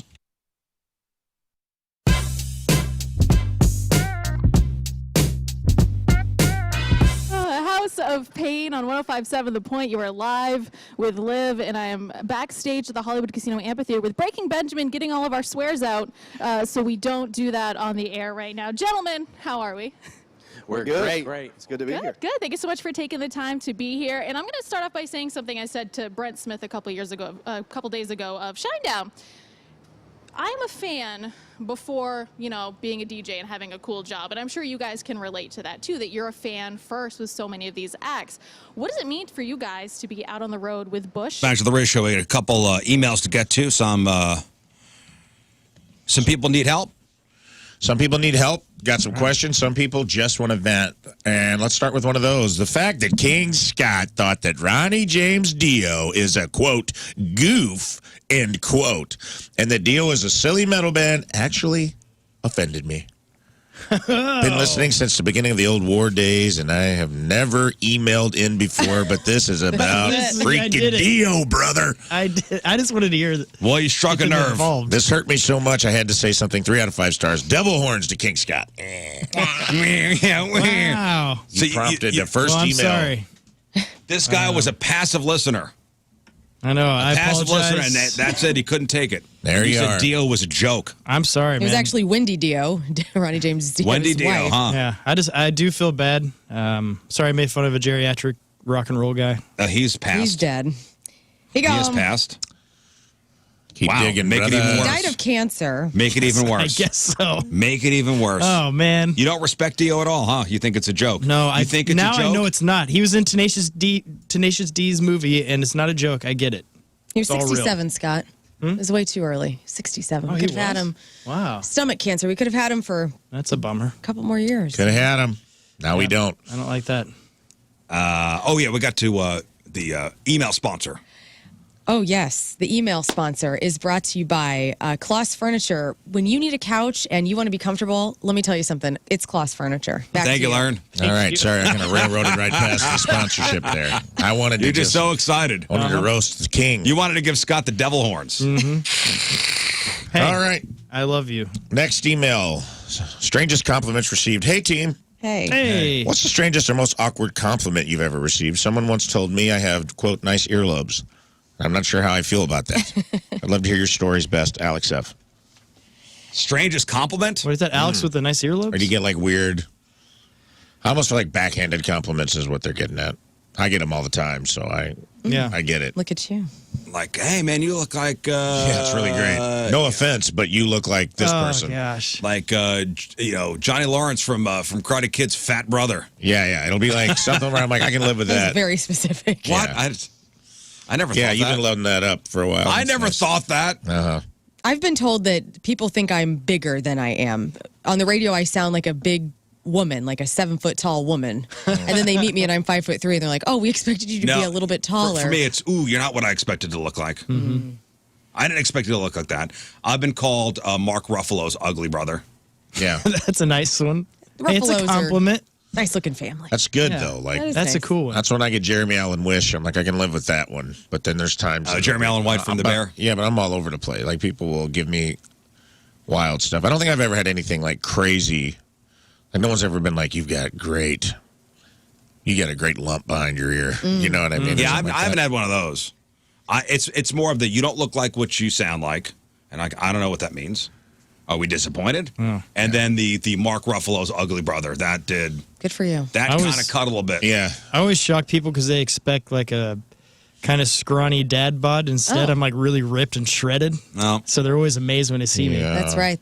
They're overwhelmed when they see you. I did have a dude wildly obsessed with my calves on the cruise this year to the point that it got a little uncomfortable. Like, he brought it up like 30 times. He's like, "God, look at those calves. Come here, let me take a picture. Put your calf up next to mine." And I'm like, "What, dude?" And he's like, calves? "God, you got good calves, man. I'd kill for those calves." What's up with those calves? Was he biting his bottom lip? He's got them dad calves, got them big turkey calves. Rode a bike. He wasn't biting his bottom lip, but he brought it up every time I saw him, and to the point, about the 5th or 6th time, I'm like, My "Hey, wife man." and I are over there admiring those calves. Yeah, what's going on? You got to get. I'm You got to hungry move for a on. turkey leg at Six Flags. You can't have this turkey leg.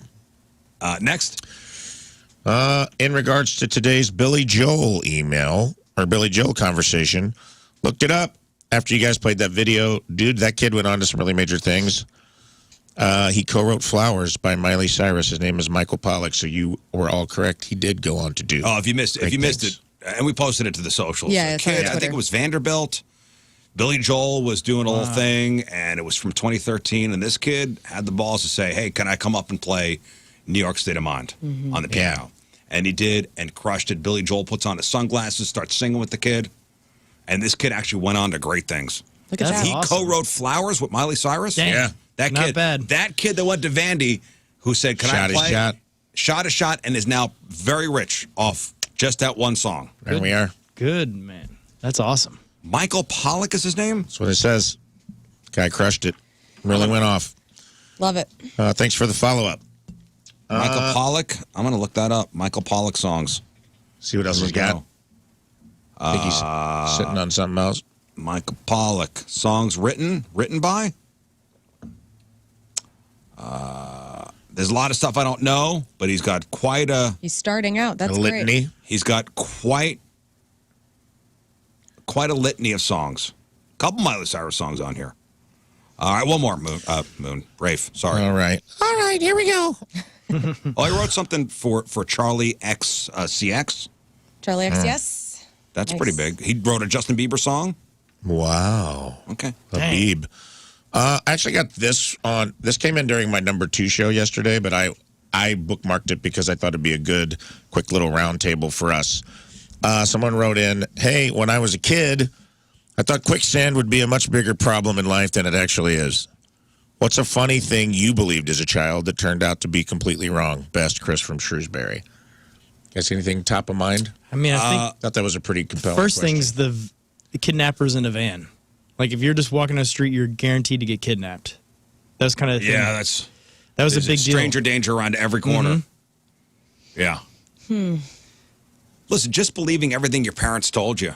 Like, Yeah. don't go swimming, within 30 minutes of eating. Yeah, I thought there was quicksand everywhere, too. Yeah. I mean, that was I dangerous. assumed I was going to run into it at some point. Right. Right. And where I think it's is a it? common thing. Where exactly is there quicksand? Nobody knows. Right? Nobody knows, but it's there. Where is quicksand? 'Cause I'd like Quicksand to is see a it. thing. It is. I don't know where. I don't think anywhere around here. And I don't think it's as quick as you think it is. Like, when No, you're you have to sinking into really the thing. work. You see the people, like the videos, and people jump in and they have to like move around to try to even sink in it. Because if you go slow, you can crawl out. Yeah. But as a kid, I don't know how many hours I spent in the woods trying to find. My whole thing was, and I always thought the whole permanent record thing, like any little thing you did as a kid would wind up on your permanent record. Oh, yeah. That's a good one.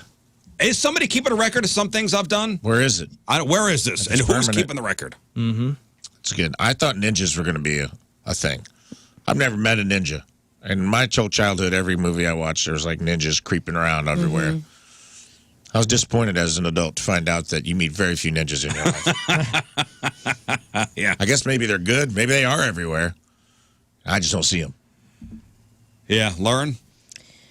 No, I mean, you guys have named all the things I was worried about. Man, even like being late to school, like, it's going to be on my permanent record. Yep. Right. This is going to follow me for the rest of my life. They're going to know I was late May 16th, 1992. It's going to come up sometime. Whenever you applied for this job, did you get that? Like, why were you late on this date? May 16th, 1992 says here you're late according to your permanent record. Okay, explain yourself. Also, sorry, I missed the school bus. Is there a statute of limitations for that permanent record? No, it's going to follow you your whole life. That's so stupid. Life. It's permanent, dude. That's So what kids, permanent means. behave. You got to behave, kids. All right, one final break. We'll come back, wrap her up.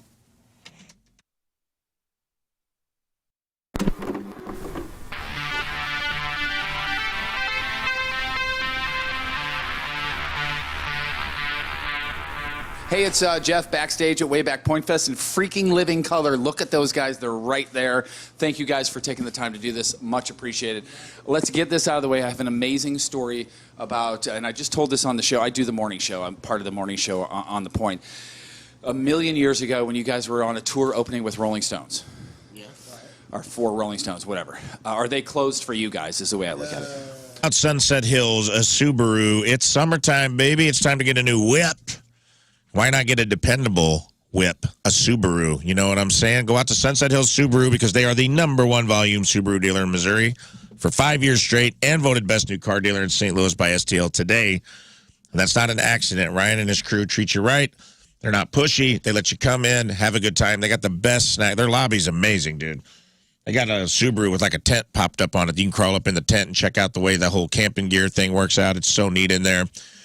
They got the best snacks in the lobby, and they got 2 active pets on site for you to pet. 2 dogs ready to play, let you rub their belly, soothe you down, make you feel good, or you can bring your own pet. They don't care. What do you got?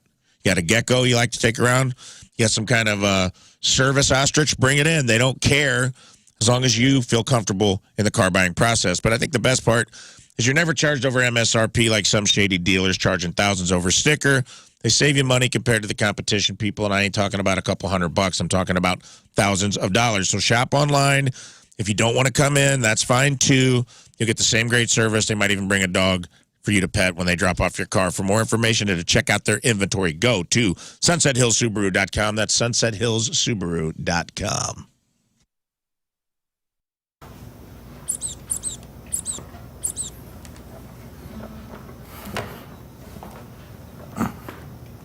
And if only you could make a deal with God, I know we'll eat places. Been running up that road, been running in my heels, been running on the buildings and those places.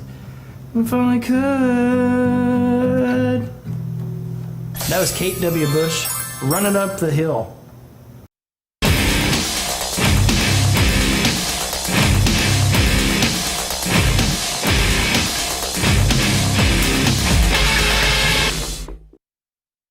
Donnie Fandango from 105.7 The Point. Very happy to be joined by Dan Reynolds, frontman of Imagine Dragons. And Dan, we have a lot to talk about, but you are involved in one of my favorite life moments, and I have to tell you about it. And I've been wanting to tell you about it since it happened. It came up in my memories about 3 years ago this past weekend, and I had a chance to take, at that time, my 10-year-old daughter to see you guys live. My daughter's now 13. And some days are rough. And she's an amazing girl. But that day at your show, Dan, for the first time, I got to watch her get completely lost in the show. Her eyes were closed. She was singing the songs. She was completely unaware of anything else around her other than just being lost in the show. And as a music fan, as a father, as a person, it is one of my favorite memories of all time, and I thank you so much for being a part of that. I know.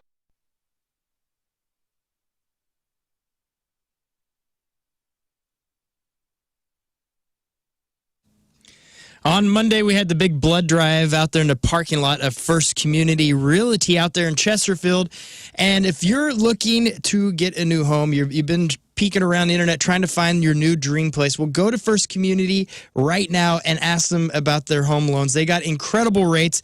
And what I love about them is I got my first home with First Community, and they have the best of the best. Their first-time home buyer loan with no down payment, no closing costs, no private mortgage insurance required. Yes, I said that right. So if you haven't bought a home in the last, 3 years, or you've never bought a home, go to First Community right now and ask them about their first-time home buyer loan. Trust me, you will not regret it. They're so great. They'll walk you through every step of the way, and they are just the best to work with. Plus, they also offer an affordable alternative, a 5-year adjustable rate mortgage with a 30-year term to keep your payments more affordable. So go see the amazing folks over at First Community, and you can look left, you can look right. There's going to be one right next to you. They're all over St. Louis. So go to First Community. That's firstcommunity.com. All right, King Scott's official bucket list. Now, for those of you that haven't been listening, we have compiled a list. We've talked about it several times. And we have a new competition coming up with punishments. I know everybody's been clamoring for that. That's coming. We're going to announce that in a week or so. Rizz will announce the Rizz Olympics. The Rizz Olympics. There's going to be a set of events, and the loser is going to have hell to pay. But on the flip side of that coin, because we do love each other, and we do, believe it or not, behind the scenes, there's a lot of positivity on this show. The flip coin is we got a lot of stuff we can help each other accomplish, too. Yeah, let's help each other achieve our dreams. Let's lift each other up and then break each other down. Yes. That is how. That's the RizzShow way. That's the dynamic we're looking for. So we went over some of Rizz's bucket list items, and some of Moon's bucket list items, and people have emailed in. There's sponsors emailing in. There are fans emailing in. They're going to help us achieve our dreams. So it's become a community effort. So let's see if we can get King Scott some help in some of his. Number 1 on King Scott's bucket list, I need some explaining here, or maybe not. It says mysterious road trip, LOL. Yeah, this one it's a big deal, and it involves numerous countries. And so, I mean, it's the dream of dreams that I've had for ages, and I want to document this whole thing. So I need to team up with someone like Jeremy from Cool Fire or something like that and talk with him, because it's a big undertaking. Okay. I don't understand what it is. I like that you explained it, kept it just as vague through the explanation. I'll be driving where are we through going? Numerous countries. That's all I can say. All over the world. It'll start in North America, and then would counties be okay instead of countries? Because we can I could do a practice run. Yes, like we could maybe go from St. Louis County to Franklin County. We could put a bag over your head, so it's kind of a mystery. Like, where are you in Missouri? Yeah, but no, I could start. Yeah, throw me wherever, and then you have to walk. Like here's what we do: we put you in the back of the car with a bag over your head, and then we drive you to some mysterious field, and then we dump you there, and then you have to just find your way back here. Yeah, you get to have a pocket knife. You have a pocket knife and a ball of twine on you. That's all right. Last night, huh? Did it hail in your area? How's your roof? Everything going all right up there? You have no idea. You're not checking your roof out. You just take it for granted. Oh, my head's dry. It's raining. Everything's all good. You should have a roof inspection every year or so, and this is where the Happy Roof Company comes in. Did you have roof damage and your insurance company already paid you out, but you just need a roofer that's going to give you an estimate? Happy Roof Company. Do you need help with the insurance paperwork on your damaged roof? Happy Roof Company. Did your insurance claim get denied, but all your neighbors got new roofs and you didn't? Call the Happy Roof Company. They work with the insurance companies. They had a good relationship with all of them. If you have a leaky roof, an old roof, a damaged roof, or your roof is hella ugly, the Happy Roof Company should be your first call. In fact, if you call today, they can have somebody out to look at your issue within 24 hours. Residential roofing, commercial roofing. They do it all. Over 50 years combined experience. Mention the Rizz Show. They will take excellent care of you. 314-665-3001. Online at thehappyroof.com. It's the Happy Roof Company. They put the happy in happy endings.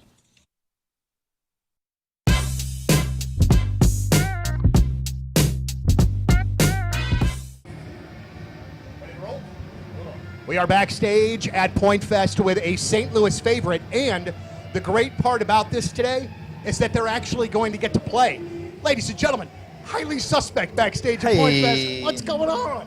welcome back. It's wonderful to see you as always. But I would also like to tell you that Natural Born Killer has been one of our favorite songs of the year so far. It sounds great on the air, and it sounds like a great Highly Suspect song. So let me ask you, where did that come in the recording process? One of the first, one of the last? Where was that? Smack dab in the middle. Oh, okay. All right. I always wonder if, when it comes out as a strong lead single like that, if where it was in the creative process matters. You know what I'm saying? I think once we heard that riff, it was like, okay, this is like the sports anthem style riff. We just kind of knew it would be the one. Yeah, absolutely so. So a new album is out now. All right. How quickly do you see the audience singing songs back to you? Almost immediately. Yeah. Yeah. And you are luckily, and you got to be kind of like amazed and taken aback by that a little bit. Oh my God, it's a blessing. It's incredible. I can't remember words to songs I love from 20 years ago. I can't remember the words to the songs that we wrote, so I struggle. You know, here's like kind of a weird one, and I'm very curious about like little things like this.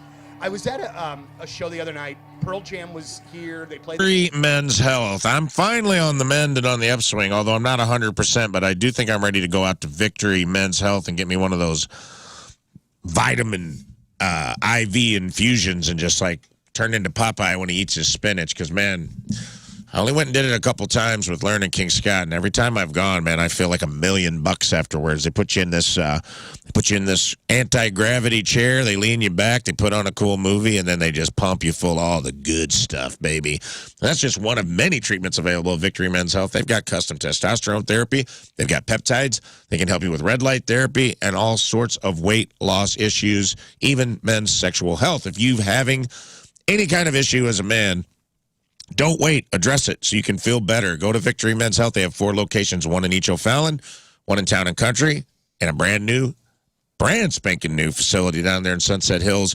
Wherever you're at, there's got to be one close to you. Schedule an appointment today and take back your health in 2024. Go to victorymenshealth.com. That is victorymenshealth.com.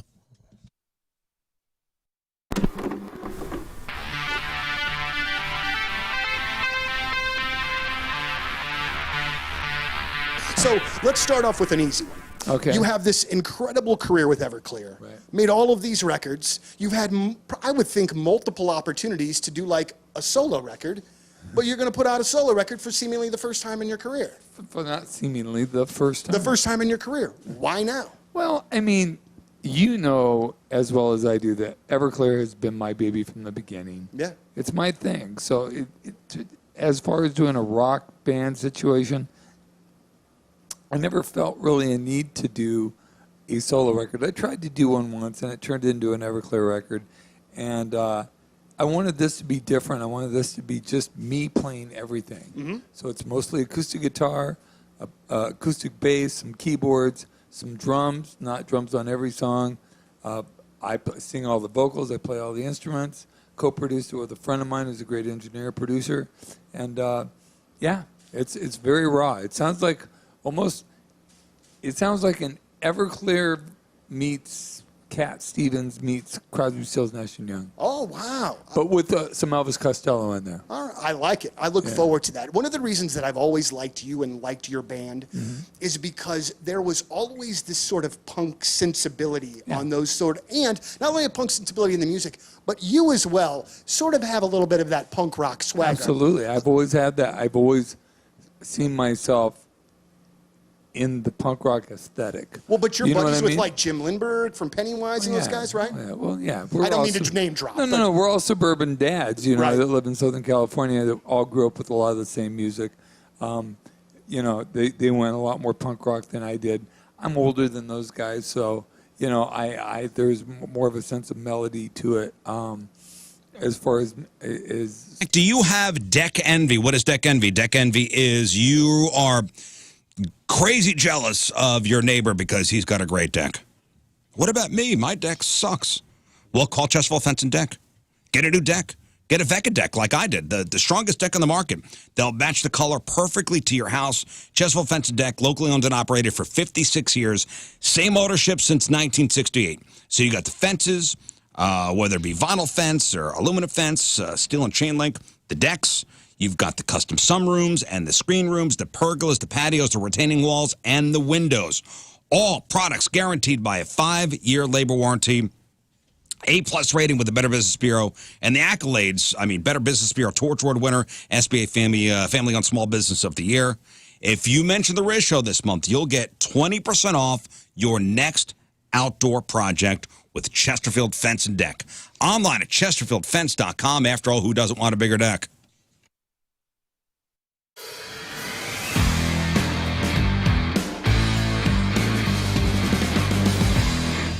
Yeah, I gotta say once again, thanks to Herb Equipment for bringing some toys up here to Rizz Farm. And, we gotta do some mulching.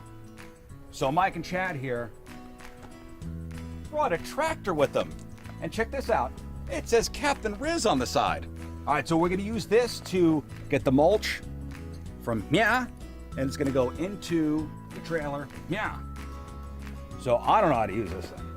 So who's gonna show me how to operate this fine piece of machinery? I got you covered, Rizz. This is a 3046R John Deere 46 horsepower tractor. Hop on in, man. All I right. can give you a little rundown of everything. Where's the air conditioner? That's as fast as you go. It's the Okay. wind in your hair. Okay. Hey, the first thing you got to do is give it a crank over. So I turn the key. Whoa! At that point, that selective control valve, which is that lever right there, that'll operate that front loader. Pull back, that'll raise up. You pull it towards you, it'll tilt it in. There you go. And it'll do the opposite if you push it away from you. Dump. Does this allow you to go forward? Reverse. Very simple nowadays. But even I can figure that out. There's arrows. So the arrow pointing this way means go forward, and the arrow that way means go backwards that way. So where's the stereo? The stereo, the next thing we're going to put in for you. Yeah, but right here, that's where you get all your RPMs. So when you want to hit it and get it, push things forward. Oh, boy. That's where all that horsepower comes. So I would assume the rabbit is fast and the turtle is slow. That is correct. All right, mulch. Here we go. Guys, it's almost 10 o'clock, which is very exciting because guess what? It's the perfect time for you to get over to victorymenshealth.com, schedule a little appointment, maybe on your lunch break, maybe stalk the website, see what type of services are in line with what your needs are, what your body needs. Rafe was talking about vitamin deficiencies earlier, and trust, we on some level, all of us have vitamin deficiencies. And what's cool about Victory Men's Health is they will tell you exactly what those vitamin deficiencies are because they take your blood and on a microcellular level, they tell you what's up with your hormones, your vitamins, your sexual health. Maybe there's some goals you have in mind, putting on weight, taking off weight, red light therapy, if you've been interested in that, they can help you out. 4 locations: O'Fallon, Illinois, O'Fallon, Missouri, Town and Country, the new location in Sunset Hills. And make sure, if you're a podcast listener, go to Women Want Strong Men with Amy Stuttle. She's the woman behind Victory Men's Health, and she talks a lot about men's stuff with professionals, and it's a great resource for you to take a deep dive into. VictoryMen'sHealth.com.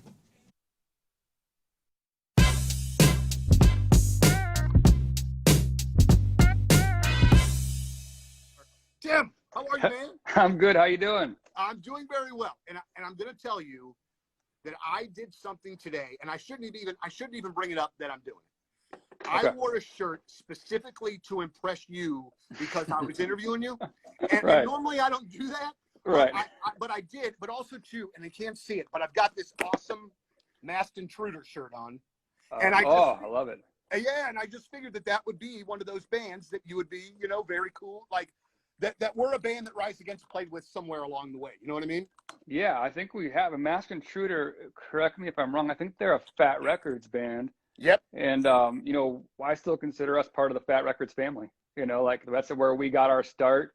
That's who first signed our band. That's how we got our wings. You know what I mean? Was because that label was so much more than just a record label. It was a family. We joined that. We joined that family, and they took us under their wing, and all their bands took us under their wing. Strung Out took us out. Sick of It All took us out. The Mad Caddies took us out. No Effects took us out. That was huge. I mean, I cannot overstate how huge that was. How is it when you're a new punk rock band winning over those audiences? That cannot be easy, especially like a NoFX crowd where they're coming to see Mike and the guys, and they're probably not going to be particularly nice. Yes, dude, it was. I'm glad you brought that up because that was how I learned how to be a front man, was getting heckled. Yeah. You know, like opening up for NoFX in Western Canada in the early 2000s. Those people were there to see NoFX, you know, and there to see Fat Mike. And we don't do what NoFX does, you know what I mean? And so you had to be able to stand there and sing and entertain for 30 minutes, whether people wanted to see you or not. Opening up for Sick of It All in Germany, you know, like in the height of like their European domination.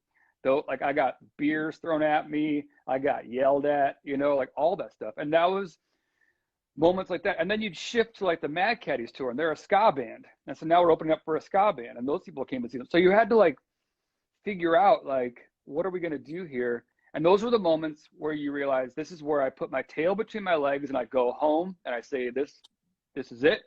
I'm not meant for this. Or you kind of like clench your fists and put your head down and lean into it, you know? And that's what we did. And so those years were so important and like formative for me as a singer.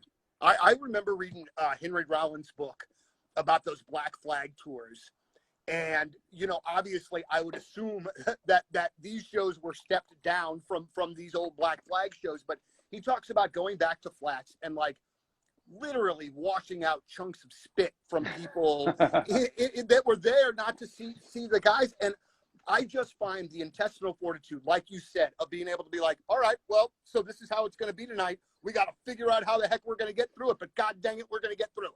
Absolutely. Yes. You need those. You need those concerts, those shows. You need those years to really help you figure out who you are as a band, you know? And for us, it helps because, you know, we stood behind the songs. We were like, these songs, we're going to play them. And you're for the next 30 minutes of your lives, you have us, whether you like it or not, you know, you have us. And I think that eventually that started to kind of pay off, and people kind of like, you know, started nodding their heads to what they were hearing. Dig it. Now, today is a big day in the Rise Against camp. Nowhere Generation debuted today. The album with its same name is going to come out on June the 4th. Mm-hmm. And the song is really fantastic. But I think it's very important for you to talk about the message behind this song. And I think it's better coming from you than me trying to read it from a press release, you know? Sure. Yeah, like this song came from, I guess I could say like our fans and our audience inspired this song in a lot of ways. So did like being a father. I have two young daughters. I think that it made me really look at the future in a whole different way. I was listening to a lot of our audience explain to me their anxieties about the future, their complaints, their concerns, and I found myself giving them advice sometimes, and I realized my advice was sort of dated. You know, like I was coming from a place, I grew up in America that had economic stability, political stability relatively, you know, and who was I to give advice to somebody growing up in a world where we were seeing the rise of the 1%, you know, concentrated wealth becoming a problem in America.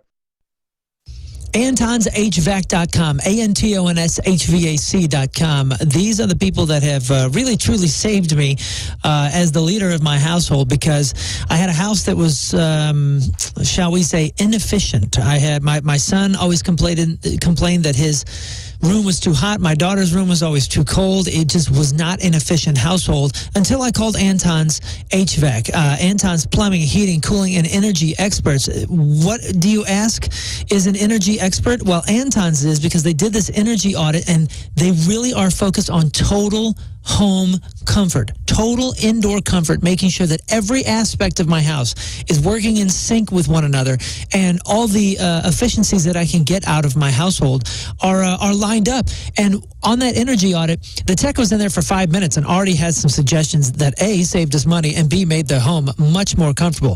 I've had replacements done and repairs done, because those beautiful green and blue trucks and vans that Anton's have, they're like warehouses on wheels. So they've got everything covered. They save you time, they save you money. Let them help with total indoor comfort for your home. Call them today. AntonsHVAC.com. Tell them Moon sent you. ANTONSHVAC.com. Oh, hey, how's it going, man? Hey. All right, that is it for us. Donnie Fandango is next. Scott, what is today's podcast title? Gonna bronze the Fonz. Gonna bronze the Fonz. Yeah. Oh, yeah. I'm going to do it twice. Yeah. Yeah. By the Double way, dip. Once in the office. Needed. What? The Bronze Fonz, May 30th up at the Brewers. The Cardinals are at that game. So Oh, okay. They're playing the Cardinals. It's So, Bronze the Fonz Day. Yeah. so go get that Bronze Fonz bobblehead. It's anal, right? We're agreeing on that. Is it? Bronze and the Fonz? I thought it was No, Joey. I thought it was Joey. Oh, okay. Well, I'm a disgusting pig. Yeah, Sorry about that. I thought it was okay. Wow. Scott, quickly, anything else? Yeah. Wanted consensus before we left the airwaves. Follow me, King Scott Rules, and that's about all I got. Learn. Happy World Goth Day, everybody. You can follow me at Lern versus Radio. Rafe. I am Rafe Williams on all socials. I will be in Kansas City this weekend at Kansas City Comedy Club. Jeremiah Watkins, if you are a KC listener.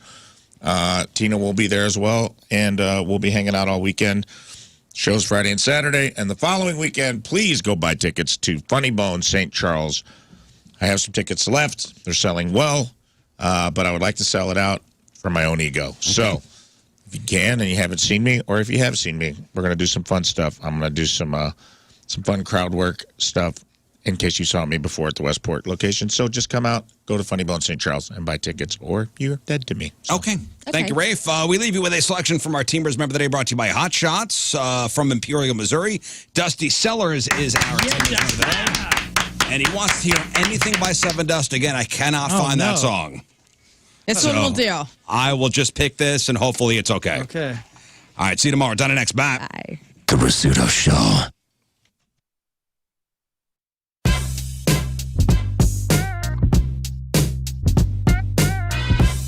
All right, so where it's, I actually made up a